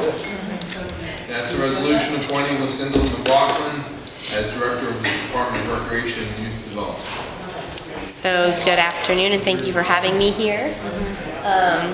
I have never been through a process like this. Folks, let's close the door. Close. I've not been through a specific process like this before, so I don't exactly know how to proceed, but I will say that I'm very honored to be before you under consideration for permanent appointment to the position of Director of the Department of Recreation and Youth Development. I am proud to have been part of a larger entity that was part of designing the restructure, and I'm very proud of the work that I've done since August when I've been in the seat over at Cave and Point and what we've been working on over there, and the future that we have in mind for how this city serves and interacts with and encourages our youth to be part of our community and to have the skills necessary for our city to thrive moving forward. Okay, we can close that door. Over just the past few months that I've been in the department, I walked into a department that had some very substantial financial hurdles to overcome. We have, I submit some leadership and really more attention being paid to what was going on and how we were doing it, and some movement of employees that we had, and some changing of hours to align with what we actually do as a department and rely less on extra workers and rely more on the skills of our permanent workers. We've already, by a budgetary projection, saved about a best estimate is more than $400,000 just in this calendar year alone that was set to be expended by the way that expenditures were being made in the department. One projection has a much higher number than that, which I won't say out loud. We have already started improving the way that our staff works. We have completed background checks on all of our volunteer staff, which I hope had already been completed, but is now completed. We have in place, all of our full-time and part-time employees are actually scanning in and out, so we're tracking attendance and addressing issues as they're happening with our permanent employees. We've improved how we use rec desks so that registrations, daily attendance, permits for all parks are now up and running, so a service that we were already paying for as a city and as a department, we're now really utilizing. We're able to use the data systems within Rec Desk to target populations, target registered residents in a certain age range to say, hey, we have this program coming in. We're doing a lot of surveys to determine people's interest in future programming. So instead of just deciding we're going to run a rugby program, I'm just saying that for an example, we can actually do a survey and say, are you interested in this? If you are interested in it, where would you be interested in attending it? Where would you be able to attend it? We've also started some improvements as to how we as a city and as a department maintain important assets such as our outdoor pools, our ice and roller rink. We've improved the safety and traffic management measures at Cave and Point for all of our youth football games, because we have some games down there that there's more than 3,000 attendees at, and there was no plan in place for how we're going to make sure that the people that are attending what should be a safe and welcoming environment are actually in a safe and welcoming environment. We've also been working with other city entities to standardize how we as a department partner with outside entities and perhaps nonprofits or community groups, so that services that we as a department are not offering are still being offered, and that we as a city are protected when it comes to liability for something that might arise out of a non-city sanctioned activity. And as we all know, we do have a very large restructure going on, and there's certainly been some loud voices along the way, and I'm very pleased to say that we are in the process of conducting 54 interviews for employees who have expressed interest in serving within the department. And we are, we had 13 interviews the other day, 22 today, which is why I wasn't here earlier, so I apologize about that. We have 13 lined up for tomorrow, we have 6 lined up for Wednesday, and the folks that are coming in are really excited to be part of the vision that we have and that we're carrying out for the city. So, I'm honored to live in this city. I know it was a long process with all the questions about the water, but I live here and I, own property here, and I want to make sure I have water that I can drink for the rest of my life as a citizen. So I appreciate those questions and whatever I can provide background. So that you have an assurance with the performance that I bring to the table with the directorship of the Department of Recreation and Youth Development, I'm happy to answer. I believe my resume was also attached to the resolution, so if there's anything specific on there that I can answer for you, or just in general, I'm happy to do it. Council members, questions? Yeah. Councilman Bojano. Lucinda, Yes, sir. you started off with a rocky beginning, all right? Let's be honest. What's going on now with this filing by all the employees? From what I I'm not understand, blaming you for it, I believe it comes higher. What do you mean filing? Well, they had do you to mean the refile threats of the it. employees saying that they were gonna, Right. had issues with civil service? All I can say, Councilman, is that from all of my understanding of how civil service reached out to the city and the interactions from the Human Resources Department to civil service, I did not personally call civil service and ask questions. From what I can absolutely tell you, we worked very closely with the Law Department and the Human Resources Department, and I trust our professionals in the Law Department that all civil service laws are going to be followed, and we are in accord with all of them. So I can say that there are 9 permanent employees who did not express interest in positions. Those names are already with the HR department and with Law Department, so that we are getting ahead, as I believe, as different departments to make sure that whatever happens is done in accordance with the law. Right, because there are a lot of people upset about what went on there. And the other thing which sort of bothers me is, and the seniors at 3060 Kennedy Boulevard, the ones on Sip Avenue, it seems like the senior programs have been thrown over to the recreation.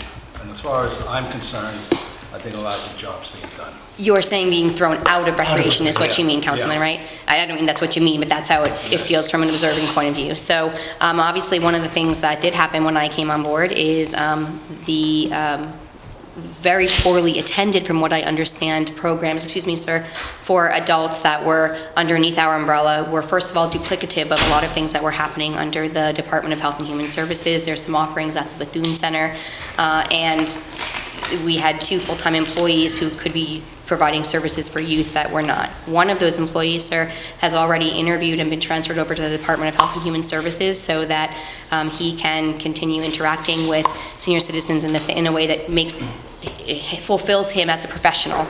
Beyond that, we have 2 of the vendors 2 individuals who are providing art classes to seniors through the Department of Recreation. One, I think, was a little challenging for the Department of Health and Human Services, but I know renewed conversations last week with her about bringing her over as a vendor for them. They offered her not just the 1 class she was teaching under the Department of Recreation, but I believe they offered her 3 classes, 1 at the Collier Center, 1 at the Connor Center, and another at the Pershing Community Center. With regards to the community center at Pershing, we also as a department are doing our best to program it out and keep it busy. And we also have been speaking, I have been speaking with the Director of Health and Human Services about opportunities where we could also be programming out the Collier Center and the Connor Center when it is not being used for senior services, so that we have a building that we own and that we operate, and then we could utilize it for our youth, and that is a different location, let's say, than Cave and Point, which is very challenging for people to get to. So we would have a west side location and really two opportunities up in the Heights for programs to be happening, especially in the enrichment realm. And I've reached out to a few vendors, but also I'm trying to work closely with the Jersey City Public School to see if some of their teachers who work in the arts areas would want to serve as vendors for our department, so we could start offering programs in the areas of drama, dance, art, martial arts, and music. And we also partnered with the Jersey City Public Schools special needs department and are currently running an adaptive needs program that has never been operated by the Department of Recreation, and for that we're utilizing previously unused federal grant that was literally just sitting around and not being utilized. All right, I just want to tell you something. The art program, Pershing Field, I was told, in fact, they were right here, we had the meeting, 4 or 5 people go. I got the attendance sheets, there were like 20 to 25 people that attended each one of those classes. So that really got to me and annoyed me. And seniors over by, I'm part of Ward D and part of Ward C on the west side, do not want to go over to the what is that center? Maureen Carter. Maureen Carter Center. They don't want to walk at night or during the day. That's a So, long Councilman, trip for them. one of the things that I've already spoken with Health and Human Services, and I've already cleared with the permit process for Pershing Community Center, is that there still could be a Health and Human Services sponsored art program at the Pershing Community Center. And as to the attendance numbers, I can only say that I certainly I heard the same information as you did, sir, which was not 25 people in attendance at each class. Well, I have the attendance sheets. I'm not questioning the facts of it. I'm just saying, that's not something that I've been privy to. 2 weeks ago, I had a pizza party for a load of seniors, and boy, they're highly ticked off about it. Most of them don't want to walk over to that east side, it's a long walk for them, and they don't want to do it. Councilman, in the Department of Recreation and Youth Development, while the service for senior citizens is not our utmost concern, obviously as a resident, again, of this city, and as hopefully a permanent director of one of our departments, I want all of our residents to flourish and have activities that encourage them and keep them engaged in our community.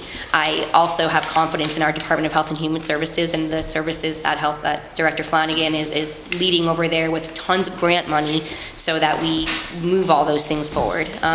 We do have aquatics classes happening at the Pershing Pool, and Geraldine Montesano, who's one of our employees within the Department of Recreation and Youth Development, is actually adding an additional aquatics class that's for any age person. I've been up to some of those aquatic classes, and they are very well attended, hence they're going to continue. So if there's a class happening at one of our facilities that we operate and we staff, every age is welcome. All right, I just want to make sure the seniors are taken care of. I understand. Yeah. So I want to say the two things. One, the last 6 years, they have 5 different directors. So when I see that, it's not the director's leadership, more like the culture in that department. I wish you build up the different culture in your department, so it not happen again. So now that's number one. So I need to looking for your strong leadership, to change the department, make real service, provide service to people of Jersey City. And also second thing in this one, there are a lot of programs actually they only can apply by internet online, but unfortunately, a lot of parents. So computer is not available, especially like a summer program, they say, oh, you can apply for online, but unfortunately they are not able to do that. So those kind of kids, the parents, children are not actually lose opportunity to join summer program. So this year, next year, when you do that, if you accept the application like a 90% by online, but at least a 10% to reserve that people are not able to apply for the, what they call, online, So we should be protect the people who really need help, but unfortunately they're not available that certain tools.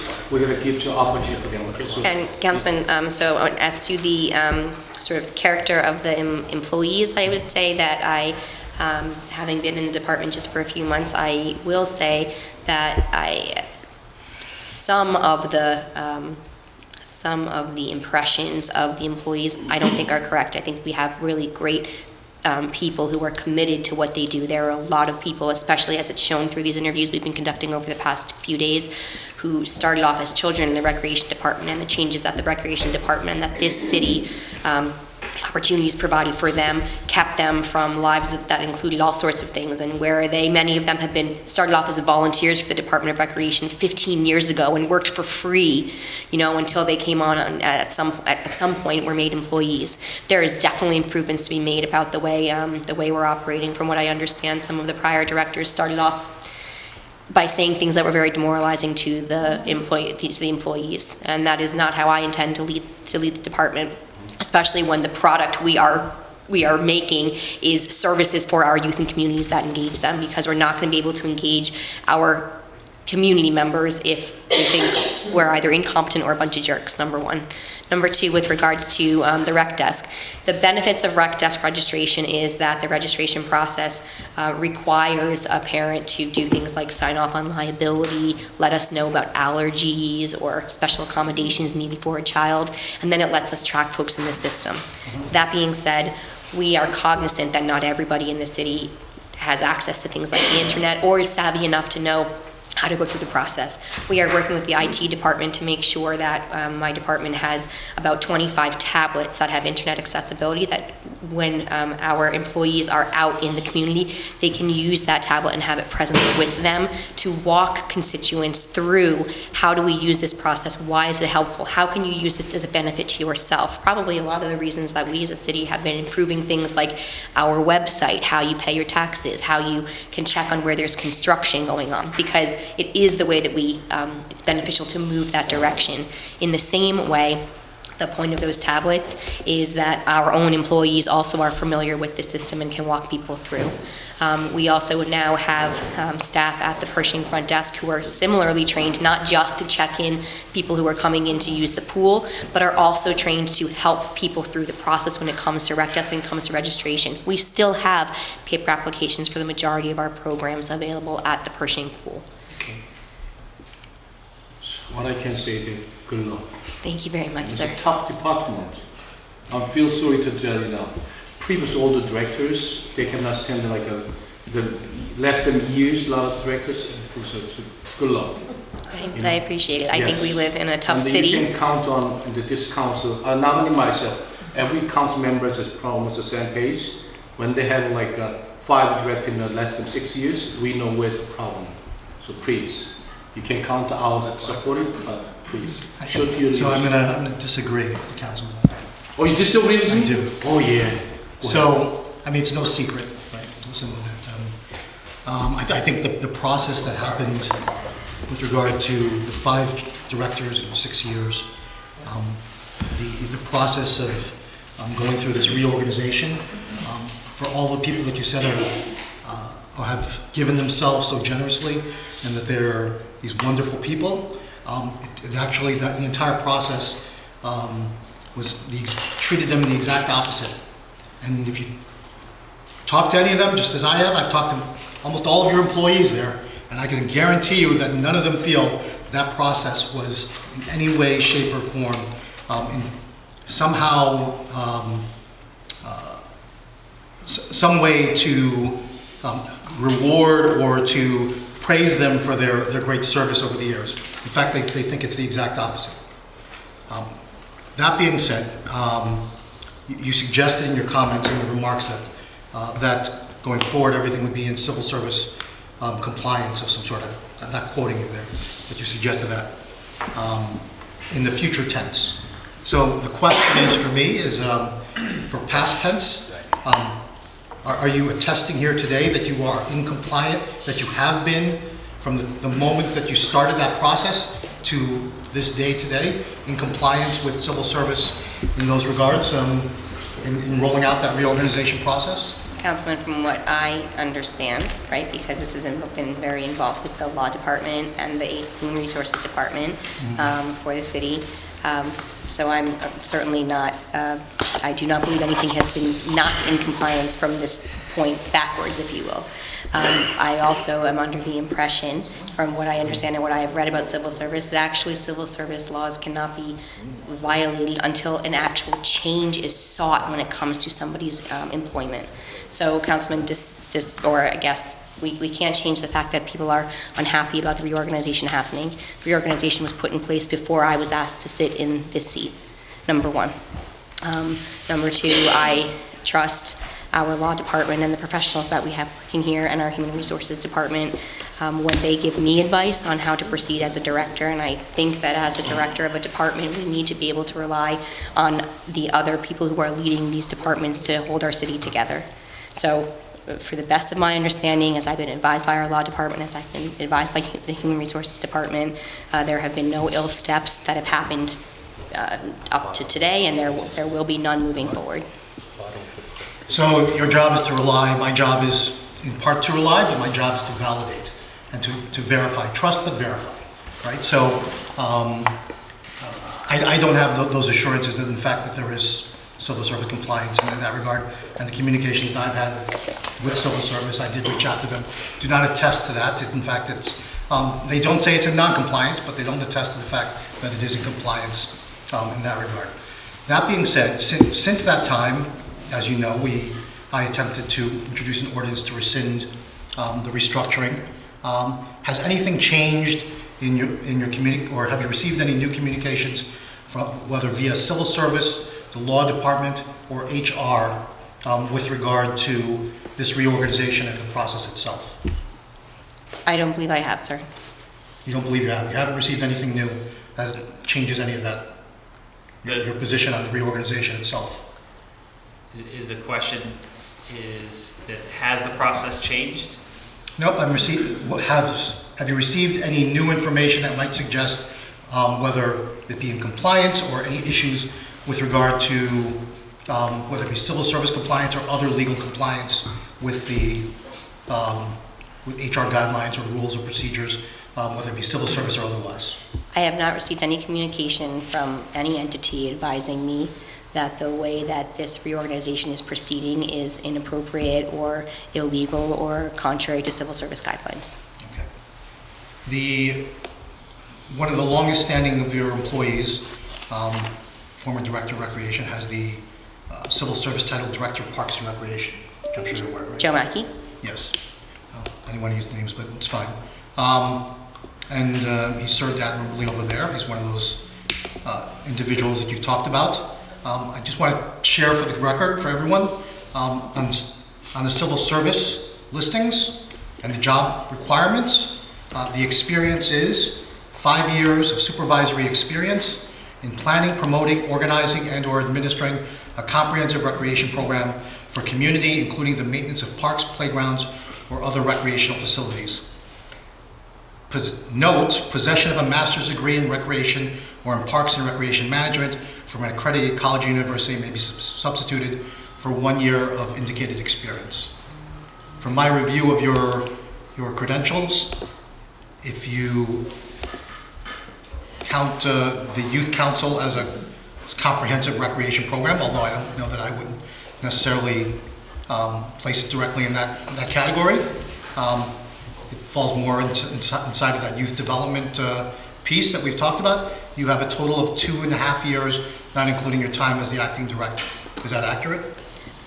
So, Councilman, are you asking me if I have experience running recreational programs for youth? Correct. So as if you're asking, would I qualify for that civil service title if I was being... Yes. Okay. I disagree that I have only 2 years or whatever. Forgive me the math that you just put together, things that are not reflected on my professional resume, which is focused more on my life, if you will, since law school moving forward. I've been a soccer coach, I've been a basketball coach, I was the sports director for the YMCA of Montclair. Summer camp many years ago, I've run a camp for children who lost their parents on 9/11 from the years 2002 for about 10 years. I was the head female counselor with that organization. When I was in college, I was a soccer and basketball coach for a middle school that was near Brown University in Providence, Rhode Island. I've been an athlete myself, and I've coached other adults through both adult soccer leagues. I've coached co-ed teams. So I would disagree with that, although there is information I just provided that is not reflected on my resume and paper. Yeah, in managing, the description was, again, supervisory experience in planning, promoting, organizing, and/or administering a comprehensive recreation program. I put that out there for the City Council to recognize there are many people out there who are volunteering, as you've suggested, and they're all wonderful people, and I'm sure in your capacity there, but the question is whether those qualifications rise to the level of being able to be appointed as the Director of Recreation and Youth Development for the City of Jersey City. So I share that with the Council for your information as you make your vote on December 4th. I have no further comments. Thank you. Oh, I'm sorry. Go ahead.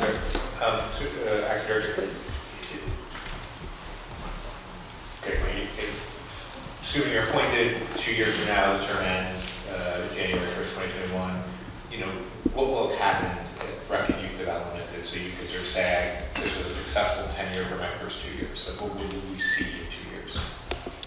What I'd like to see immediately, especially 2 years from now, is a way to establish satisfaction when it comes to the programs that we're offering, to be able to show how they're working, which is not something that the department does. to be able to offer feedback, to use things like statistics, which we don't gather at all, to support things like we could apply for grant funding, which we rely very, very barely on. I'd like the department to come before you soon with a request for something called dedication by rider, where some of the monies that we charge for fees could then be fed right back into the department. So someday we could be asking you for less money to run the programs that we do. I'd like to be before you talking about more success stories for youth that started off in recreation programs and used the skills like leadership and teamwork and have carried those skills forward with them to other professional endeavors and are using those skills to build this city in a better place. I'd also like to be able to say things like, this is how we track our employees' attendance, and instead of hearing rumors about departments that have low show or no show employees, that recreation would never be on that list again, because we'll be able to account for everybody, where we are, what we're doing, and how we're doing it. That's my. Who's conducting the interviews? I know you are, and who else? We've had an HR professional sit in on each of the interviews so far, as well as we have previously conducted interviews for the applicants for the division director positions. So we have the individuals who scored the highest when it came to the division director roles, both on the division of enrichment and division of recreation. So far, the division director for recreation, division director of youth development, myself, and an HR person have been present at each interview. Tomorrow we're going to be looking at a lot of the folks who applied for aquatics positions. So I've also asked one of the aquatics employees who does all the aquatics hiring currently and has for camp, for pools, for swim classes, to help out with some of those specifically aquatic positions. The HR representative from Jersey City or someone else? From Jersey City. Jersey City. Okay. And you said 9 people didn't express interest. The rest of the people, what was it, 44? I'm not sure. The rest of the employees, are they guaranteed to have one of those positions? Or with the interview process, is there a way that someone doesn't qualify and will be moved? I believe our hope is that we find a home and we find a proper role to fit everyone who's currently assigned to the department who's expressed an interest in remaining with the department in a specific area. And so how many extra jobs are there besides the, I guess, minus 9? So at some point, HR had reported that we had 43 permanent employees in the department. I believe that accounted for like one individual who hasn't worked for the department as long as I've been around, and another who had already been transferred out. So if you include, and that's including myself as well. So I believe we're going to have 44 total positions to satisfy within the restructured department. Because we needed to add one additional full-time position to satisfy all the daily needs of the Pershing pool, because that facility is open a lot of hours and we need to maintain continuity with the staff over there. So if we're looking at 44 positions, is that what you're asking? Yeah, how many positions are there available after the 9 who left? And how many, I guess, employees are express interest? So we have 54 people who have expressed interest, and that includes, I guess, if you will, 43 minus 9, which is, let's check my math, 34. 34, 35 by Councilman Mule.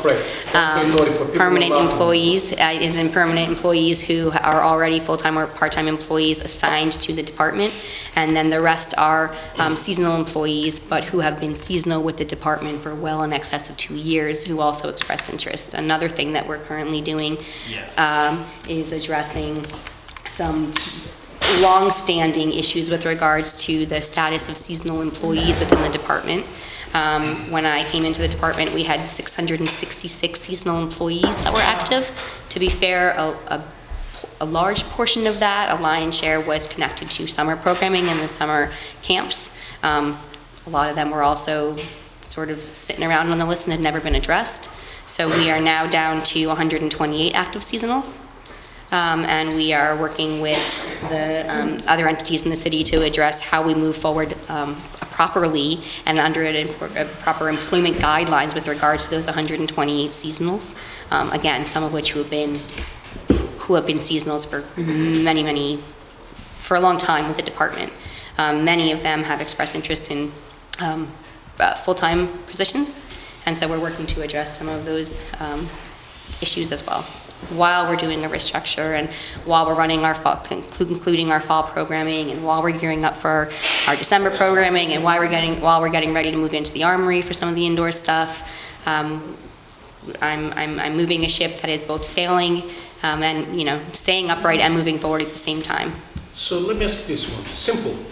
He let you finish. Oh, you're not finishing? Oh, I'm sorry, go ahead. So any people outside of recreation or outside of the city have applied or expressed interest? No individuals yet that are not currently assigned to the Recreation Department have been given an opportunity to express interest in a role. If there are currently 2 roles, like the Recreation Supervisor for the Handicap Program and a Recreation Leader in Handicapped. Those are 2 roles that we don't have candidates within the department that want to fill those roles. So once we get through all of our these 54 interviews, then going to be turning back to the HR and Law Department to say, okay, we've found a home, we found an assignment for our current employees, right? And we've settled what we needed to be settled with regards to our seasonals. So what do we do now for these positions that are not filled by our current staff? So I don't know the next steps because I'm trying to deal with the steps that we have, and then again, I'm going to turn and rely on our law department and our human resources department so that we do that properly. And will the summer jobs and the Stop the Drop program, would that still be inside of recreation? So Stop the Drop this past year was not part of recreation. I don't believe actually traditionally has been part of recreation. Stop the Drop is something that falls under Department of Public Works. But Summer Works, Jersey City Summer Internship, Youth Council, those are, I believe, all to be housed underneath the Department of Recreation and Youth Development. And by a recent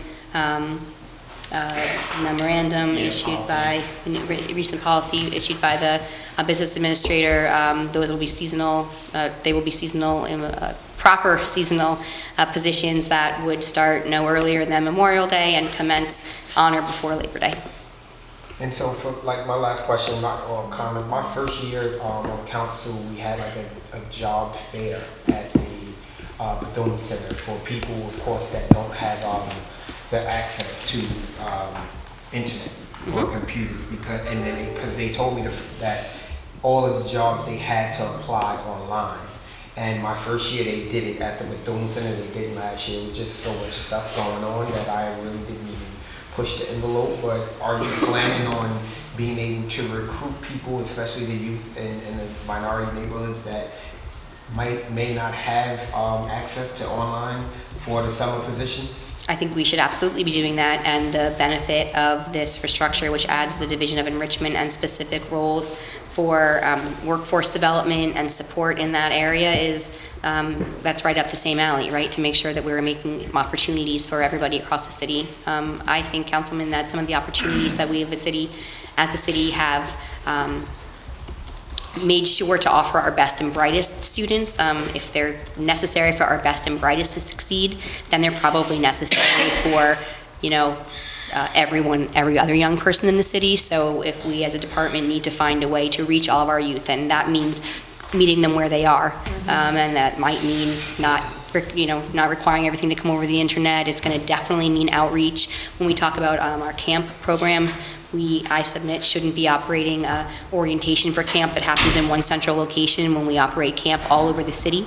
We should be operating and doing our orientation so that parents can meet the counselors who are going to serve at that actual facility, right? Who are going to be caring for your kids.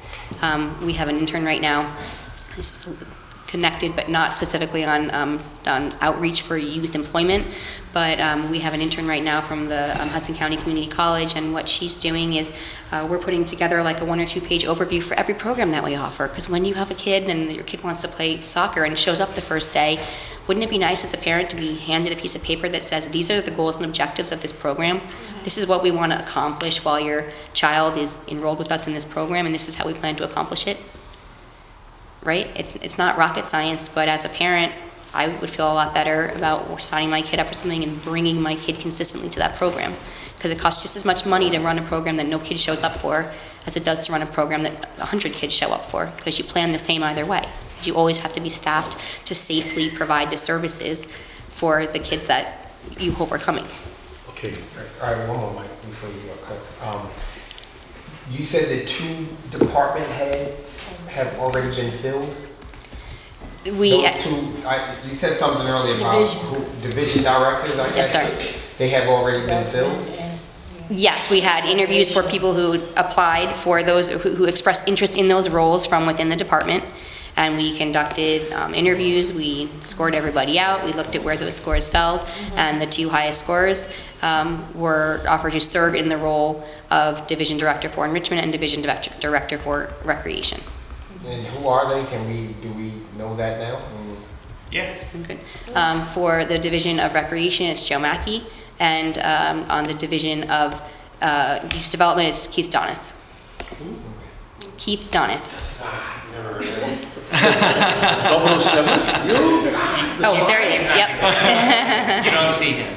Oh, okay. He's invisible. So, okay, I'm finished. Okay.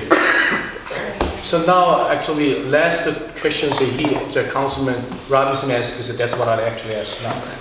Reorganizing departments, you know. So how many people, so you have 2 divisions, one recreation, one is the youth development. So how many people actually transfer from the division recreation to youth development? So I don't know the answer to that yet because we haven't assigned roles. But you're asking how many people, if you will, may transition from the recreation side into the youth development side? You're right. I don't know the answer. I know there are several applicants who've expressed interest across, if you will, both sides. But in the big picture, I submit that we are not going to be operating, you know, as this division only does this and this division only does this. The point of the divisions is to support the entire department, and so that we're offering kids and, you know, youth everything that they need. And so there's a lot of enrichment things that come out of sports, and we're going to capitalize on them for our youth who, first of all, might not be interested in sports, but are interested more in civic outreach. And we're also be making sure that every youth that comes across our department, because they're interested in sports, also has an outlet for things like career development, workforce skills. So when I look at it, actually, when there are some issues, the labor issue that the recreation and youth development, I thought it's more positively, I think, it's actually job opportunity or to people in work recreation department. Some people, they work in certain field many years, they're looking for some new adventures, you know what I'm saying? So actually, what I look at is youth development, another job opportunity for their own, our employee, too, you know what I'm saying? So we wish that they come up with some nice program, youth development, you know, as you say, not everybody like to kick the balls, you know what I'm saying? So some kind of youth development program is one of the, I expect a lot, you know, so please, good luck. Thank you very much, sir. Yeah. What about if one of the employees don't qualify? Because in this city, I find out there's certain people who don't qualify, but they have these titles. What happens then? So that's... You know, you're trying to get to a place where people who can do it have a certain skill set, you know, can do the job. Councilwoman, so that what if question, I can't answer it in indefinites right now. That's where, again, we rely on the law department and the HR department to advise us on and support us and say, okay, what do we do here, right? If we have someone who's been doing X for Y number of years and we want them to continue in that role because they are a good fit, right? They offer the right support and mentorship for our kids. How do we make that happen? I don't know the answer for you right now. You know it, Greg? Yeah, I mean, you know, case by case, as Lucinda said, it's we're trying to make it work for everybody. That may mean some people's titles get changed. We're not doing anything against anyone's will. We're trying to make it all work, yeah. As far as the seasonals, I know earlier she mentioned about the seasonals, Yeah. so you narrowed it down. Yeah. Because for the season, that was a no-show. Well, we still paying them? I'm just curious. For in recreation? Yeah, because it was like certain no-show jobs, we still paying them. You know, yeah, it's something that we have to investigate. What's that? You know, I don't have, we have to document these things and go through. What no-show jobs are you talking about? Because certain jobs was no-show, people wasn't showing up, okay, but they were still getting a check. That's what I was asking, was they still getting paid? Are there no-show jobs that people are getting checks in this industry? I don't have any evidence of that, but I mean, if if someone there's can a game document. and you tell an employee to be at the game and check in the children, and if they're not there, that's a no-show job, but they're supposed to be there. That's my concern. Yeah, so again, if anyone has any concerns about this or has a documentation of this happening, please let us know. We will investigate immediately. Councilwoman, I personally make the rounds. I mean, I can't be everywhere every time, but 1 or 2 nights a week, I certainly stop by programs to. I can say for at least for now that the seasonals who are, you know, I know every seasonal who's assigned to what things, the person, the entity running, you know, that program knows from the director, this is when, you know, this is how many seasonals are assigned here, this is when they're entitled to work. So if you are allowed to work between 5 and 9, you're not putting in hours from 1 p.m. to 9 p.m. because you're not approved to work those times. Let me ask you something concerning hours, because certain jobs don't require so many hours. What happens then? Like, let's say you have employees that supposed to be doing food service. I'm just making something up. Now, we know food service, you can probably do that in 2 hours, if you're good at it, maybe 1. What happened with the rest of the hours? Are they assigned to something else? Are you speaking about seasonal employment? Seasonal or full-time, because sometimes with time too, it has to balance out. Because then what happens is it creates kind of a laziness on his side, and then we have this battle to get them to do anything else. Sure. Well, a seasonal employee should only be paid when he or she is performing work. So I hope that answers the first question. And with regards to at least our permanent employees, let's say a permanent employee who is a soccer coach, right? While yes, a soccer program might operate from 5 p.m. to 9 p.m., you know, with various kids, and that sounds like it's only 4 hours of a day. The purpose of a program being a professional program is that you don't just show up and wing it for 4 hours. We have our coaches doing things like developing curriculum, thinking about best practices, you know, planning out, so how is this happening, doing recruitment out at the schools, passing out flyers, engaging with the community, getting kids to sign up. Then we have to, you know, not only once you have kids signed up, you can't just trust they're going to show up. You got to encourage them, you got to have the face-to-face, a lot of parent contact. So what turns into 4 hours of field time takes a lot longer to prepare for and to maintain. Yeah, no more question. Good luck. Okay. Thank you very Show much. us your different leadership, okay? Show your different leadership. That's what we're looking for. Thank you. You know? From the top? From the top. Oh, before top, Council President, actually, I just gave the packaging. We have the ordinance, 3.2, 19-161. That's what we were going to go to. We did 3.1 and we did 3.3. So now we're going to do 3.2. Pass this around. 3.2, right? This is from Councilman. This is the new one. The changes in here, Changes, we can put them in the digital system. You know, I think, let me ask our colleagues. Anybody has any difficulty to when you upload the ordinance to a digital agenda? I think we have a very difficult time. Anybody has any experience with that? Usually I just refresh or log in and log out and then log back in, and then it will automatically update. Is that right? Can you give me a favor, Lauren? She said very easy. Marlene can help you. Now you're in trouble. Yeah, Marlene, right? You. Yeah, Marlene. You're in trouble now. All those days you say it's difficult. What's the matter with you? Let's move along. Okay, so 3.2 was replaced is different than 3.1. Okay. The 3.2 is the old one. It's the only change that 100 units dwelling to 75. So we want to make sure that our senior get protected. What is the problem is that, so over 75, they require attendant in the lobby to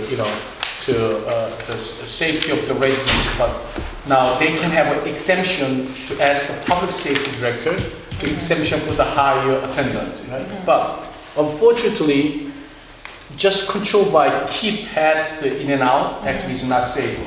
So, and also a lot of, one of 75 units building, a lot of resident to senior.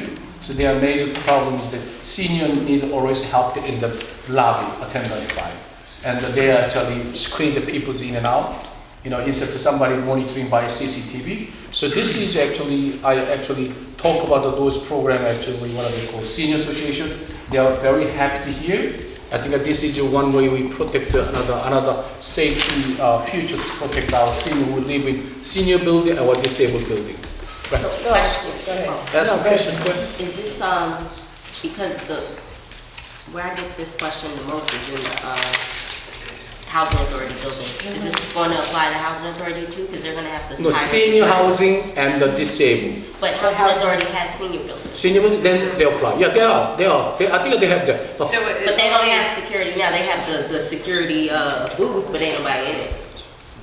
So probably they get the waiver from the public safety director. They waive the public safety director. But actually, what has happened now, there's certain investment group that purchased that senior building, senior housing, and they change the property organization. And what they do, they try to study corner cut. They try to limit the attendant in the lobby. But. So the answer is yes, it will apply to. Thank you. Good. Now, the 100, that was a state law, right? No, not the state law. William Garden. It's a city law? Yeah. So we down to 75 to make sure that. So it was already in our laws. He was asking us at the time to do 100 units or more, requiring 24/7 security. Right. And then it turned out after we did all this research and then we found out that it actually was already in our laws. Right. No, it's a law. And then it was just having to be enforced, but then to Councilman Yun's point, there was an exemption. You could apply for an exemption by going to the Director of Public Safety, and the Director of Public Safety could exempt you if you demonstrated there were other security measures in place. So in he's reducing it down to 75, correct me if I'm wrong, and removing the exemption, right? Right. So it's But 75 only for senior buildings. Yeah, although. And disabled. So Why 75? Is it like? Because I love the numbers. No, because a 75, when you look at it, 75 units is a pretty big units, you believe it or not. Because like 80 Cambridge Avenue in the height, that's the 82 units. So it's a pretty big building. Okay. And then near the commercial building, and anybody want to try to go in and they can out. If the attendant is not there. So it's very important to safety of the senior. So in other words, if it's over 75 units of building, senior and disabled building, you must have had attendant in the lobby. Period. No exemptions. 24 hours a day. Who paid? Who paid? They had already. Who? And the housing authority. I mean, the tenants are gonna pay for it, right? No. That's what they would charge the tenant to pay for it They'll charge too. the tenants. They would, he's right. They would charge the tenant. No, Can you go up on rent or can you make that? Tenant to pay. You can only go up by 2%. according to the Yes. laws. CPI. Yeah. Tenant to Most of these buildings are rent controlled, right? So, so if they're going beyond that, and then for housing authority buildings, I mean, they can only go according to what HUD allows them to. So it's not going to hurt that the finance the senior, more likely increase the safety of the senior. They have to. The housing authority always provides for the elderly. No, but they don't provide 24/7. They don't provide 24/7. They do overnight.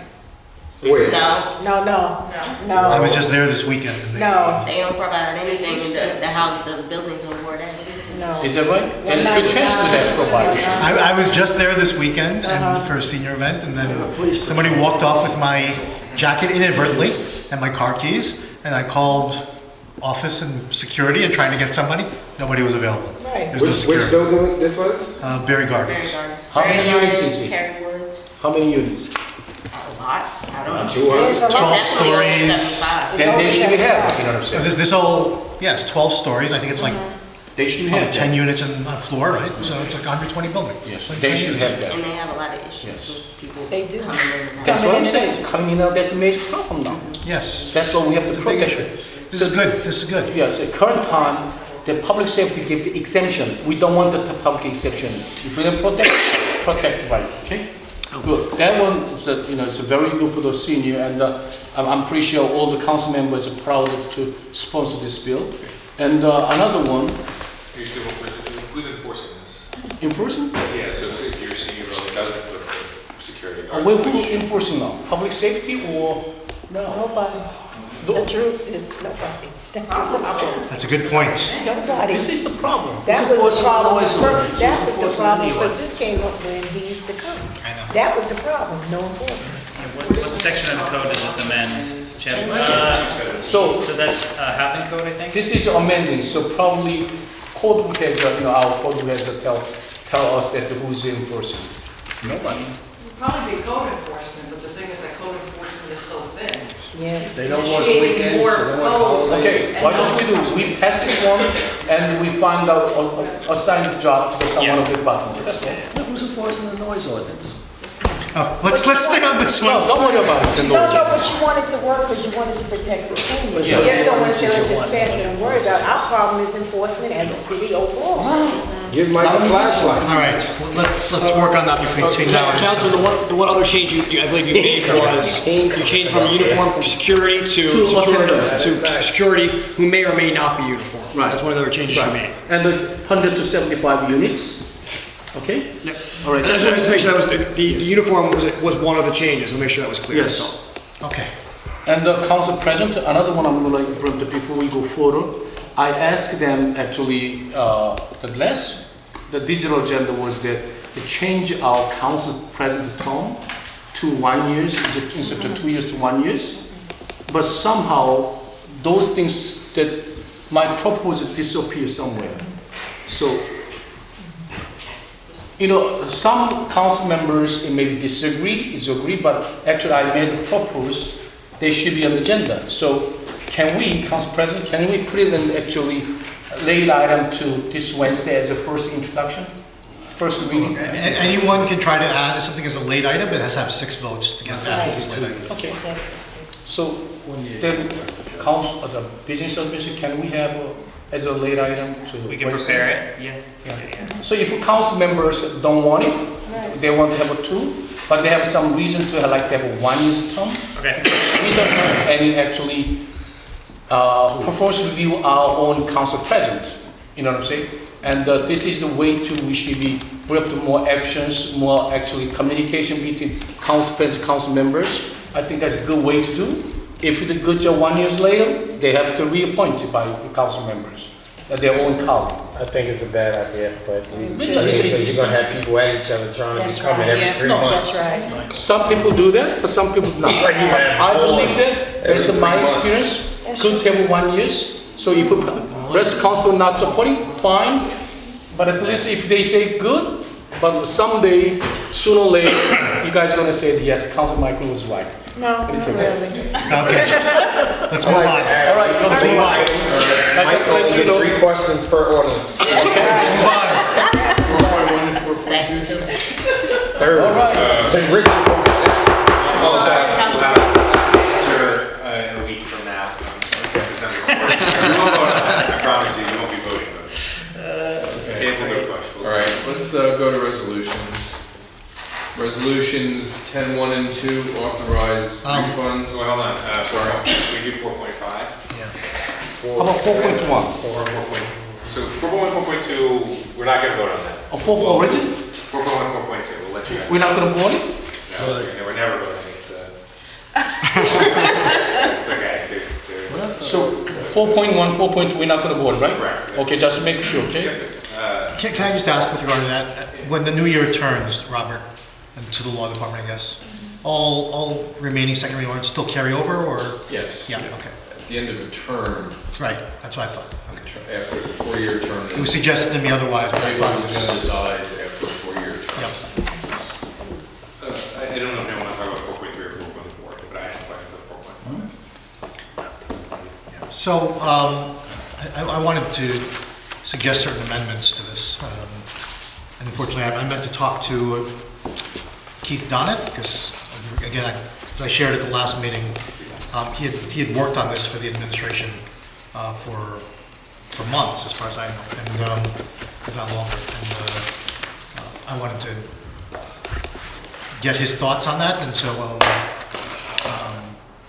about the committee itself, unless you've already had that conversation with him. I haven't had a conversation. So I've not, and not in a while. Last time I spoke to him, as I shared at the meeting, we had talked about very different composition at that point, and so I will talk to him between now and then and share that information with folks, because I don't want to throw things out there that I'm not. 4.5. The census one. Oh, census one, oh, okay. Councilman Solomon, you had anything else? Well, Something else to say on that? Yeah, you talked about it briefly, but you guys help me understand, so what are we really intending to do with this committee? Like I guess, so once it's formed, who's going to be in charge of making it run? And then what are fundamentally its goals? Is that not included in here? I mean, the administrator shall assign staff and council shall provide funding for the committee to discharge functions. So it's not, a clear sense of what we're intending with it. Yeah. Because I guess part of my thought of whether this committee makes sense or not depends on what part of who's running and what its goals are. I thought there was something about who's The going to be in title charge says of to here. increase community awareness and participation in yeah. this census and all upcoming decennial census. Yeah, the main objective is to ensure that we have appropriate outreach to all communities and all areas of the city. Trying to engage the right people in doing that, both going into those communities and doing a variety of different types of outreach. There's nothing in here about who's in charge of it necessarily, though. Actually, this committee is, the rule is very simple. Yeah. Create a plan, create a plan, not only create a plan to make sure that the plans are expedited, and they reach out to community. I guess how does it work or not work with the formal census 2020 operation? Right, so, is this, do they, because I assume that that's obviously part of their goals too. Are they, is this like a formal committee that's working with the census, or they? Yeah, it's like all the other committees that we do, it's sort of the public outreach component of it. Yes, that's what it is. Because even Korean community, we have Korean community census committee in a committee. Yeah. So they are the people actually review the plan, create the plan. They try to reach out to community, the members community. So this is a great thing, but only one concern is that council president that even say that if we just set up the community itself, they only can reach out to so much. And we try to make sure all the ethnic group actually involve their job. So maybe we can put you there, and the committee able to create a sub-committee. Yeah. So each small community has a leadership of the sub-committee, work with the committee in the city hall. So it's, I'm sorry. No. So that's what was, another thing was that when you appoint a person, we can say the mayor is great, he knows everybody, but unfortunately it's not. So when you appointed the committee members, should have some kind of consent by council members, because we all know that there are people in the my district more than mayors, maybe. So we just put in the mayor's appointed with the so committee members appointed should be by consent by mayor, and also we can just put in add to the committee can have a right to authority to set up the subcommittee. Two, as long as the two things in there. Yeah. Nick, you understand? Yeah, but just keep in mind that you've already been through a first reading on this, so any substantial changes, whatever. It's a substantial change. Back. If you're adding subcommittees, I think it probably would. General consent by council is a substantial change. I think if you're adding subcommittees that would be formed by the ordinance, I think I think it probably would be a substantial change.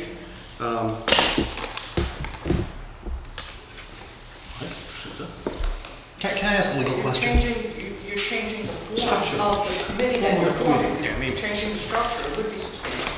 before, this is directly related. Before, I thought we had amended this draft at the meeting to say that the people would be appointed by the mayor with the advice and consent of the council. Is that more accurate? Yeah, I don't remember discussing that, but. I don't think it's reflected in the language.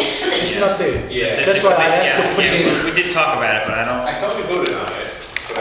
Yeah. No, It actually, should be. Yeah, we did. actually, we recommended to tweak a little bit this one to the mayor's appointment have to be consented by council, but somehow didn't change. If it's not substantial change, why didn't you change it first? If it's not, you can only make a change in between first and second reading if it's not a substantial change. If you make a substantial change, doesn't mean you can't do it. It just means it reverts back to first reading for the next meeting. So you'd be going to first reading this meeting, and then the second meeting, or the only, technically the only meeting in December, you'd be able to vote on as a second reading. So it's not to say you can't do it. It's not to say it just reverts back to first reading if a substantial change is made.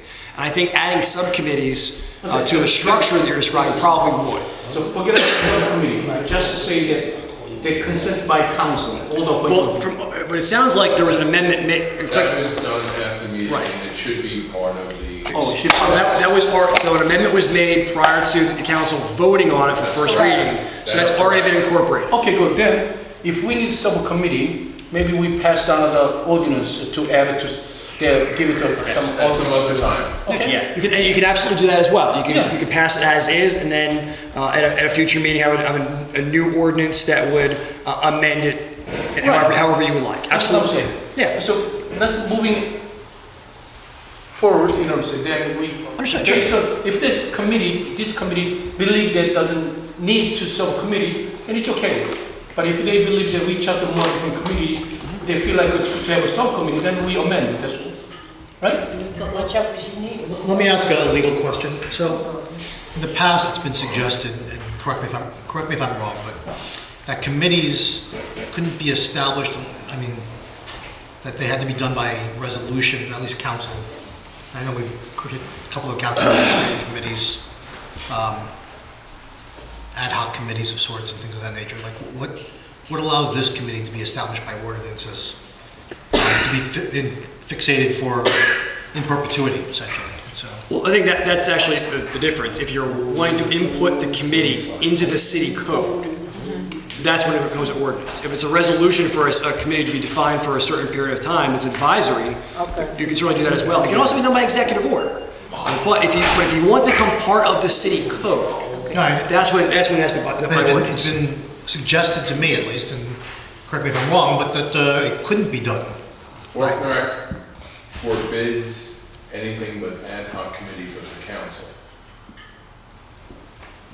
Council is having inclusionary zoning, it's having rent control. They were created by resolution, where sunshine in the meetings.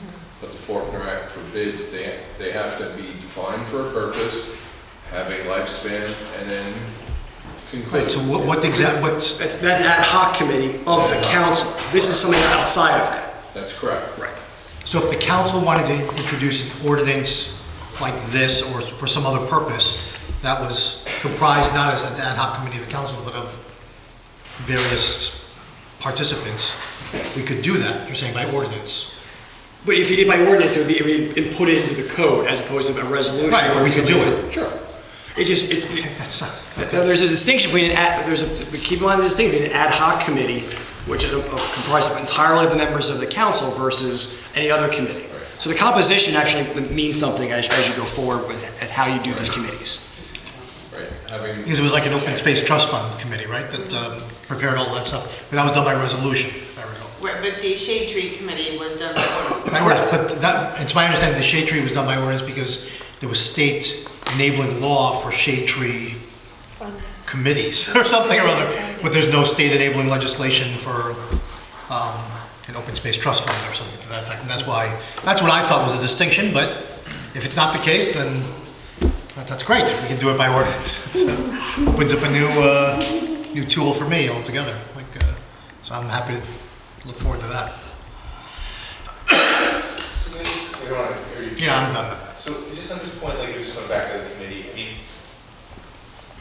I think we've all been part of committees that have been totally useless, and then part of committees that were, actually made a difference. And I guess what I'd love to see associated with this, whether it does make sense to have these 9 members, is some sort of a plan attached to it. Like, what's the plan? Sure. Who's in charge? How the committee be used? Because I think we're all in agreement. We just want the census to be done as effectively as possible. Yeah, So yeah. That's all from my perspective. Like, Sure. So we we'll have a sense of we'll send a plan. how we're going to use this. Yeah, we can send a plan to the council. That's no problem before the next meeting. And who's doing it? Yeah. That's my interest on it. So there, you're saying you send the plan, meaning there is a plan? A plan will be sent. I don't know if it's done. I'll say that. So it begs a question. So a plan to do a census outreach and awareness and participation without the stakeholders, of whom I would say on this committee would be a part of that, right? Some of whom I think it's a little missing in that regard. But so the plan itself was designed by the administration. Are you saying that you think the committee should help design the plan? Yes, I would say that stakeholders should be a part of that plan development.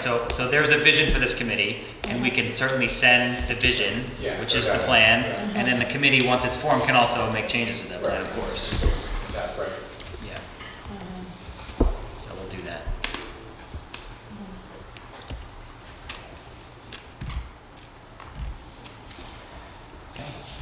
Okay. And you know that we set aside $100,000 for the budget for the census. Yeah, I can't remember what the number was. The $100,000. $100,000, okay. Okay, resolutions. All right. 1 and 2 are authorizing refunds due to overpayment of taxes for property tax accounts. We did 3 and 4. 5 is authorizing the execution of a mortgage subordination agreement affecting 129 Stevens Avenue. 6 is a memorandum of understanding. Oh, we should have talked to Lucinda about this. Regarding the armory. We do this annually for our use of the armory at Montgomery and Summit Avenues. 10.7. Before we continue, so this is for a period of November to March, which is what, like 6 months? How long is that? Not even 6 months, 5 months. So when did the lease, do we know when the lease expired or when it expires, I guess? It's an annual thing that we do for every winter season. I don't remember when the previous one expired. So my question there is did the other previous lease expire? Because this is only 5 months. I think we only do it for 5 months. I don't know. We just do it for the winter season. Yeah, it's like indoor track. Indoor Yeah. Is it? Yeah. They hold it in. Yeah, like a 5 months, 3 months. Dancing Classic and other basketball games and stuff like that. Could we get a copy of the prior resolution? And then I'd like to know what programming was effectuated during the prior period, contract period? Okay.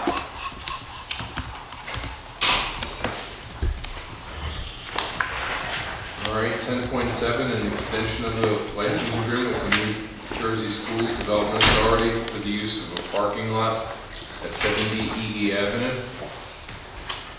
10.8, a license agreement with the New Jersey Schools Development Authority for the same lot regarding in relation to work on the sewer line. 10.9, fourth extension of a contract with CarePoint Health Medical Group for professional services agreements of physicians to conduct medical examinations of civilian and uniformed employees for 3 months, effective October 1st, 2019. So the new director was asked to be here? Our acting director was there? I can talk about this if anyone has questions. Okay. So what's going on here? This is the fourth extension of a contract. So We issued an RFP for medical services for the city. We only received 2 responses. We feel that there are more options out there for the city. I know that and many of you have also expressed concerns with some of the service that was received in caucuses and on the record. So we're hoping that we can make some changes to the RFP and then get some more responses. In order to do that, we need a little bit more time. So we're hoping to go out to RFP again in the next few weeks. So we just need to extend this. Barnabas has taken over Christ Hospital. That's another part of it, where our current provider is affiliated with CarePoint. That was one of the 2 responses. So we're not sure of the future there. So we're just going to go out again, just with that in mind now. Hey, Robin, can I say 10:10 to 10:20? We don't have each person come up individually. We'll be here till tomorrow. No, nobody's coming up. Is anyone coming up? 10:10. These are all from different stuff. Marlene did so much work. 10:22. Sure you don't want to take pictures? Oral resolutions honoring people for various People and wonderful organizations. things. And People churches. and organizations. John Howard. Junior, not the third. Walker Basanta. I already asked John about it. How many are there? So that's my dad. Brian's gonna pull it. Christmas if everybody gets it. Okay, 10.23. Is introducing the Jacksonville Main Street. So 2023 There were fiscal year, calendar year budget, not a fiscal year budget like the others. 1024. Wait, Councilman Young? 1020, if we see that they proposed their fiscal year budget 2020, I don't know, maybe I'm wrong, but when I see the numbers, it doesn't make any sense at all. I like the managers to show, whoever was a manager, president, or chairman, those to show this next council meeting in the chamber, and we have to look into that. So I have a lot of questions. Well, let them contact with me, okay? So I can ask. On December 4th or the next one? No, what is it? December 4th, that's the next council meeting. Yep. Yeah, December 4th. It would probably make sense, this is Michelle Massey, right? Yeah, it's not going to get adopted until January 8th anyway. Then it might make sense to have them reach out to the council before. That's true. Because if you see- Figure out what questions they have before we get to our council meeting. Did you see? This one? Yes. Robert, You feel some way right, from mine, a right? process standpoint, if it's not getting voted on until January, would you want to have those folks at the next caucus meeting rather than the next council meeting? No, this has to get introduced Okay. prior to the next vote. Oh, introduced, got it, okay.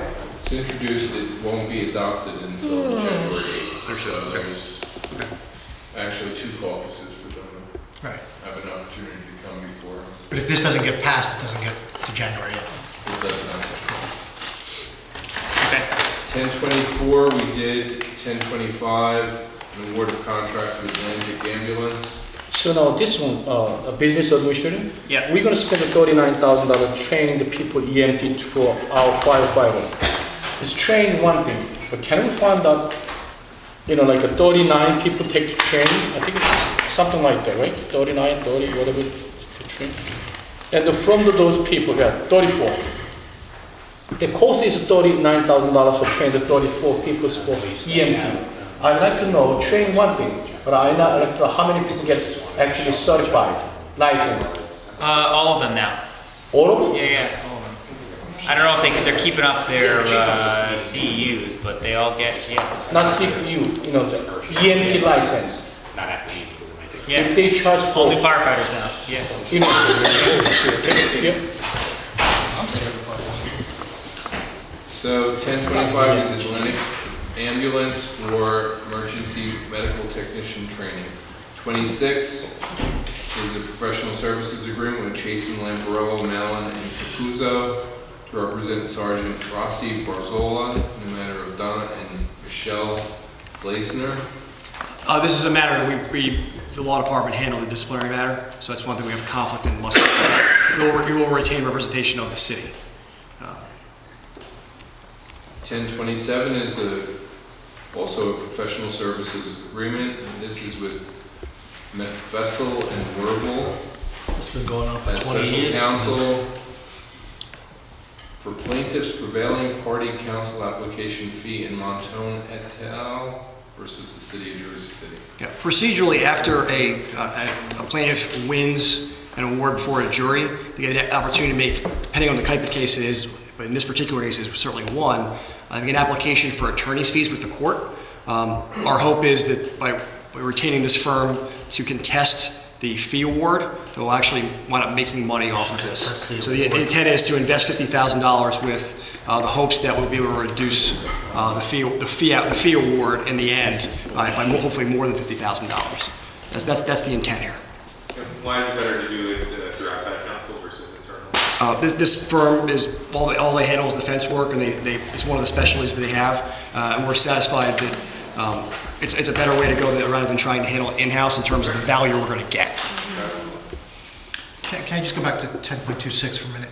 Can we get a closed session on that, can you brief us on what happened there? Well, the bases are contained in the body of the resolution, but this is a case where the complaint was just filed. We haven't been retained. That's why we're in the process of retaining counsel right now. So there's no discovery been exchanged. We've handled disciplinary matter, but the litigation is in its infancy. And 1027 has been going on for 10 years.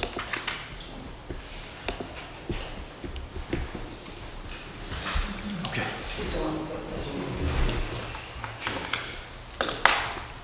Let's move on. Okay, we did 28 through 32. 33 is consenting to the County of Hudson taking over the jurisdiction for the portion of Duncan Avenue between Route 1 and 9 truck and the Hackensack River.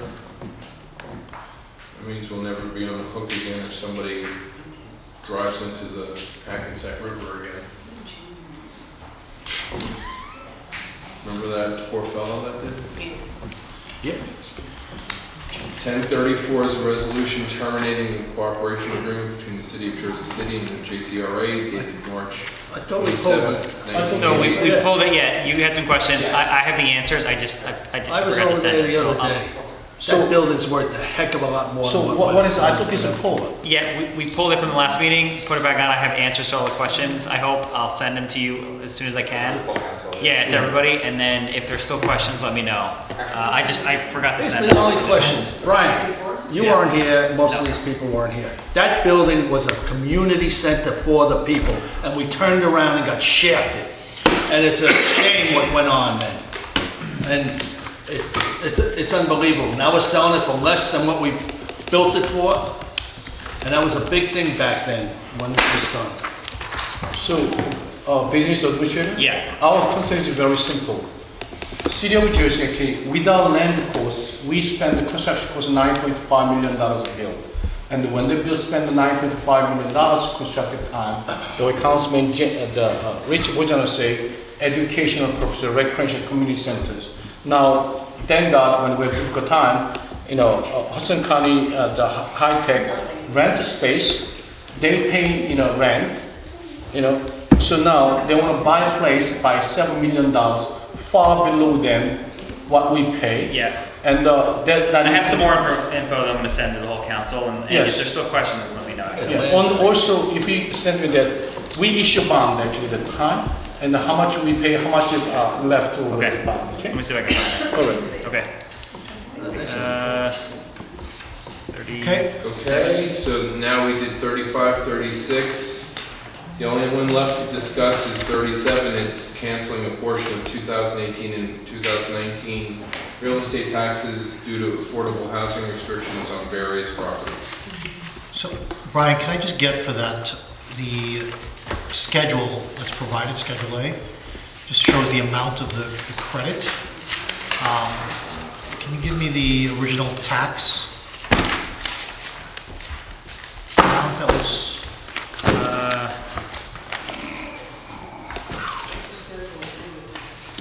Yeah, Schedule A attached shows the resale price, the assessed 2018 assessed value, 2019 assessed value, the difference, and then the amount of the credit, which I assume is the tax credit that we're giving to them, right? I'm wondering what the original tax was that we're crediting. Oh, you want the 2018 tax rate, or 2019 tax rate that they were charged? Yeah. Okay. Okay. You want to keep it before 9 o'clock, or you want to go at 8:59? Let's go. Let's get out. 8:59, do we have a motion? Second. By Councilman Solomon, seconded by Councilperson Brindari. We're missing.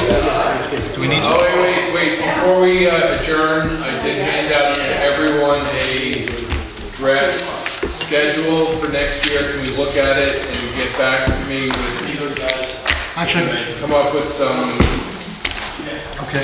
So everybody, look at your calendars that Robert drafted. Please give feedback to that because we have to approve this. first thing I'd like to know, do we want to do the reorganization meeting on January 1 or 2? Definitely not January 10 o'clock. 2.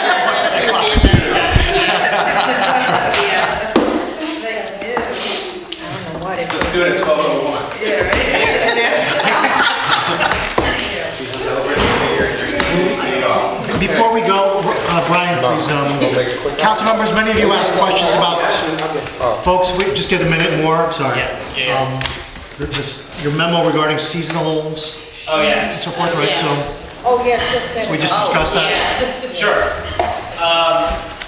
We have, we're tightening up on our use of seasonals. We've had a lot of issues with seasonals being on the payroll much longer than they're supposed to be.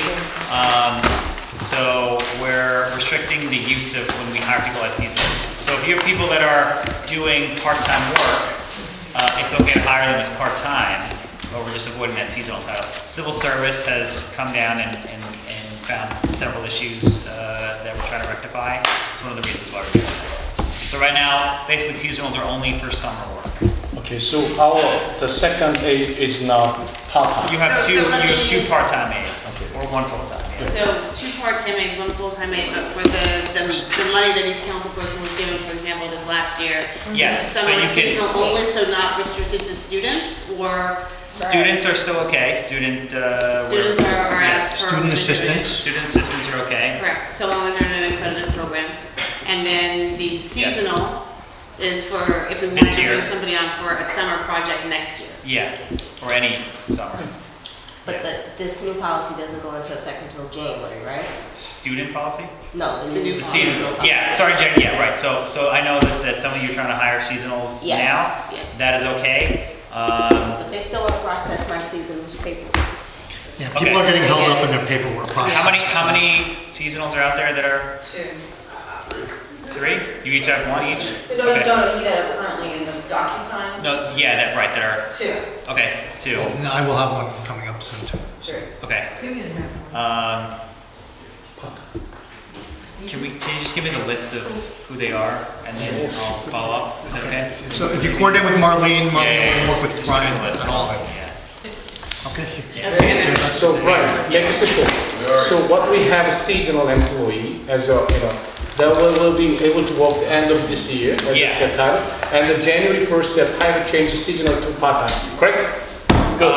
Yeah, well, right, No, but are they part-time aides or they part-time? Part-time aide. part-time, so, right. So, but you can't have a full-time aide and a part-time. You could have 2 part-time aides, or the purpose of adding funds in the seasonal account for the council was because we were having all these issues with getting the aides paid the right amount, and because we couldn't have more than 1. So for this year, we put that in there, but we're trying not to do any more seasonals anymore. So we have 2 part-time, one, So you we got have 2 our regular part-time and part-time. 1 full-time, yeah, Yeah, one that's is, per the ordinance. yes, okay. One full-time and 1 part-time?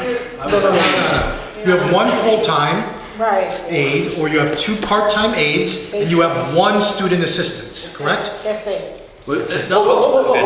Yes, they don't understand, we need to be clear, you need to clarify. Yes. Clear. Okay, Council Michael even has, by the current ordinance, we can have only part-time. You could have 2 part-time. Right, 2 or part-time. 1 full-time. Right. Now, the part-times, health Right. benefits? No. It's No. 1 full-time with benefits, or 2 part-time, no benefits. Right. In other words, the young people we have, like I have Deanna. Those are different. So you have an aide, either full-time or part-time aides, right? And then you have a student assistant position, and we should have funding for that, for the student assistant. Like we have Yeah. the girls. What if they're not students? So what happens then? Because I don't, Some of them not as are, much student. you know, they're here and they're I not don't want to students say, anymore. yeah. What That's a good question. Their student program is done? That's a good question. I don't know. I don't know what we I do. mean, there's been an issue with some of our members. Yeah, I have an issue there. So that's something we really should discuss. What happens to the students after they're no longer being students? Not tonight, 'cause we. Some people are not students at all, and they're just acting as assistants. And it's been going on for a long time, and I'm personally fine with it. We just have to figure out how to get it done. Like, that's me personally, but just. Why don't we just say we're concluding this meeting, because we did take a vote to adjourn. Okay. Okay, everyone in agreement, except Councilor Rivera, who left us, or wasn't here this evening, okay? So we are concluded, thank you, everyone. So as of January 1st, then, the students no longer.